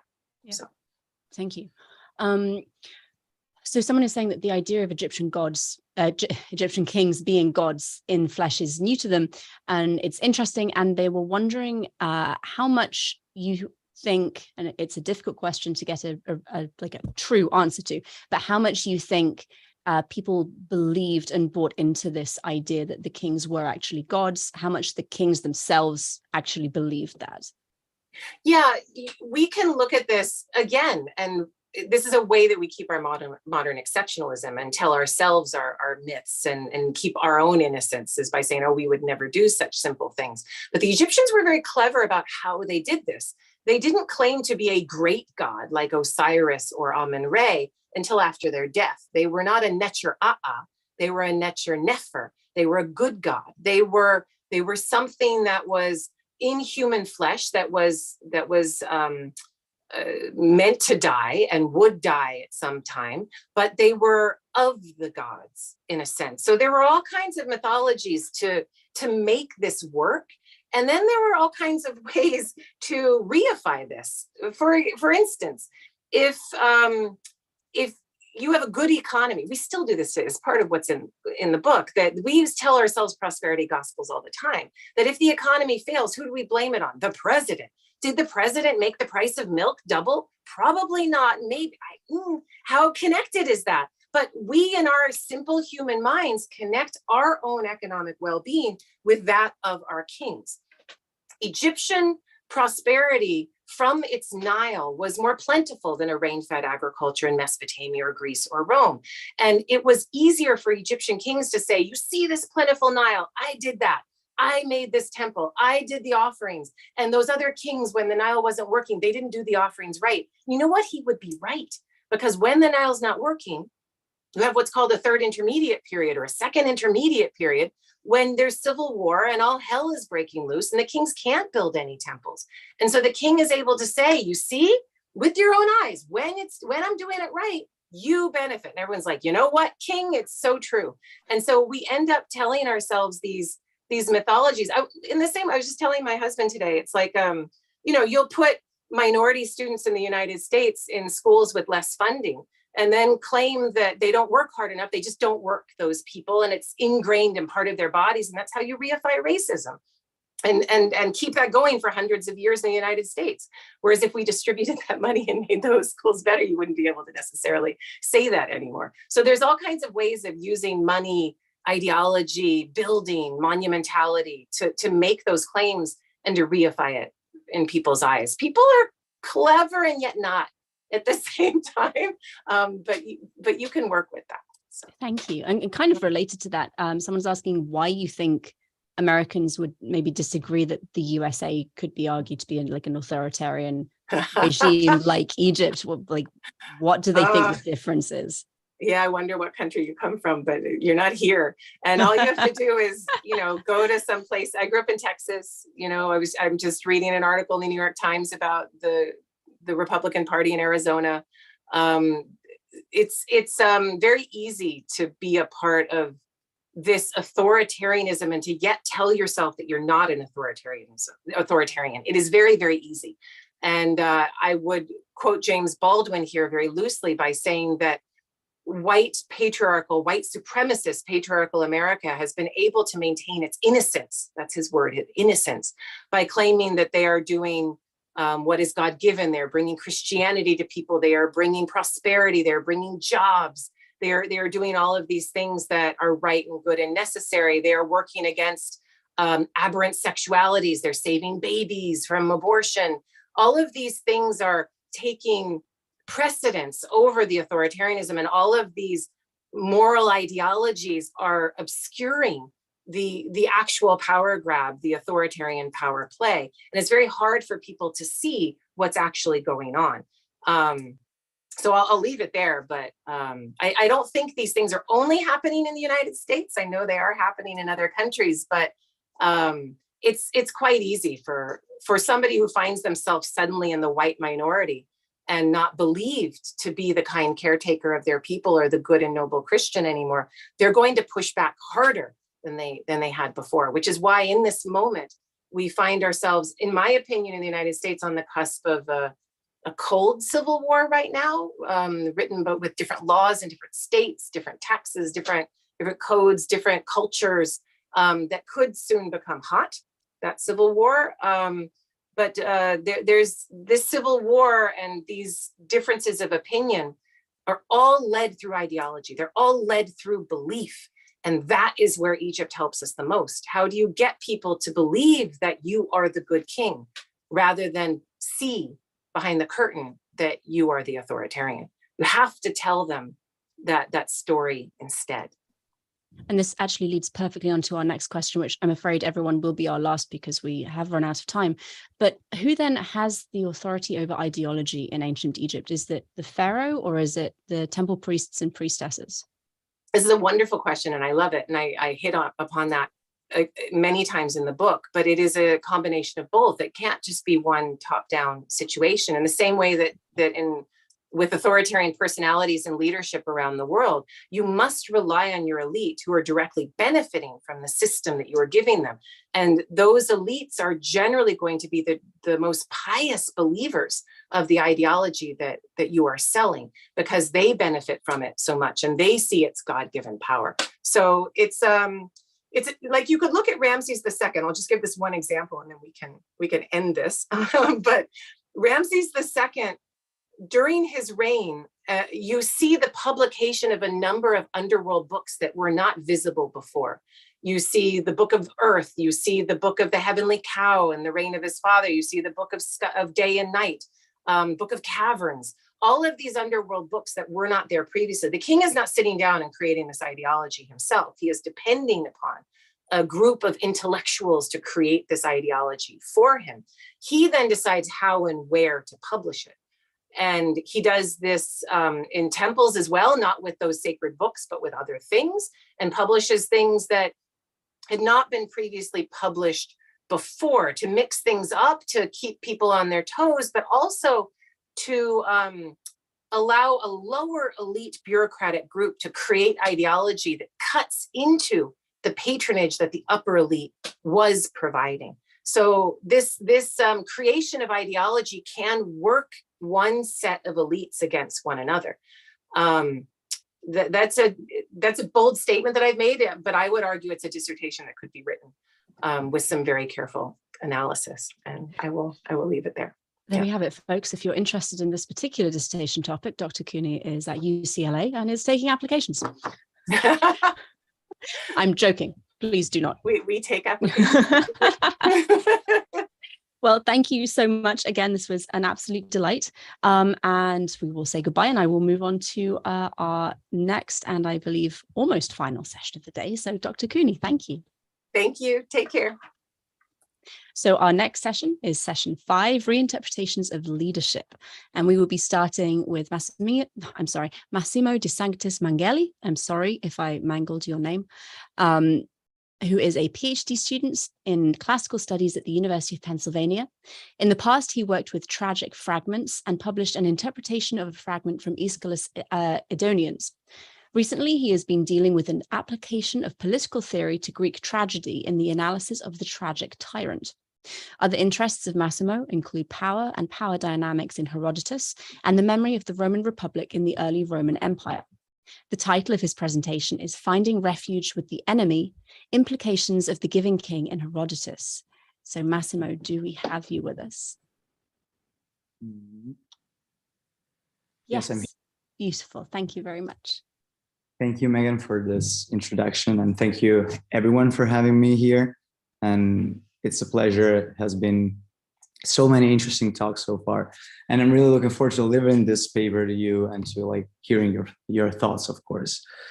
So let me share my screen. Okay. So yeah, that's the title of my presentation. And so before going to the paper itself, I just wanted to spend 30 seconds on context, just to give you this this context for 1 minute. And so basically, I just wanted to point out that this talk is going to be dealing with the Persian Wars and the account of the Persian Wars in Herodotus. But you should be reminded that whenever we deal with the Persian Wars and the Persians in general, actually, I'm not going to be dealing with wars a lot. But whenever we are dealing with Persians in Herodotus, we're going to have to be reminded of 2 different times. So one time is the time of the histories, the narrative that Herodotus covers, which is for the wars, from basically the whole of it.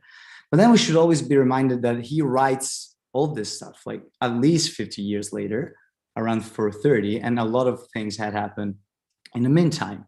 And he probably writes for Athenians in Athens. So always be reminded that there is a filter between what actually happened and his own time. But moving on, in this paper, I will investigate a cluster of passages in book 6 of the Histories to bring out the implication of Herodotus' portrayal of the great king, of the Persian great king, as surprisingly benevolent towards his subjects. I first show that these episodes, when taken together, form a pattern which emphasizes Darius's magnanimity and generosity towards Greeks, whenever the latter are brought to his presence, although the context suggests we might have expected a punishment. Indeed, verbal repetition and a generally similar sequence of events link all those episodes and encourage us to look at these events as particularly meaningful, at least for Herodotus. But why are these scenes significant then? It has been suggested that episodes of this sort show that Herodotus aligns with the conception of the great king as the universal ruler, prone to wrath and to mercy alike, always reaffirming that the kingdom is his to dispose of. That Herodotus was well aware of the Near Eastern ideology of universal kingship is arguably true. Less of a concern, though, has been the reading of those same passages in light of the role of the king's subject here, namely the Greeks. In fact, Darius's beneficence towards his Greek subjects in these passages is part of a pattern of the general good treatment the Greeks received at the great king's court, a theme which runs through the whole of the histories. For the Greeks pervade the Eurasian narrative even when it is focused on Persia, and the privileges granted to them are often both disproportionate and telling. In this paper, I will attempt a reading which focuses on Herodotus' audience and contemporary political issues. In particular, I will try to show that the magnificent Persian king was a way for Herodotus to hint at the attractive power of Persia, which affected several Greek figures who were active during the Penteconst idea, whom Herodotus refers to or has in mind in the course of the histories. For Persia continued to be a force to be reckoned with down to Herodotus' own time, and continued Medizing was likely the clearest threat to the Pan-Hellenic political project. In fact, recent scholarship has shown that the closeness between Greece and Persia, and particularly between Athens and Persia, was a theme running beneath the surface of the histories, and a major political concern of Herodotus' own time.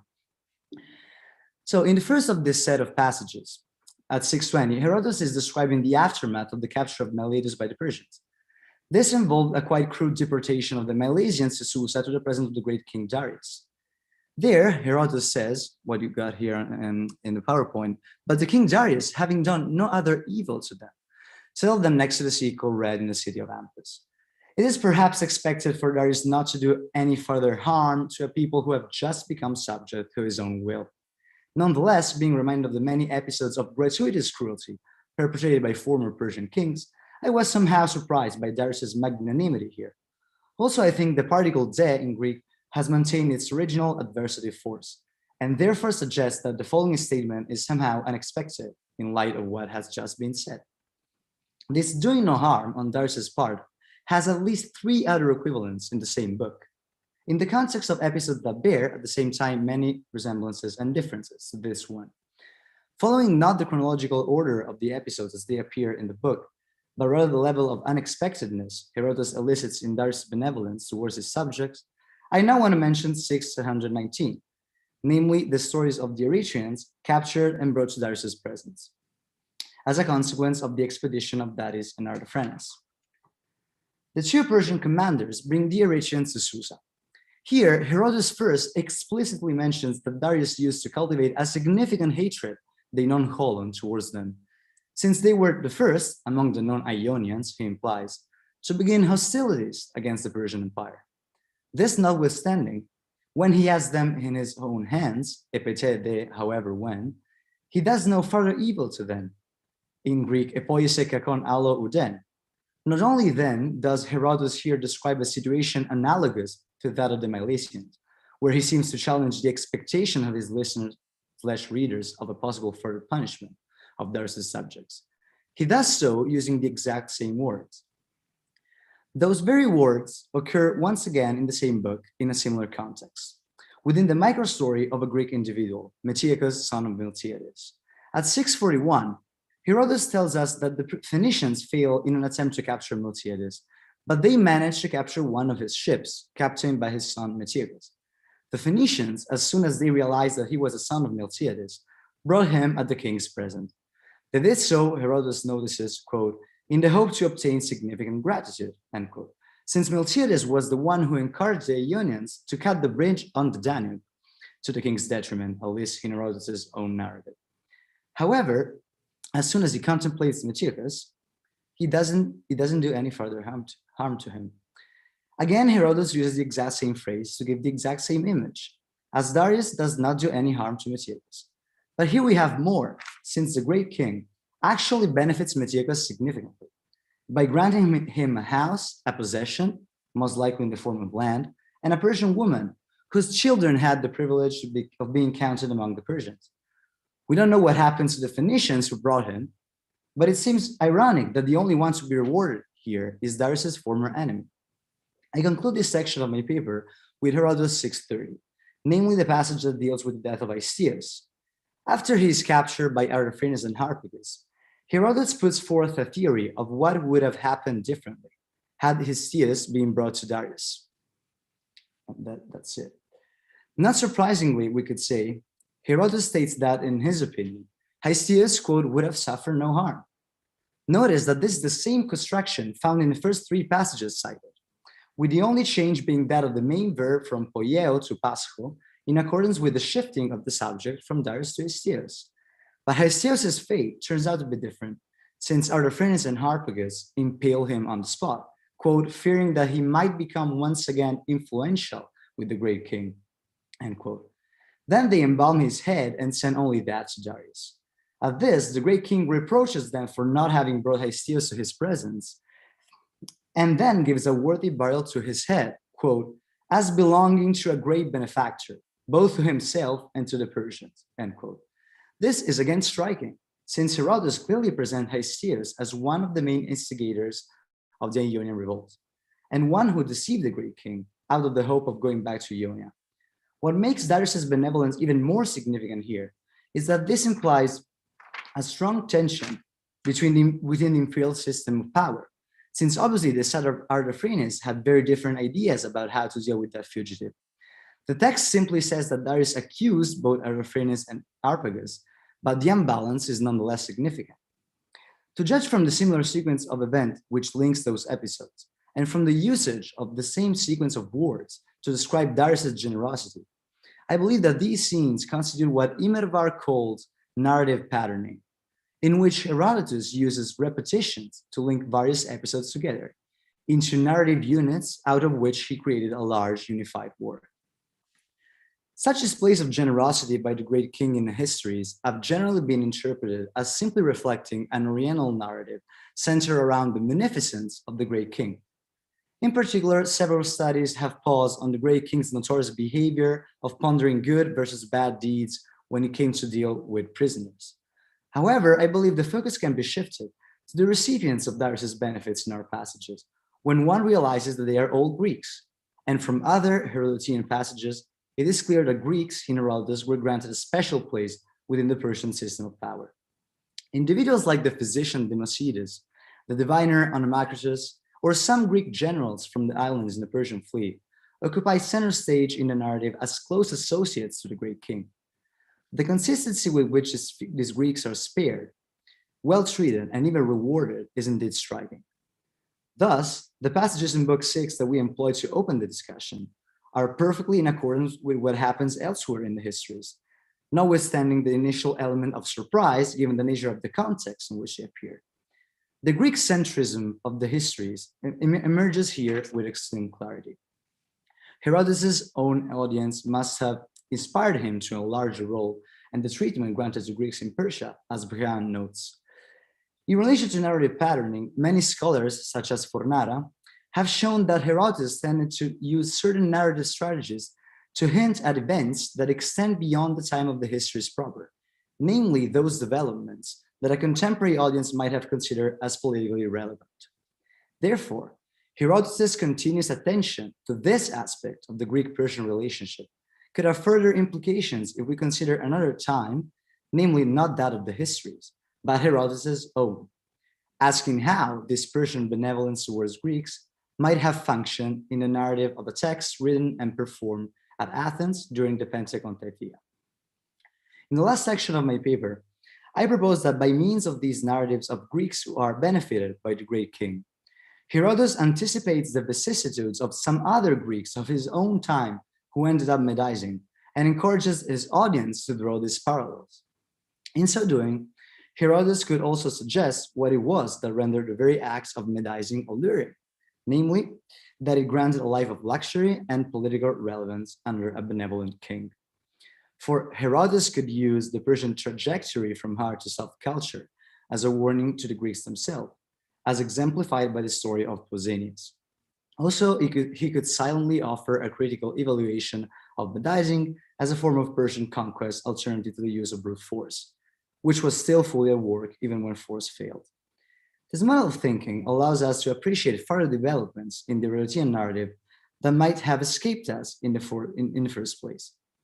That the Samians, for instance, were notorious throughout the 5th century for their attempts at Medizing seems to be reflected in the consistency with which Herodotus depicts them as having power and prestige at the court of the great king. A certain Siloson, a Samian, is presented as being the first Greek ever rewarded by Darius, in a narrative sequence that stresses once again what we might call the unexceptional exceptionality. And you have this passage here. And who is this Greek benefactor to whom I owe thanks, since I just have the kingship? Either one Greek or no one has come to our place and have no debt towards any Greek man. Guess what? He's going to have a debt with this one, and he's going to reward him.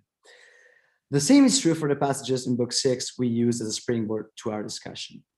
If Darius really granted to the captured Eretrians some benefits, Artaxerxes could have made similar concessions to the same people who tried to Medize in 453, as testified by epigraphy. It is not impossible, though difficult to demonstrate, that those Eretrians heard from their fellow countrymen in Persia. Revolts and civil strife in the late 50s are attested in the case of Miletus as well. And though no Persian agency is explicitly mentioned, it is perfectly possible that charges of Medizing, true or alleged, were made in order to get rid of political adversaries. But it is mostly with benefits granted to individuals that Herodotus seems to develop this model of hinting at later outcomes. If we go back to Antiochus, we may notice that some elements of his trajectory could remind the Herodian audience of that of later figures. That he was given a Persian woman as a wife can help but remind us of one of Pausanias's requests as he approaches the great king. In a letter he allegedly composed and which was recorded by Thucydides in 128.7. Pausanias, sovereign of Sparta, sends you this man. Having captured them in war, wants to please you, and I propose if you agree to marry your daughter and to make Sparta and the rest of Greece subject to you. I think I'm able to achieve this if you support me. If they like this condition, send a faithful man to see through whom we may negotiate our terms in the future. Here, Pausanias grants the king that he would make Sparta subject to Persia. More interestingly, he asks for the privilege of marrying Xerxes' own daughter. That request will obviously not be satisfied, but is nonetheless indicative of Pausanias' willingness to become a real Persian. In fact, later on in the Archaeologia, Thucydides describes Pausanias' entrance at Byzantium, quote, in a Median dress, attended by a bodyguard of Medes and Egyptians, keeping a Persian table, end quote. That Herodotus was also interested in Pausanias' sudden change of attitude towards Persia is proven by a passage in Book 9, whose ironical reading seems inescapable. There, Pausanias admires the splendor of Mardonius' own tent, as he orders 2 meals to be prepared, one in the fashion of Persians and the other of Spartans. He then comments, men of Greece, I gather you here for this reason, since I wanted to show you the foolishness of this leader of the Persians, who, having such a way of living, came against us who have such a miserable one, to deprive us of this. Pausanias' thoughts about the foolishness of Mardonius betrays him as an admirer of Persian luxury. This is another example where the time frame of the history is proper, did not allow Herodotus to fully describe later developments concerning a historical figure, though it didn't prevent him from leaving hints. Like Pausanias, Antiochus is the embodiment of the everlasting possibility for Greeks to be corrupted by Eastern wealth and luxury. A similar pattern can be observed if we consider the Herodian treatment of the figure of Histiaeus. We underline the grip the Herodian Histiaeus apparently still held on Darius, to the point that it clearly created a tension between Darius himself and his Persian subjects, who evidently consider him as a rival.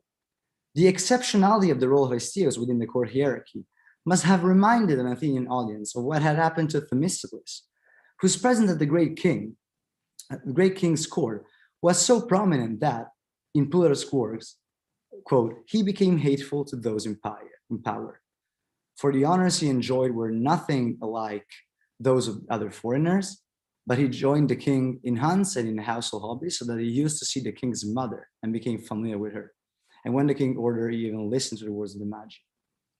His honor exceeded those usually granted to foreigners.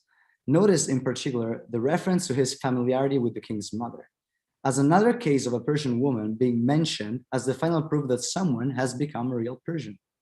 The popularity of Themistocles' story makes it likely that Herodotus wanted to present Histiaeus as another, lesser-known Themistocles, with the close relations and influence he had over the great king, to the point of eliciting jealousy in the satraps.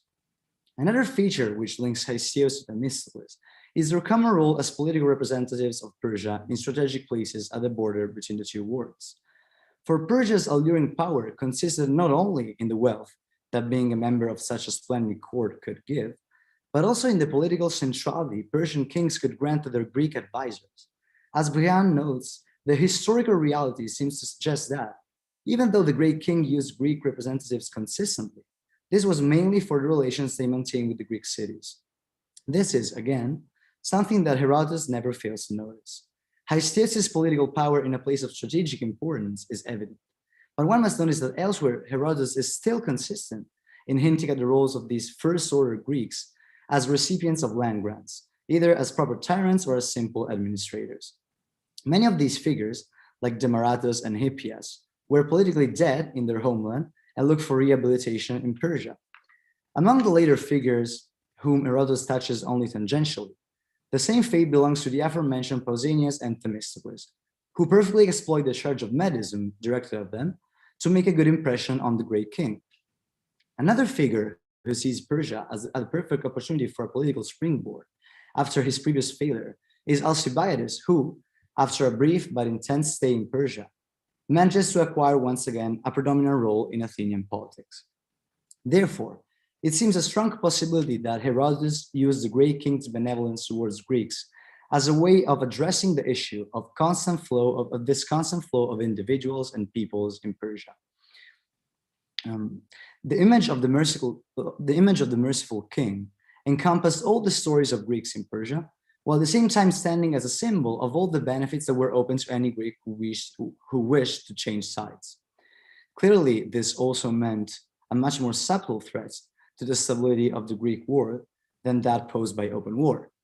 Herodotus seems to suggest that Persia could still conquer Greece by incorporating its inhabitants within the Persian borders with the prospect of a life of luxury and or political relevance.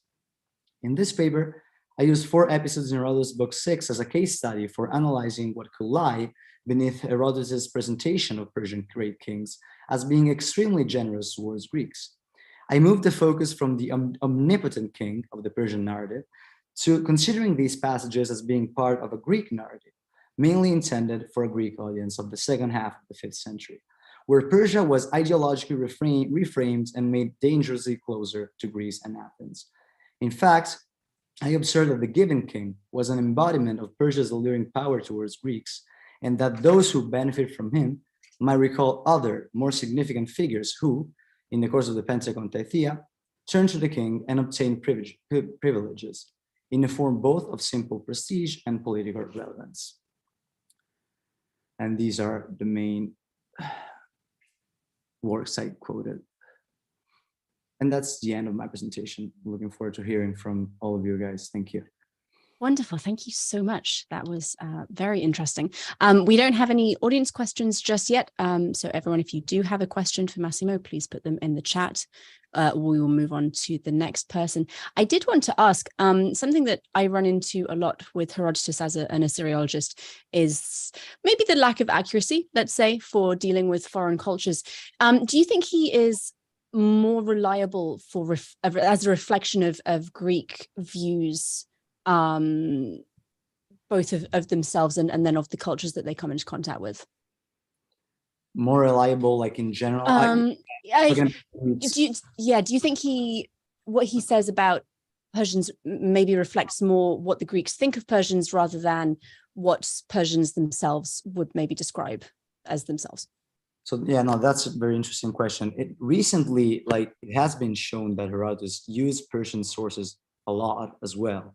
So obviously there is this conflict that it's obviously difficult to determine exactly how much okay, this is Persian, this is Greek. I think that's almost an impossible exercise. He wasn't just interested in Persia. He had material from those places.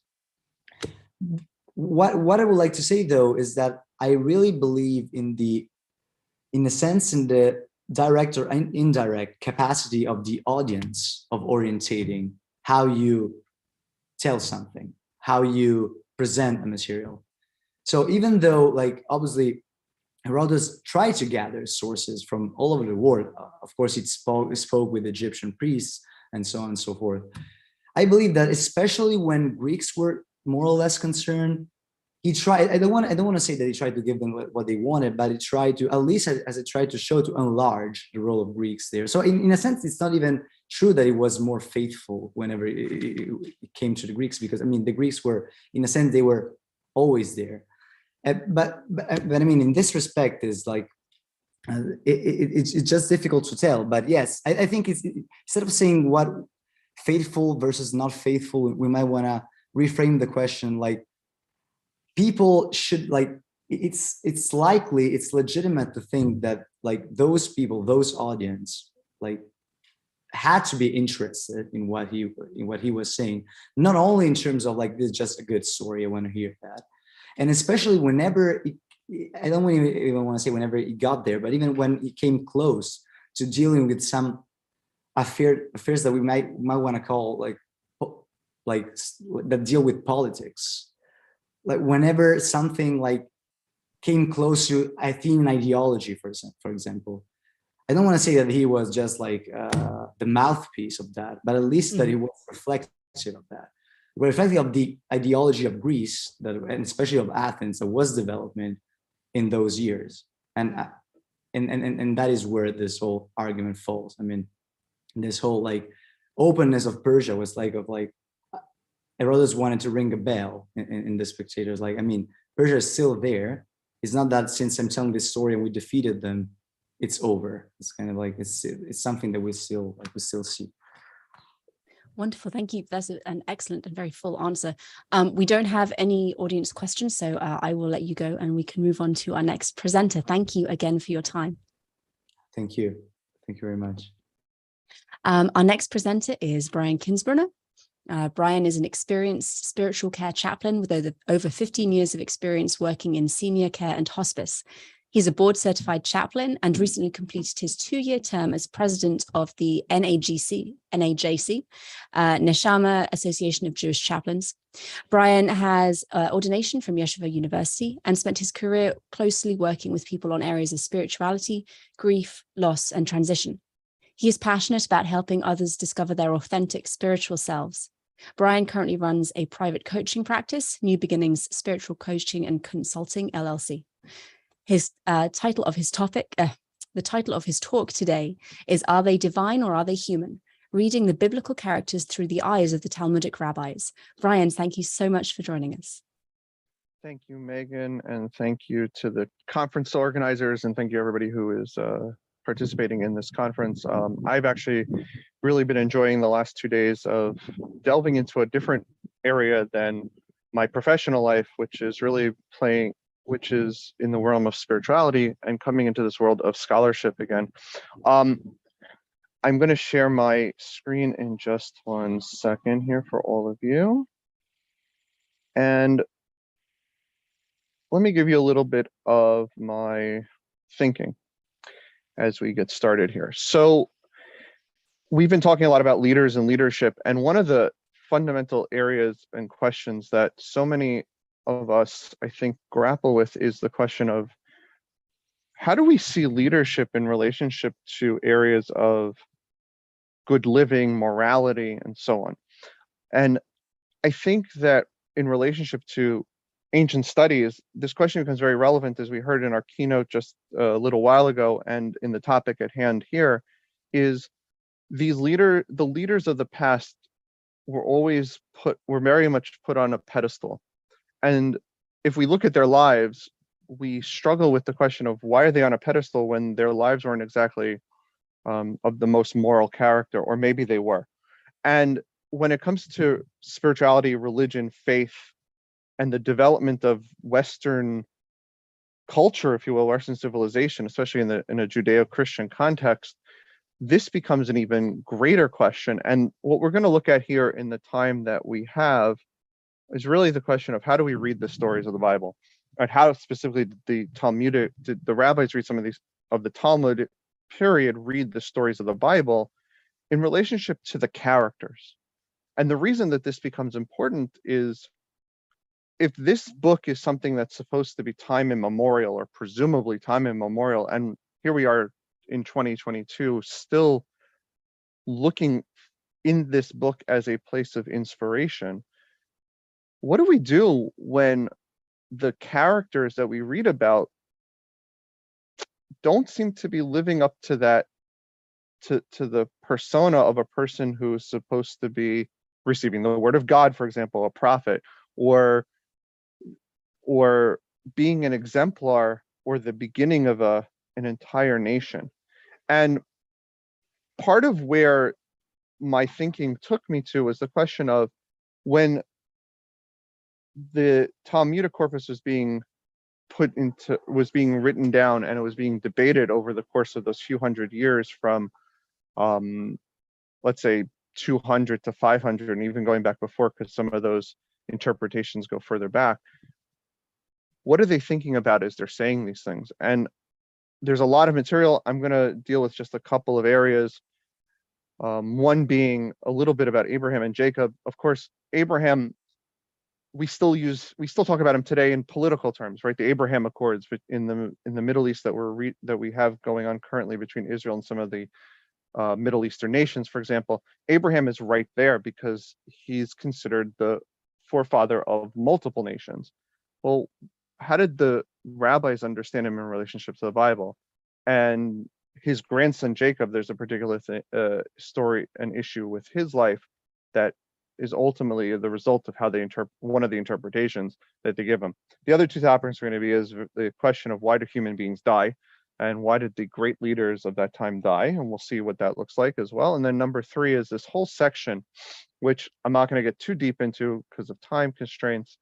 There's a whole Talmudic discourse about the question of if you say so and so sinned, well then you made a mistake, not that they actually made the mistake.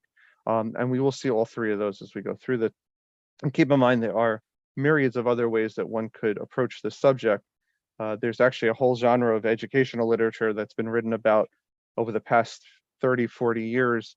How do you teach these characters to middle schoolers, high schoolers, areas that I think oftentimes get subsumed under the guise of religious education, but I think are important for scholarship as well as we look back and try to do some comparative work. To begin with, there's a Talmudic statement so most of the Talmudic statements I have, actually all the Talmudic statements I have are from the Babylonian Talmud, which is considered to be the more refined Talmudic source. And this one is a question about Abraham. Oh, sorry, I went one ahead. We know the Torah, the way that the Bible describes that the Torah was given at Mount Sinai many generations after Abraham's life. However, the rabbis, reading some of the anomalies that come up in the story, for example, it describes how after the angels came to visit Abraham to give him the promise of the blessing of his son, they went to the city of Sodom, and they went there and were served matzah, presuming that it was Passover, and presuming that there's some sort of that they were celebrating this holiday, of course, which was completely anachronistic to the time.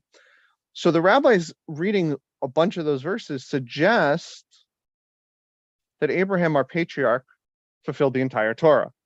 And there's another passage that expands that not just Abraham, but all the ancestors up until Moses are following the entire Torah. And it even goes so far as to suggest that they're following laws that were only established centuries and centuries later. So we see in this first source that Abraham, our patriarch, fulfilled the entire Torah before it was given, as it said in Genesis, because Abraham hearkened to my voice and kept my charge, my mitzvot, my statutes, and my Torahs. And so there's a debate about didn't he just fulfill the 7 Noahide laws, which are these laws that some consider to be the natural laws, don't murder, don't steal, and so on, or they're considered to have been the laws that were given to Noah for the basic building block of the world, and then Abraham's law, the laws of Moses, the Mosaic laws were given later for the entire world. Anyways, the point being that, but he followed circumcision, which presumably is a Torah Mosaic commandment. Oh, so say he followed that in circumcision, but ultimately it says, no, he followed everything, my Torah, which implies the entire Torah. Now, I bring this up for 2 reasons. Number one, it puts a heavier burden on the ancestry than a reader of the text in a very literal sense would necessarily want to put on. And it opens the door to pointing fingers at the later generation, specifically Jacob, because we know that Jacob marries 2 sisters. And right there in the Leviticus law, in Leviticus, in chapter 18, the whole section regarding that describes the ancient Israelite ideas regarding sexual morality, and you shall not take a woman with her sister in marriage as rivals. So if you say that they follow the entire Torah, you put yourself in a position where now you're saying that Jacob, the forefather of the 12 tribes, the nation of Israel, was an out and out, was not fulfilling one of the laws of the Torah. And so the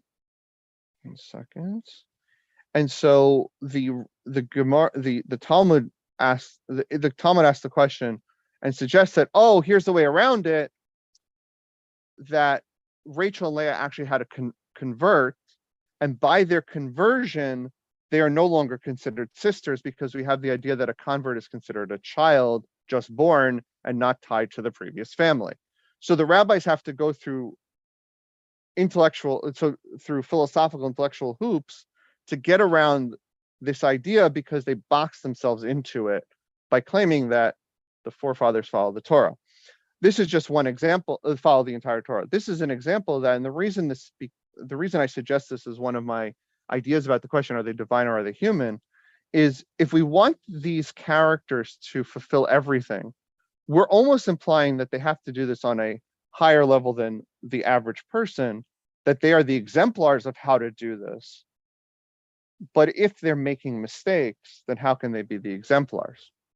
Now, my personal opinion is, and that is not scholarship, but my personal opinion is that the fallibility of these ancestors is part of the story that makes the Bible so unique, and maybe helps us understand why it has lasted over 2,000 years as a source of inspiration, is that it's not a divine book, but it's a book that can speak to us on our human level, on our imperfect level. But with that said, let's jump ahead to another passage. And many of us might be are familiar with this. I'm sorry, my trying to screen share multiple things at once. Many of us are familiar with this idea from the standpoint of the whole debate about understanding the question of original sin or not original sin. And the Talmud itself is grappling with that. As we know, Judaism and early Judaism, early Christianity in this Talmudic early Christian era are growing up literally next to each other. We have evidence archaeologically that they're in the same towns. We have evidence in the literary traditions that they're reading, obviously not just reading the same text, but having the same conversations and making very similar interpretations. And even debating this, there's an example that I came across in a book on the early monastic literature and Babylonian tradition by Michal Bar Siegel, where she quotes from the passage from the sayings of the Desert Fathers regarding, again, Jacob, that when Joseph's brothers come to him, when Jacob's children come to him and want to bring Benjamin down to Egypt to at the request of this viceroy, which they don't realize at the time is their brother, Jacob turns to them and he says, well, you've left Simeon there. I don't have Joseph. Are you going to steal another child from me by taking Benjamin? And there's this debate in this one particular source where these two thinkers are sitting together, and one says, woe is to Jacob, how could and the other one says, well, no, you shouldn't be speaking of Jacob like you would understand him because he's on a higher level. And so very similar in this sense of, are these people on a higher level? These are the debates going on. And again, these are debates that I think you would find today. If you walked into a synagogue and you walk into church, you're going to find the same thing. And so subsequently, the same thing here with this question of sin. So there's one source that suggests there's no death without sin,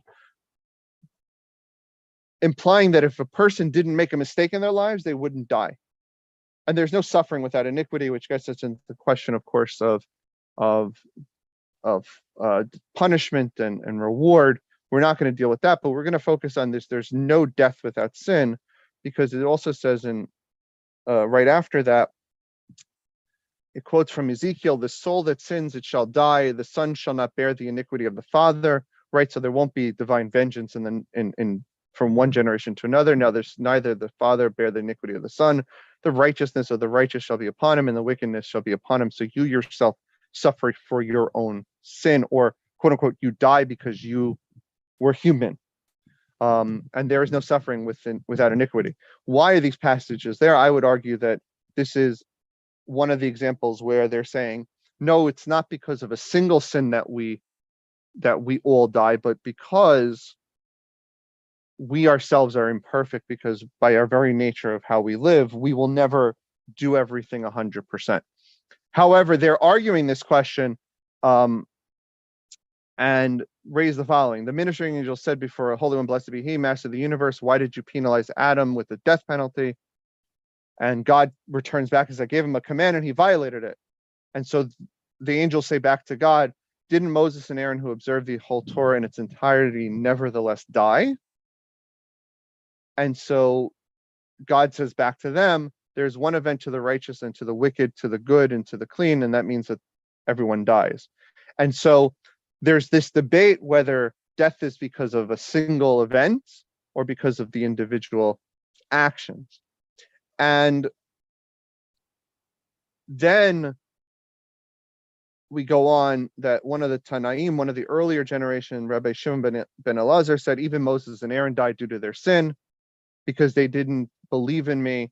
They hit the rock instead of spoke to the rock. This is the story in the 40th year in the desert when the Israelites are complaining about water for the second time. There's the parallel story in Exodus right after they cross over the sea where they're complaining about water, and God tells Moses, hit the rock and bring out water. And this time God tells Moses, the 40th year, speak to the rock. And Moses, in a fit of anger, hits the rock. And because of that mistake, I hate to use the word sin, but because of that mistake, as a result, even they die. They don't get to go into the land of Israel, or the land of Canaan, excuse me. And so the Talmud is back and forth in this debate, thus again questioning, well, are they perfect or are they not? If they're perfect, well, death is because of humanity, everyone must die. If they're not perfect, that means that they're human and that they're not these mythological divine beings, that they're really, again, people that we can relate to on some level, even though they speak to God, they're connected to God, they have special status that most of us don't have. And finally, in that section, just one additional point, there's this strange tradition that comes right after this. It says that the truth is there are perfect human beings. There were 4 of them. Benjamin, Jacob's son, who we mentioned before, Amram, the father of Moses, Yishai, the father of David, and one of David's sons, Kilav, and they were all considered to be perfect. We learn this according to some tradition, except for Yishai. The point being here that are these characters in the Bible supposed to be considered extraordinary, or is this somewhat of a history book? Is this telling us the story of ancestors who were ancestors? You know, you can imagine, we write these books even today, right? Imagine, I'm a Lord of the Rings fan, or I used to be, I guess. I haven't, when that was 20 years ago when the movies came out. And if you read the book, and more so than the movies, if you read the story of Aragorn, who becomes the king eventually, and if I'm spoiling it for anyone, read Lord of the Rings already. It's been out for 90 years. He's the descendant of the mixture of the elves and humans, and he has a special status, but he's trying to downplay that status. And the way that Tolkien wrote his mythology is that every generation, there was a descent of generations, and they kind of lost that status and became a little bit more fallible and a little bit more fallible. But sometimes there's a tradition that one was perfect and this one wasn't. But let us move on to the third section, which I think I particularly find moving and has taken on a lore in the modern world, which has no business to have taken on, because this was clearly a singular opinion. As you're seeing in a lot of these places, we quote one rabbi to suggest something. And I'm just going to look at a couple of them. There are about 6 different character stories here. I'm going to start with Reuben. So there's a passage that I didn't quote here that has a debate about, there are certain texts that one should not read out loud and translate out loud in public. And one of these is the story of Reuben. And what's the story? So it says as follows. Rabbi Shmuel Bar Nachmani, who is the progenitor of this entire line of thought, suggests as follows. He says, in the name of Rabbi Yonatan, that anyone who says that Reuben sinned is nothing other than mistaken. What's the story? So Reuben, after the death of Rachel, is said to have laid with Bilhah, who is Jacob's concubine. So Jacob marries 2 sisters, Rachel and Leah, marries their maidservants, Bilhah and Zilpah, or makes them his concubines. And of course, there is another rabbinic tradition that goes even further and suggests that all four of them are sisters. So just go back to what we said before and add to that embellishment of the troubles that Jacob had by marrying four sisters. Nevertheless, Reuven laid with Bilhah. But Shmuel bar Nachmani suggests, no, he didn't lay with her. What he did was he moved Jacob's bed back to the tent of his mother Leah, because he felt that by Jacob moving his tent to Bilhah, who was Rachel's maidservant, Jacob was grieving at this point, as one can imagine, and he was trying to look for the replacement for his beloved. So he went to Bilhah instead of Leah. Reuven, of course, moved. So Reuven does one of two things. Either he violates Jacob's concubine, forgive the language, I know that's a very harsh language, or he moves her bed, very cleaned up version of this. He does something innocent. For those who are students of pseudepigrapha and the testaments of the 12 tribes, Reuven, the description of Reuven's testament is interesting, because he has this whole long description that he was actually taken by Bilhah. He was attracted to her, and then he perhaps, if you read it this way, he goes so far as to rape her. But the rabbis are struggling, because again, Reuven is one of the 12 tribes. He's a progenitor of the nation, of one of these, of the nation of Israel. He's the ancestor of one of the 12 tribes which make up the nation. How could he have sinned? And in fact, as it says even here, he's still part of the 12 even afterwards. So somehow he must have done something. It wasn't as we understand it.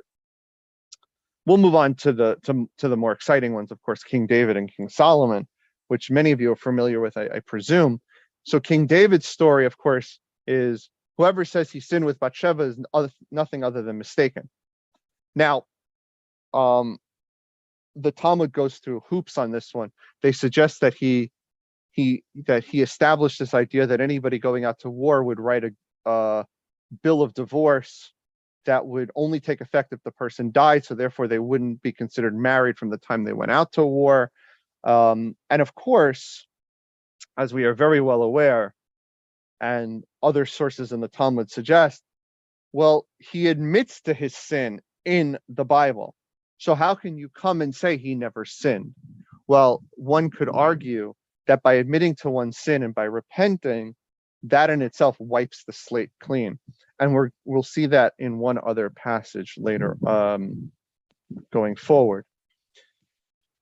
King David, of course, is probably in this sense the most challenging of them all, because he is the ancestor of, well, the hope that all of the Judeo-Christians have of some sort of future era, some utopian messianic era, whether one sees it as the, in the Christian tradition, of course, seeing him as the ancestor of Jesus, and of course, all that entails, or in the Jewish tradition of awaiting some sort of future utopian, just a world on some sort of Messiah, the son of David, that is spoken of in a lot of the literature, and of course, has the whole history unto itself about false messiahs and true messiahs. I'm going to skip to actually Josiah just for the sake of time. I'll skip Solomon, unfortunately, for our context. His is interesting story as well. But King Josiah is interesting because Josiah was always seen as a figure of revival. His period of time was the last gasp of the First Kingdom's attempts at preventing God's wrath. And so the question is, it says here, anyone who says Josiah sinned is nothing other than mistaken. So what sin are we talking about? He's seen very positively, but it said he did that because it says he did that which is right in the sight of the Lord and walked in the way of David his father. However, what do I do with, and like him, there was no king before him that returned to God. So what return does he do? He must have done something wrong in the past. And so the suggestion is that he didn't judge favorably in the years leading up to his 18th birthday, where he was no longer the regent king, but he was actually the king. And the rabbis go so far as to suggest that he repents by repaying all the people who he financially caused struggles with leading up to this point. Okay, So I just gave you a few examples. There are myriads of other sources on this question. For example, just one that I went over years ago that really struck me was, so we know the stories in the book of Judges where you have a lot of leaders who are anything but perfect. In fact, probably the most imperfect leaders that you will find before the times of the kings. And the rabbis try to either lift them up or really downplay them, depending on which tribe they're from, which story it is. There are a host of reasons for that, having to do with who said it when, trying to downplay rebellion, play up the idea again that they are biblical characters. So should we be doing this? Should we be reading them favorably or unfavorably? Or in other words, should we be following the lore of Shmuel Bar Nachmani, who says, if you say that so-and-so sinned, you are making a mistake. And by the way, I should just say that as centuries have gone on, we've taken these 6 characters and we've many in the Jewish tradition have extrapolated this further, because I think that we're trying to learn moral lessons from people that we may or may not be always needing to be, that we may or may not be, it may not be easy to learn from, excuse me. That's question number 1. Question number 2 that I just leave with, again, these are questions to further engage you all with. As our moral compass has changed, what do we do with these characters? Should we be reading them even more favorably today? Or should we read them less favorably? Even in some of the very ultra-Orthodox Jewish communities, it's interesting which characters they try to uplift and which characters they downplay. For example, some of the rebellion stories in the Bible, in the Torah, just very quick, the rebellion of Korach. So there are some who see Korach, this is the story in the book of Numbers, there are some who see him as actually coming out better, even though he's the one who gets punished in the end. And they do that because they reread the stories in light of certain subversive, quote unquote, subversive readings that they're offering. And what do we do today? This is very important both in scholarship and also in practice, because we use these books not just to understand the past or try to read the past, and not necessarily historically, but how did people read the past, right? And we also use all of these works, not just biblical works, but we saw in the in the keynote, we saw a picture of Marcus Aurelius, for example. His meditations are fundamental in many self-help books today, which is fascinating unto itself.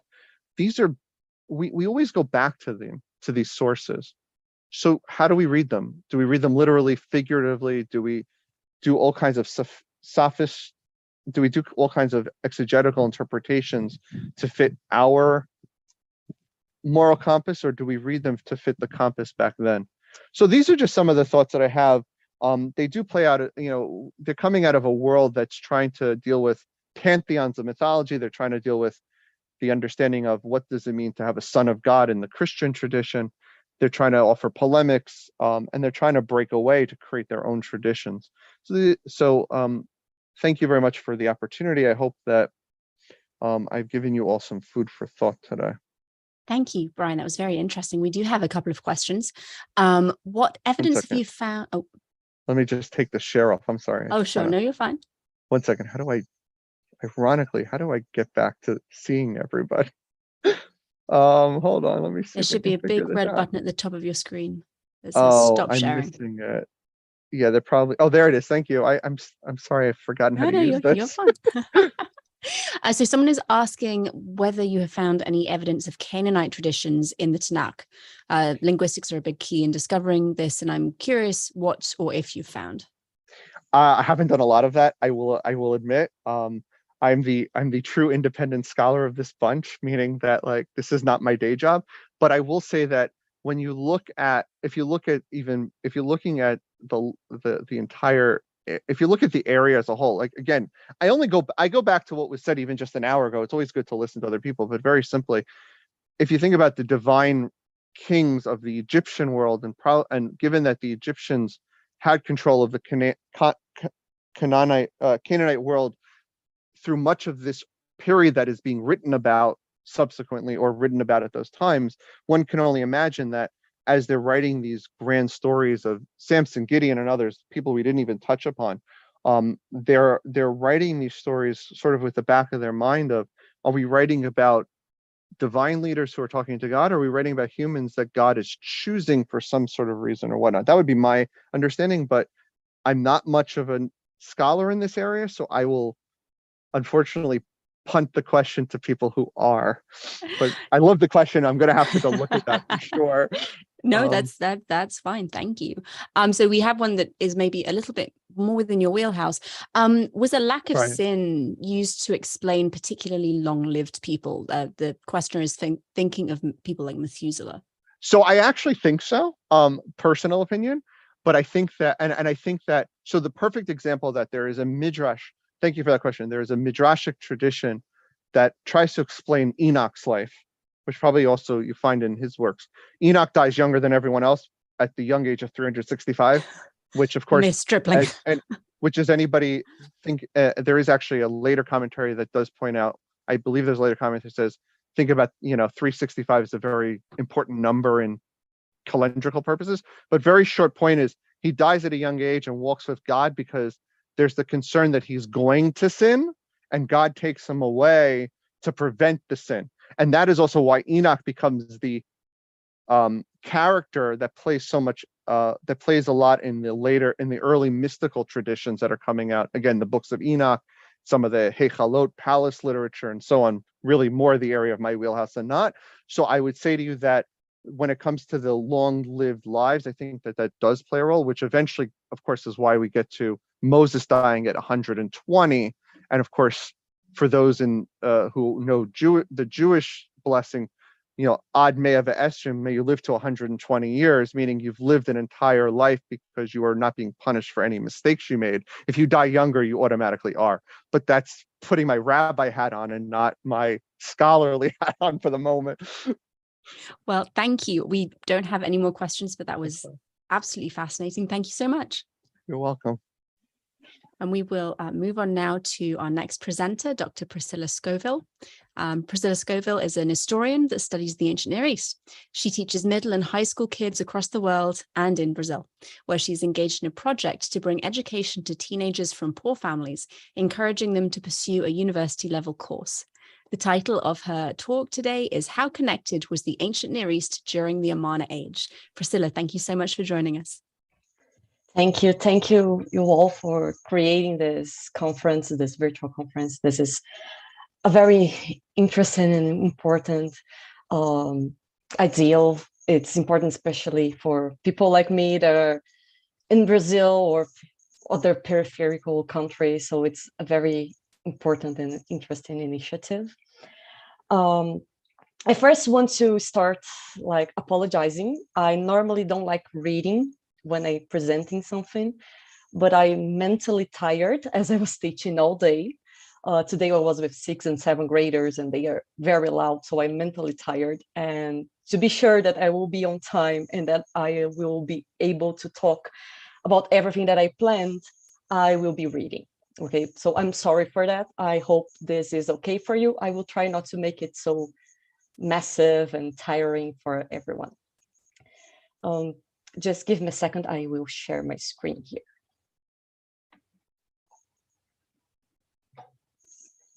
So studying the ancient Near East is something relatively new in Brazil.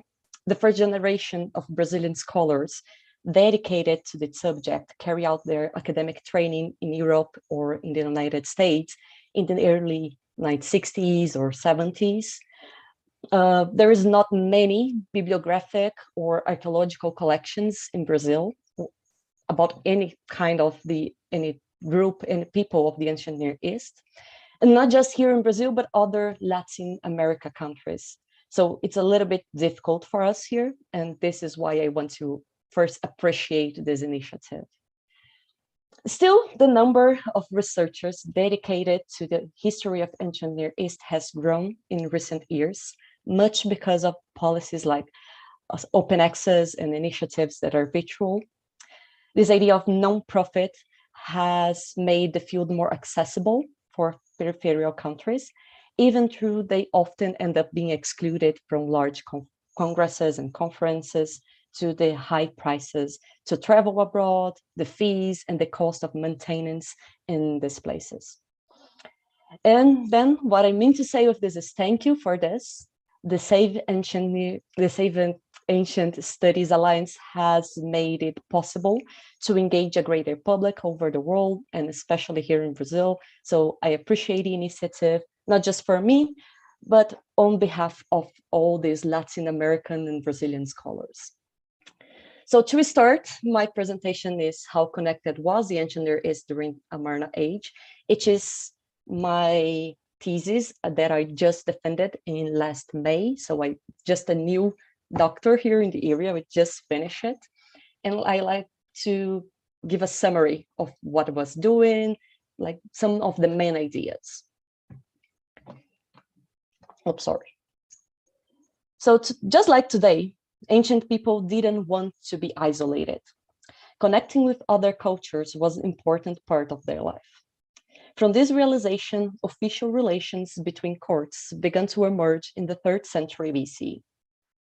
The oldest evidence of diplomatic correspondence ever found is a letter exchanged between the kings Irkabdamu of Ebla and Zizi of Hamazi. And this is the one that is on the slides. I will not read everything, it's just there for you. But the content that is written in this document shows us that this is not the first correspondence ever written, but it's just the first evidence that we have. Over time, more rules were structurized, and they were structurizing these diplomatic relations. The beginning of the Near Eastern diplomacy can be separated into 3 main moments, based on the documentation of Ebla, Mari, and Amarna. Briefly, we can understand that during the Ebla era, contacts with foreign kingdoms were guaranteeing security in case of attacks and economic benefits, facilitating trade. The world was dynamic, and the boundaries of each Mesopotamian city-state were changing rapidly, as were the power relations. Then came Sargon of Akkad, who transformed how kings interact with the world, creating an empire. Although his empire did not survive for long, one of the greatest legacies left by him was the centralization of power in a capital, replacing the disposal of city-states. Because of this, connections with foreigners had to be reshaped. During the new phase of diplomatic relations, the Mari era, the focus became to build and to maintain the power of some kingdoms. That is, the correspondence exchanged between kings did not seek only the security and defense of the territory, but served as a tool for territorial expansion. At the time, the contacts established had a lifetime charter or a fixed term. It does not guarantee stability. Thus, the Syro-Mesopotamian region faced an aggressive environment that triggered a dark age. With that, the suspension of diplomatic activities, migrations of new groups, and destruction or abandonment of several cities happened. Once again, the world was remodeled and the centrality of relationships changed, shifting from South-Central Mesopotamia to the east. Such a change was not random, but coincided with the expansion of Egypt through the Levant and the rise of Mitanni in northern Syria. I said Islam because I was talking about Islam in class, and this is still in my mind, so sorry. The expansion of Egypt through the Levant and the rise of Mitanni in northern Syria. Egypt and Mitanni are crucial kingdoms for this new phase of diplomacy, which is the Amarna age, as their rulers were responsible for stimulating the exchange of letters once again. This resumption of diplomacy followed written patterns that had already been established in the previous moments, but for the first time, it included an idea of a common objective: peace through the maintenance of the status quo. With that, the exchange of messages became more than a diplomatic contact, but a system. that changed the structure of thought from the individual to collective. It also implies that the agreement were inherited by their successors. In other words, the treaties were eternal and no longer for life.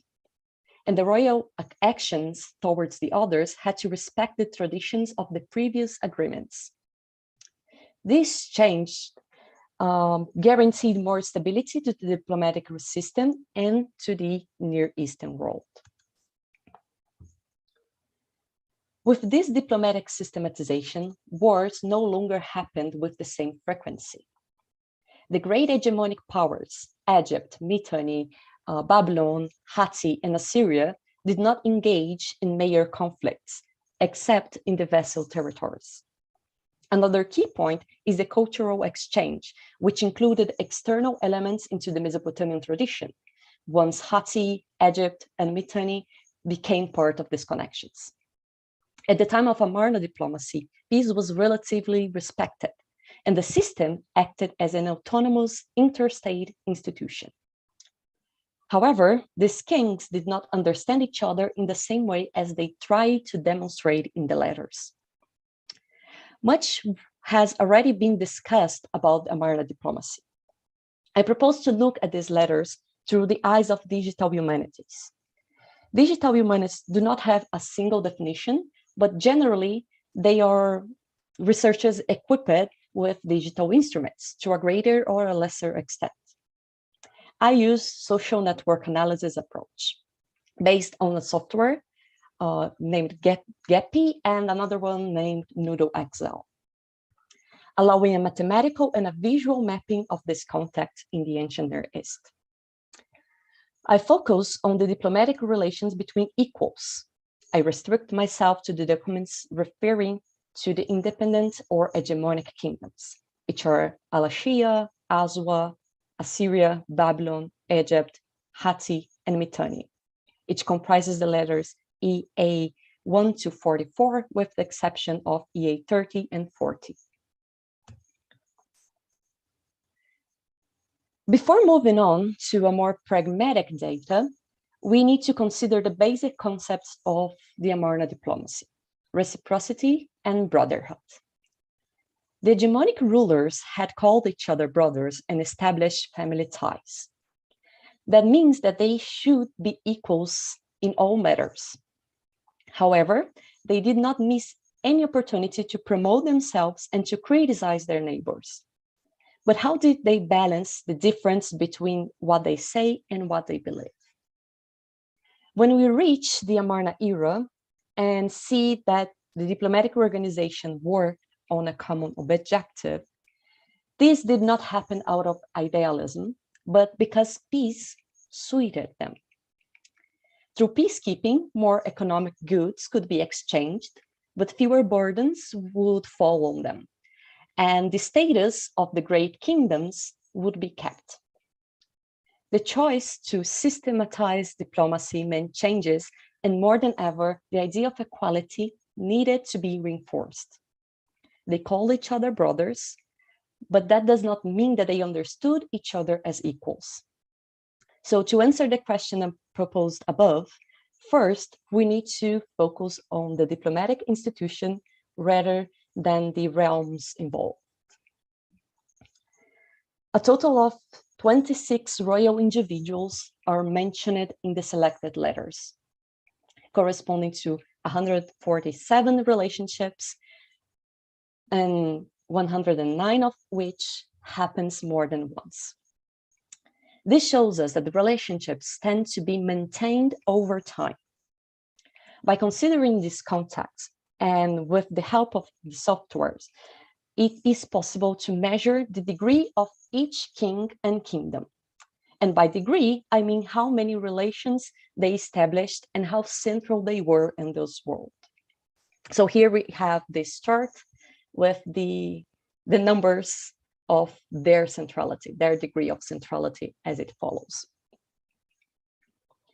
It should be explained that it is natural to find Egypt and its rulers highlighted, since all of the documentation refers to this place. which is the Amarna letters found in Egypt. What is interesting to note is that there is a pattern in the centrality of agents in this diplomatic system. Mitanni and Babylon, who have most tablets, 13 and 14 respectively, have the same degree as Hatti, who has only 4 letters. These kingdoms are still very close to Assyria, which has only 2 letters. These 5 states are the so-called Great Kings. So Assyria, Babylon, Egypt, Hatti, and Mitanni. According to the rules of Amarna system, they should be equal. Alahia and Aswa, which have a lower centrality, were independent, but they were not a hegemonic space. In addition, Assyria still has another particularity that explains the difference between its centrality and that of the other hegemonic powers. It was the last one to be included in this system.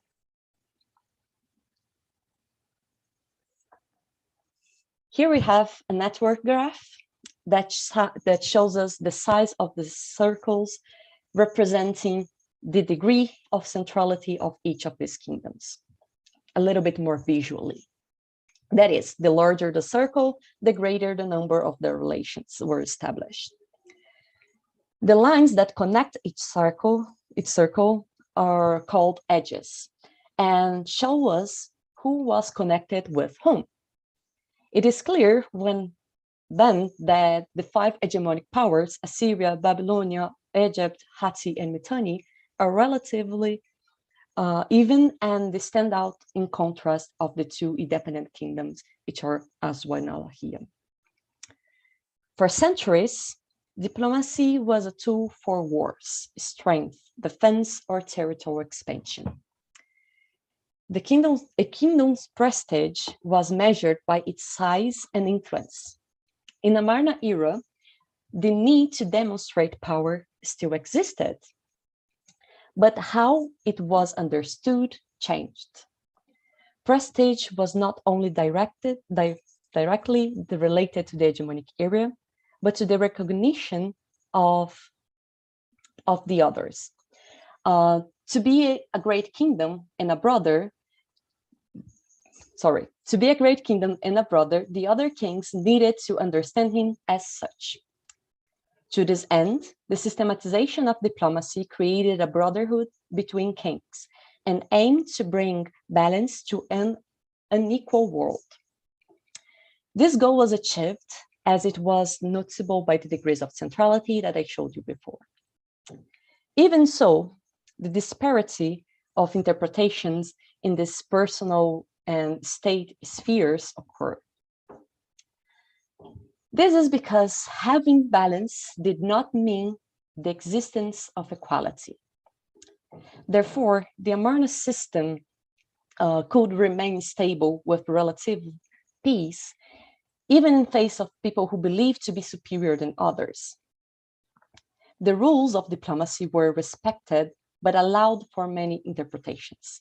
There was no specific or unique definition for some of the fundamental concepts of this system, such as reciprocity, which could be interpreted as equality, equity, compensation, or justice.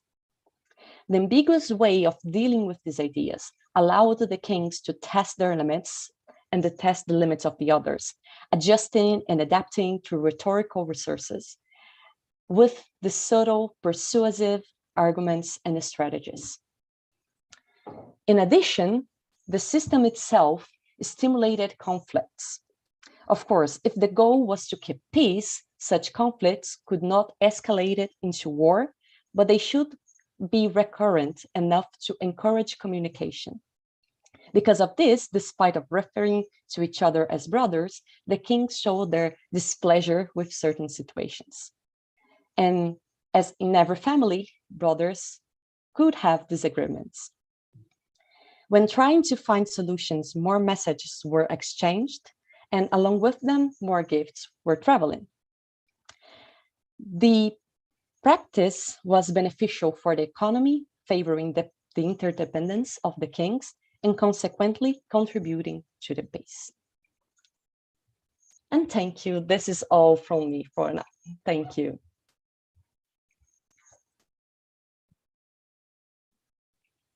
Thank you so much, Priscilla. Sorry, I had to wait for my camera to finish loading. That was wonderful. And I have to say, on a personal note, the Amarna period is one of my favorite historical periods. So I greatly enjoyed hearing about that. While we wait and see if there are any audience questions, can you maybe talk a little about the network theory analysis that I believe you were using to express the relationships between those different kingdoms? Yeah, sure. So this network analysis is basically collecting all data, all information from the source, in this case, the letters.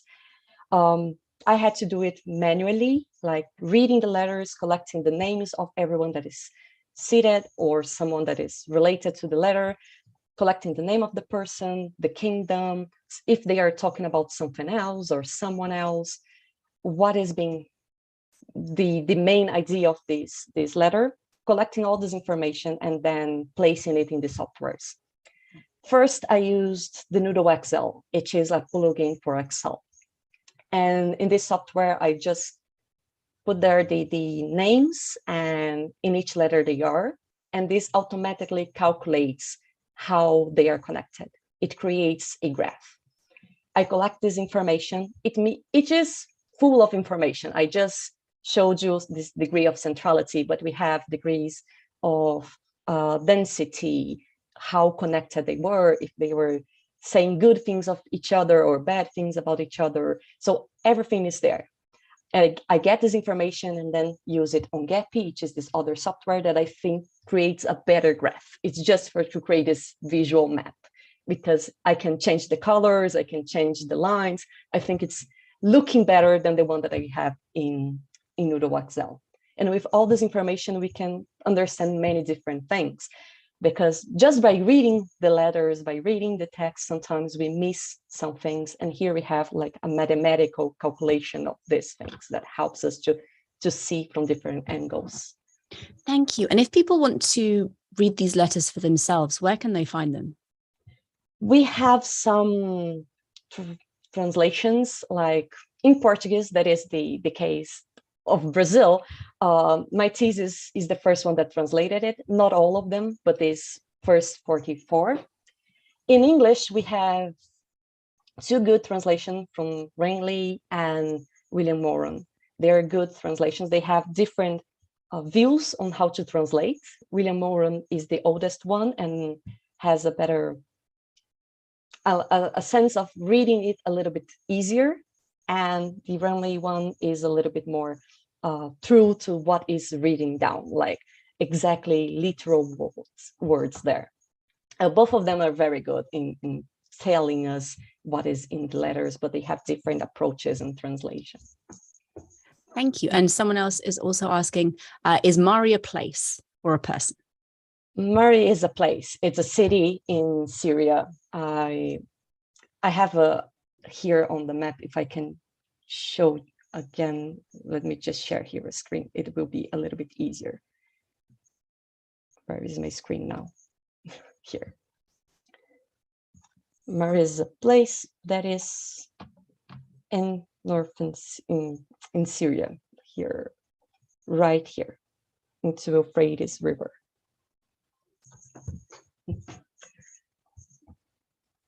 So the name of these documents are related to the place in which they are found. Like they were found in Ebla, they are found in Mari, they are found in Amarna. That's why I call it like this. Okay. Thank you. And one more question before we head off to our final presenter of the day. You said that Assyria was one of the most mentioned in the letters, in spite of only having two. Do these mentions show some kind of concern about their rise to power and the relevant power balance in the era? Yeah. So in terms of numbers, they are not mentioned a lot, but as they have less letters, as they appear in some others, they are very relevant. The main people talking about Assyria would be Babylon. as Assyria was once part of Mitanni and Babylonia, and once Assyria was trying to become this independent kingdom and create their hegemony in the area, Babylon would go to Egypt, send a message to Egypt saying, well, they are not independent, they are part of our kingdom, do not answer, do not engage with them. And then they continue to engage with Egypt. So it shows us how Assyria is ascending into power and in creating its own name at this point. Thank you. We do not have any more questions for you, so I will let you go, but thank you again. This was a really interesting presentation. Thank you all. Thank you for the opportunity. Bye-bye. Goodbye. Our next presenter is Jace Short. Jace is a PhD student in ancient philosophy at the New School for Social Research. His focus has been on the pre-Socratics and Plato, with adjacent interest in the broad genre of the fantastic, from ancient mythic poetry to contemporary law and film. Although Jace is an academic, he has long engaged in public outreach by way of activism, including environmental, anti-racist, union, anti-war, and so on, and in this regard has focused almost entirely on public education. He is a single dad to a beautiful 7-year-old child, and relaying lessons from the ancient world to them has been a powerful force in shaping how he thinks about the accessibility of research. Education as an egalitarian project for helping us to live better lives as individuals and as a social whole is central to who he is and what he does. Today, he will be presenting The Open Maw of the God King, the tragedy of Kronos and its statues as political critique in Antiquity. Not statues, status as political critique in Antiquity. I'm sorry, Jace. After I've made, oh, hang on, there we go. After I've made such a mess of introducing you, I'm just going to go away and leave you to it. Okay, I haven't done this screen sharing thing, though I hopped on a little early in anticipation of doing that. You should be able to just press the green button at the bottom and green select. Button? Yep. Okay. We can start right. Let's see. Sorry, just one. No, you're fine. For people watching, this will be our final presentation of the day. If you have questions for Jace, please make sure you put them in the chat. And following his presentation, there will be a social hour. I'm not entirely sure how that works, but I think we will be given instructions in a little bit. Perfect. Okay. Yep. So are we good? Can everybody hear me all right? Yes. Yeah, you're great. Okay, so the title of my presentation is The Open Maw of the God King, and it is about Kronos as a figure in particularly archaic and classical Greek antiquity, though there will be some mentions of Saturn and Saturnalia and developments afterwards. But I'm going to just jump on in here with the first slide. Okay. So this is a very famous image. I'm sure that a lot of people are familiar with. It's Saturn devouring his son. Let's just pretend it says Kronos for our purposes, because it's, depicting more or less the same thing. So this is part of Goya's Black series, privately produced on the walls of the Quinto del Sordo, where he had retreated basically in frustration and a sense of gloom and doom, cynicism about the prospects for a Republican Spain. There had been, years of war, the Peninsula War. There had been Spanish troops fighting on behalf, French troops fighting on behalf of the Republican efforts, but they, nonetheless, they had carried out a number of atrocities, and he had sort of done a lot of protest by doing artworks that depicted the horrors of these atrocities on both sides. And all of the work that he did at this time, he focused on he thought of it as just for himself. This was not for anyone else. And a lot of the work was damaged and so forth when it was removed from the walls in order to be displayed later. Nonetheless, one of the things that his most striking image was this. We see Saturn or Kronos sort of cowering in a dark space where there's, the way the light hits him, it's like a like someone's holding a torch or something, and he's being caught, and his eyes are wide. He sees that he's caught, and I think there's something significant to that imagery, and that imagery stuck out. It wasn't just Goya who called upon it, though I think this is the most salient example. But it all kind of came back to this image of Kronos, or Saturn, devouring his children. And in this version, you can see it's very gruesome, and Kronos is sort of the figure of the counter-revolution. But as we'll see, Kronos is a little bit more complicated as we go back to the Archaic period. So who are we talking about here? Saturn, Kronos. First, we should understand that this is in this early period, the Archaic period, not to be confused with Chronos, like time, okay?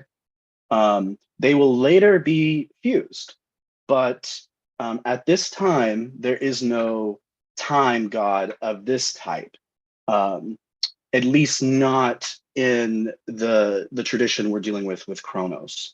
It gets a little complicated because it's actually in the classical period that the fusion begins, but nonetheless.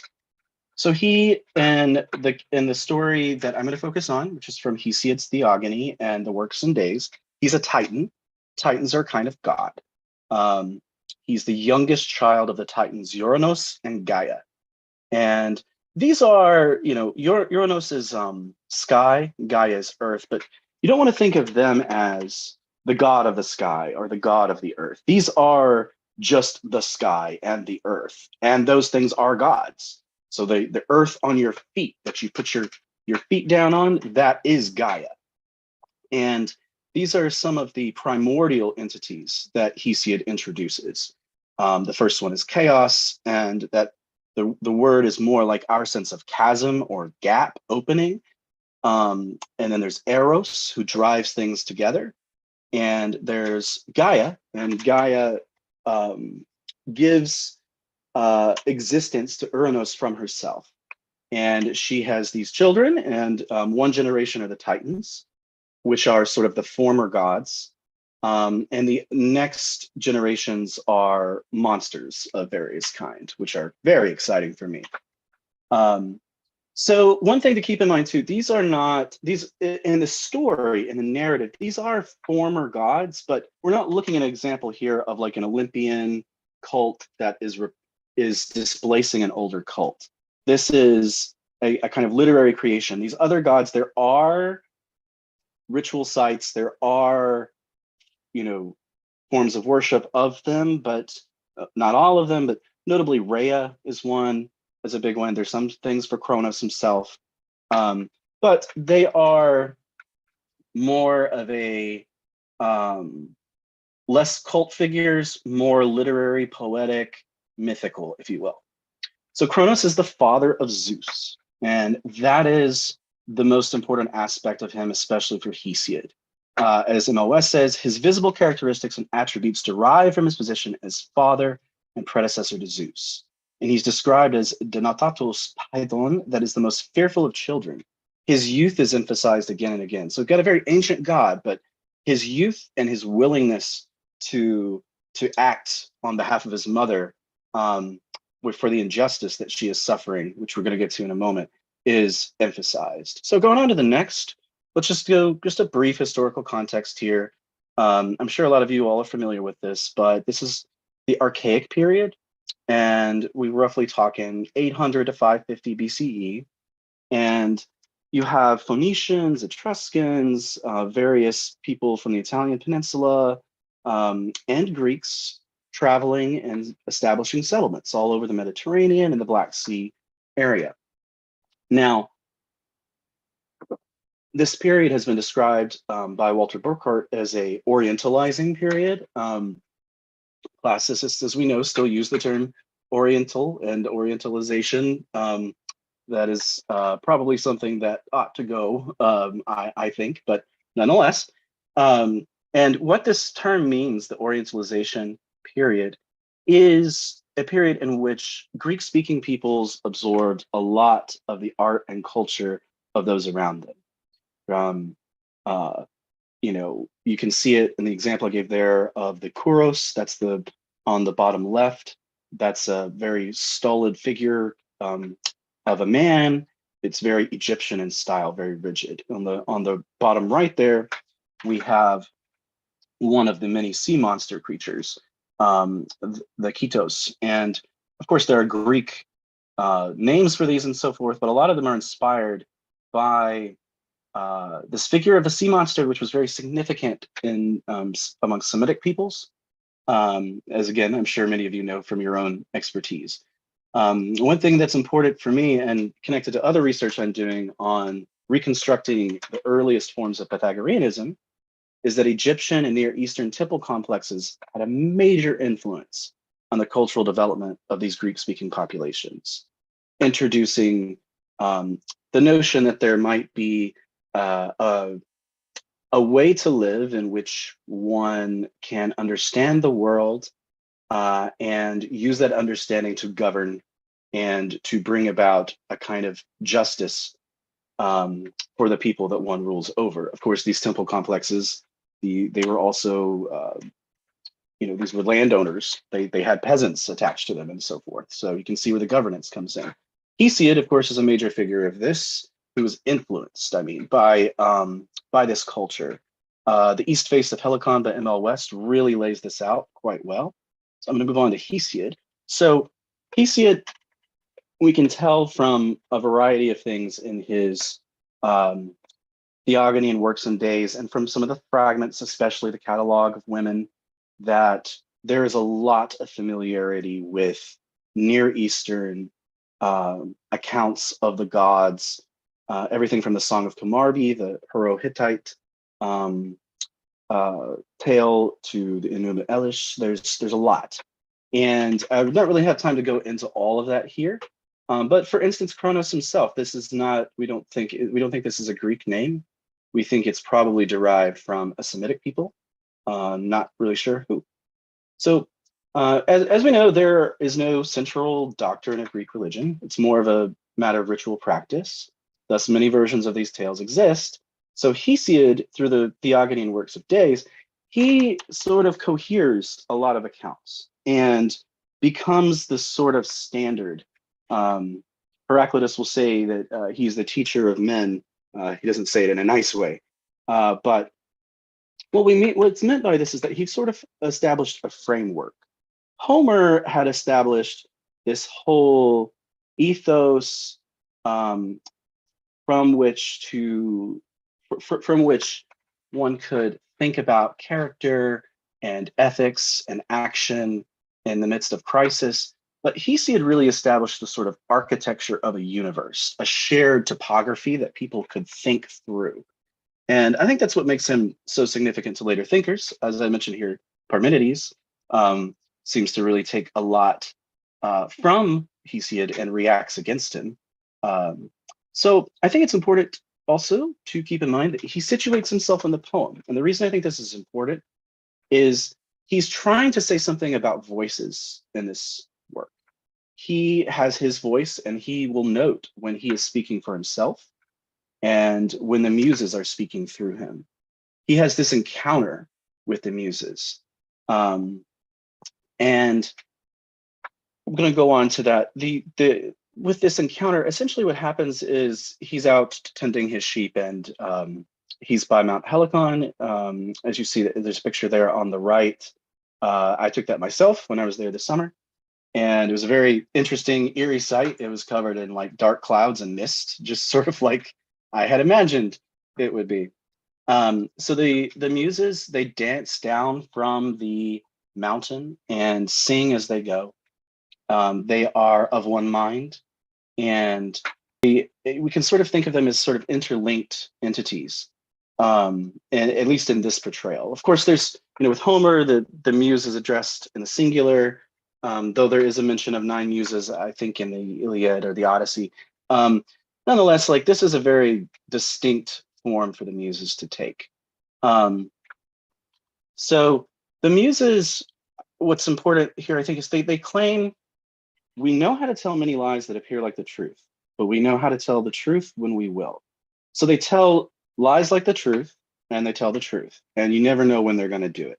And this kind of initiates this theme of doubling that I'm going to go to here next. So just some examples of the doubling. We've got the muses, like I said.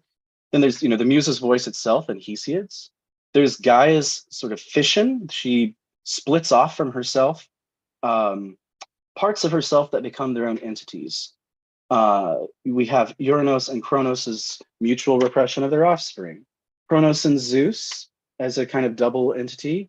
The Titans and the Olympians as double entities. The Golden Age egalitarian paradise and the post-Golden Age period. The two strifes, that's very significant at the beginning of Works and Days. Hesiod essentially says the muses were not telling the truth, and there's a second strife. And it kind of, that centers his entire narrative. We have the two poems, the Theogony and the Works and Days, which I agree with a lot of scholars like Jenny Strauss-Clay who think that these must be looked at as a singular whole. You can't really separate them from each other. We have the Kronos swallowing his offspring and Zeus's swallowing of Metis, and on and on and on. I could just keep on listening and forever. But what I think is really key about this notion of doubling for Hesiod is that anything that we encounter, there is a potential doubled version of it. And that doubled version or variant could speak to us much more than something that's really put on the surface. And here I'm meaning specifically that we are inheriting a tradition that typically reads the Theogony as a tale of Zeus the hero, who established the order of justice.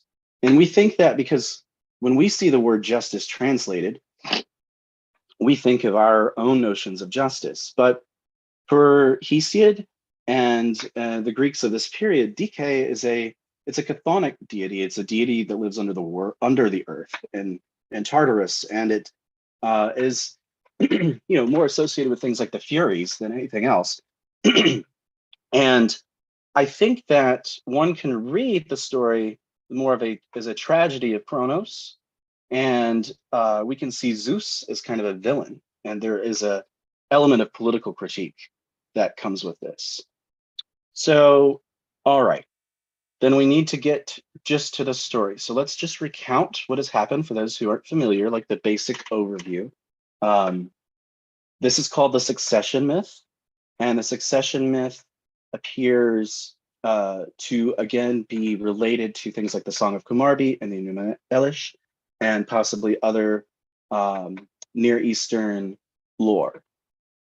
So the first thing that happens is that Uranus and Gaia have children, but the Uranus is driven by Eros.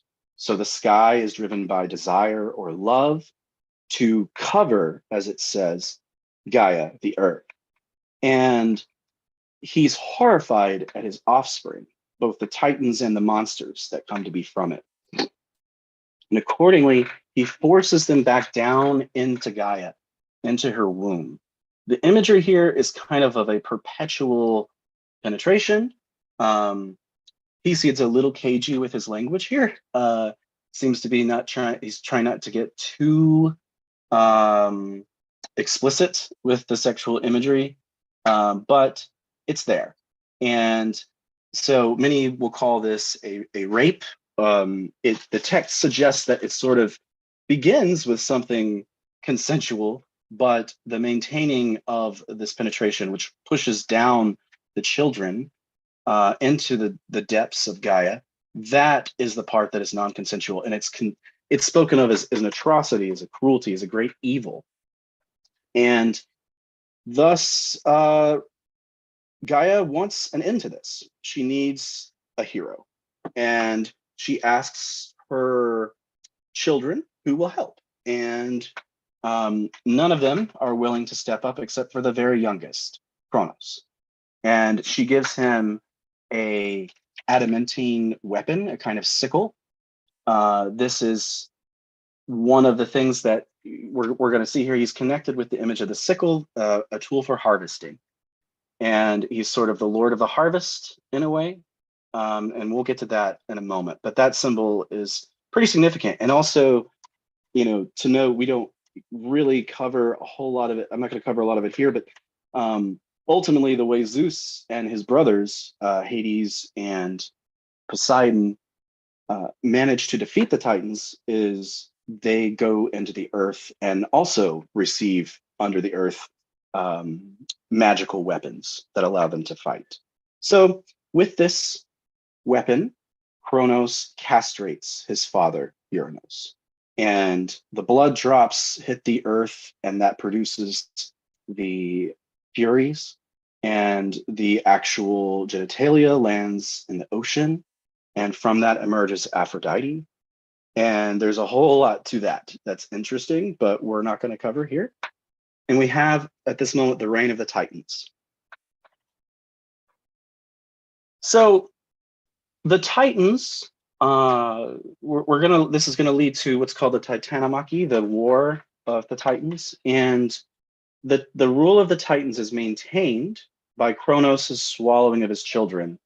Crucially, I would say swallowing them whole, unlike the image we saw from Goya at the beginning. I think this is a kind of imagery that their powers are latent and undifferentiated within their father.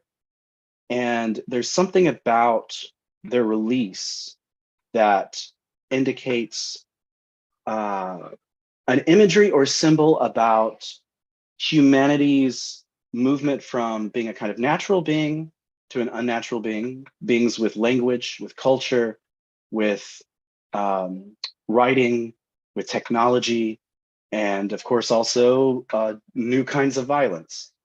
And Kronos, he does this because he learns from Uranus and Gaia that one of his children will be his undoing. So it's one of these typical examples of in Greek myth of someone hears their fate and they want to avoid it, and in trying to avoid it, they pretty much cause it.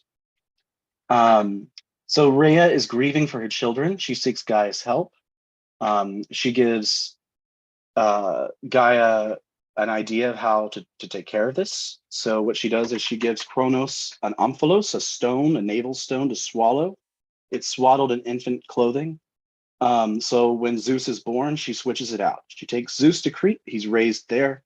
He grows up quickly and prepares his vengeance on behalf of his mother, Rhea. He gains poison from the Titan Metis, who, for whatever reason, seems to also be unhappy with the Titan regime. And Metis, keep in mind, will be the sort of mother, not mother of Athena. Her name means like wisdom or insight, intuition. And once Kronos is tricked into swallowing this poison, he throws up his children. Then the Olympian gods emerge and they battle with the Titans.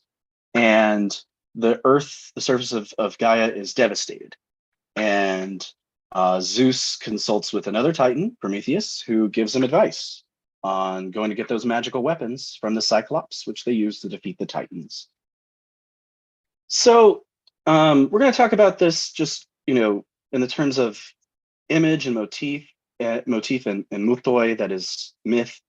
What I think we've got going on here is a kind of symbol that is etched into these tales of political critique. One that can on the surface look like a celebration of ruling powers, but is to any discerning listener in this case, or reader in our cases, you can see that there's more going on. And the more that's going on can really be explained. I'm going to go ahead and skip a few here, just go on to this one. Can be explained by the practice of the Chronia. The Chronia was a festival, and it was held at a certain time in Attica and a certain time in Ionia. But what's important for us, we can connect it to Saturnalia and medieval festivals.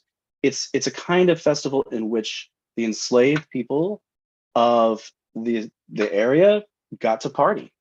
And often their masters would wear the clothing of servants and slaves, and the enslaved people would wear clothing of royalty and present themselves as sort of kings and aristocrats and rulers. There's a whole lot of imagery here of uncrowning and travesty and thrashing. And how is this all connected to Kronos? Well, Kronos was thought to be the ruler, the god who ruled the golden age. That was a time of paradise. And this is an image that seems to come from Near Eastern notions of paradise. It's completely egalitarian. It's there's a kind of immediacy in which nature just produces what people need spontaneously without any need for technology or knowledge. And this is disrupted and overcome. First, with the Titanomachy, it causes so much destruction, wiping out this first generation of humans. But also what comes after, as detailed in the works and days, is a new regime in which Zeus is not the best or kindliest ruler. Prometheus makes an effort to work around this, and he's punished in perpetuity for it. And basically Zeus, he takes this second strife that I mentioned earlier, and it says he sets it into the roots of the earth so that humans must struggle to live. And the whole imagery here is that after this initial period, there now must be struggle to live. Life is now hellish and difficult. And there's a yearning for that pre-class, pre-Zeus reign, pre-Olympian period that's expressed through the Chronia. And I think we got to ask ourselves, what does it mean to institute collective rituals that symbolize a kind of social revolution? We know from various sources that the celebrations of the Chronia were often a problem for city leaders. There was a lot of repression of it over time. For instance, the whole month was called the Chronion, I think, and then it was changed in Attica. So there's a lot of research to be done here that I am very interested in. There's a lot of things to be connected to Saturnalia, to medieval expressions of this. I haven't even mentioned Mikhail Bakhtin's Rabelais in His World, which really details this as a kind of medieval thing. These festivals, these rituals are about equality and about the protest of people against the conditions of their lives. They want to enjoy themselves. They want to enjoy one another. They want equality. They want rulers to be laid low. And I think in the image of Kronos as this hero who saved his mother, and then ruler of this happy egalitarian age who's then overthrown, and then what comes after is this startling inequality and suffering. I think that this shows us that there's a kind of cultural resonance that we see in possibly with other Near Eastern peoples who had similar succession myth tales, with a notion of our conditions are not natural or fair, and that they will one day change, and we yearn for them to change. That sounds very simple, but I think there's a lot to be unpacked there. I'm going to leave it at that so we have some time for questions. And I guess I need to end this screen sharing. Let's see here. Stop share. Yeah, there you go. Yeah, got it. Okay. Thank you very much, Jace. That was really interesting. We don't have a lot of audience questions, but we do have one that they say is possibly off topic, so do your best. We see in the Greco-Roman novels many instances of the upper social strata being brought into slavery and serfdom via capture by pirates and human trafficking. Asking you, they say, to irresponsibly speculate, do you think there's a similar cultural resonance with the audiences of these novels, many of whom would be freed slaves, but also upper status people? Yeah, I do. I think that there's a lot of people who go through life in the ancient world who maybe at some point in their life were enslaved, and then they're not. And they carry with them a strong sense of like, I don't want to be a part of that anymore. And it's a travesty.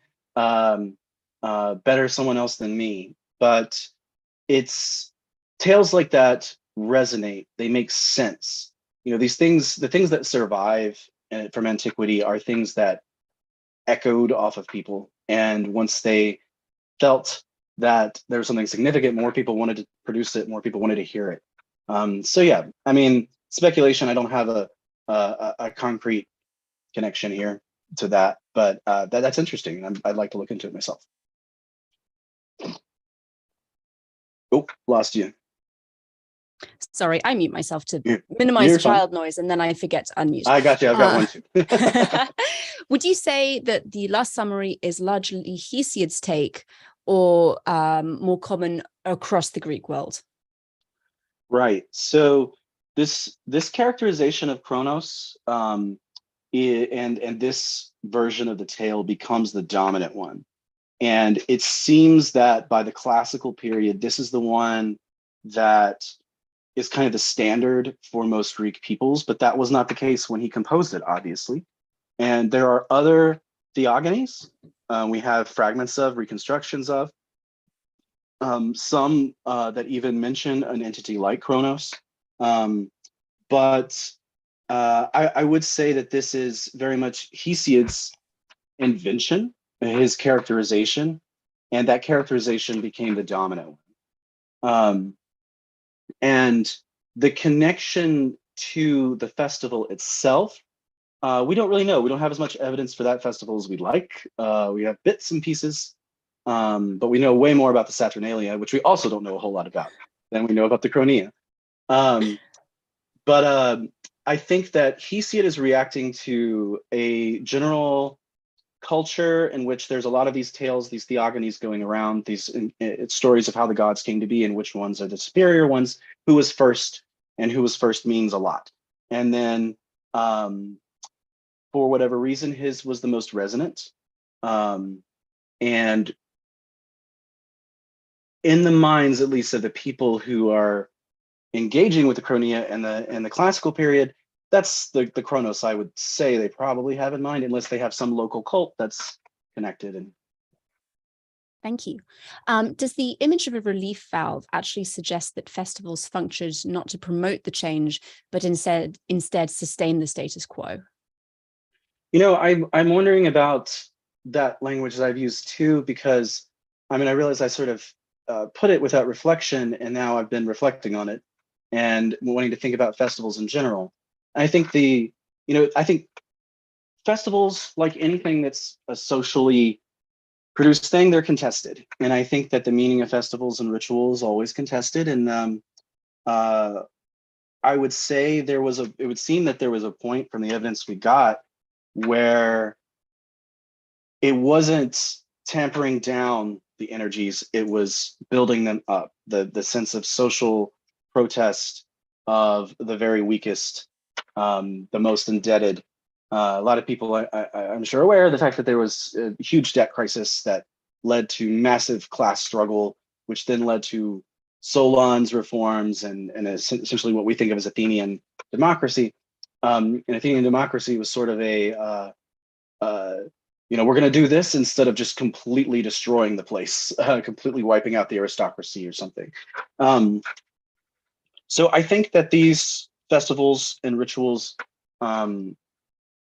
likely, the intention is not to promote, it is to release. I think it is to find ways to salve the wounds of the everyday life, to find a way to break up that everyday routine and make it acceptable. Oh, muted again. It's been a long day. Yeah, sure. We have one final question, and then I have a couple of announcements to make before we wrap up. Someone is asking or stating more that ancient Greece was splintered, not like a unified country that we see today, but more of a collection of cities. Is that correct? That is absolutely correct. And that's why I tried to say Greek speakers, because also we import notions of ethnicity and race from the 20th or 19th and 20th century into the ancient world, and it's totally illegitimate. So if a Greek is someone who speaks Greek in the ancient world, and if you don't speak Greek, you speak bar, hence barbarian. That was their idea. And so the archaic period, this is when we're seeing the beginning of the city-state formation.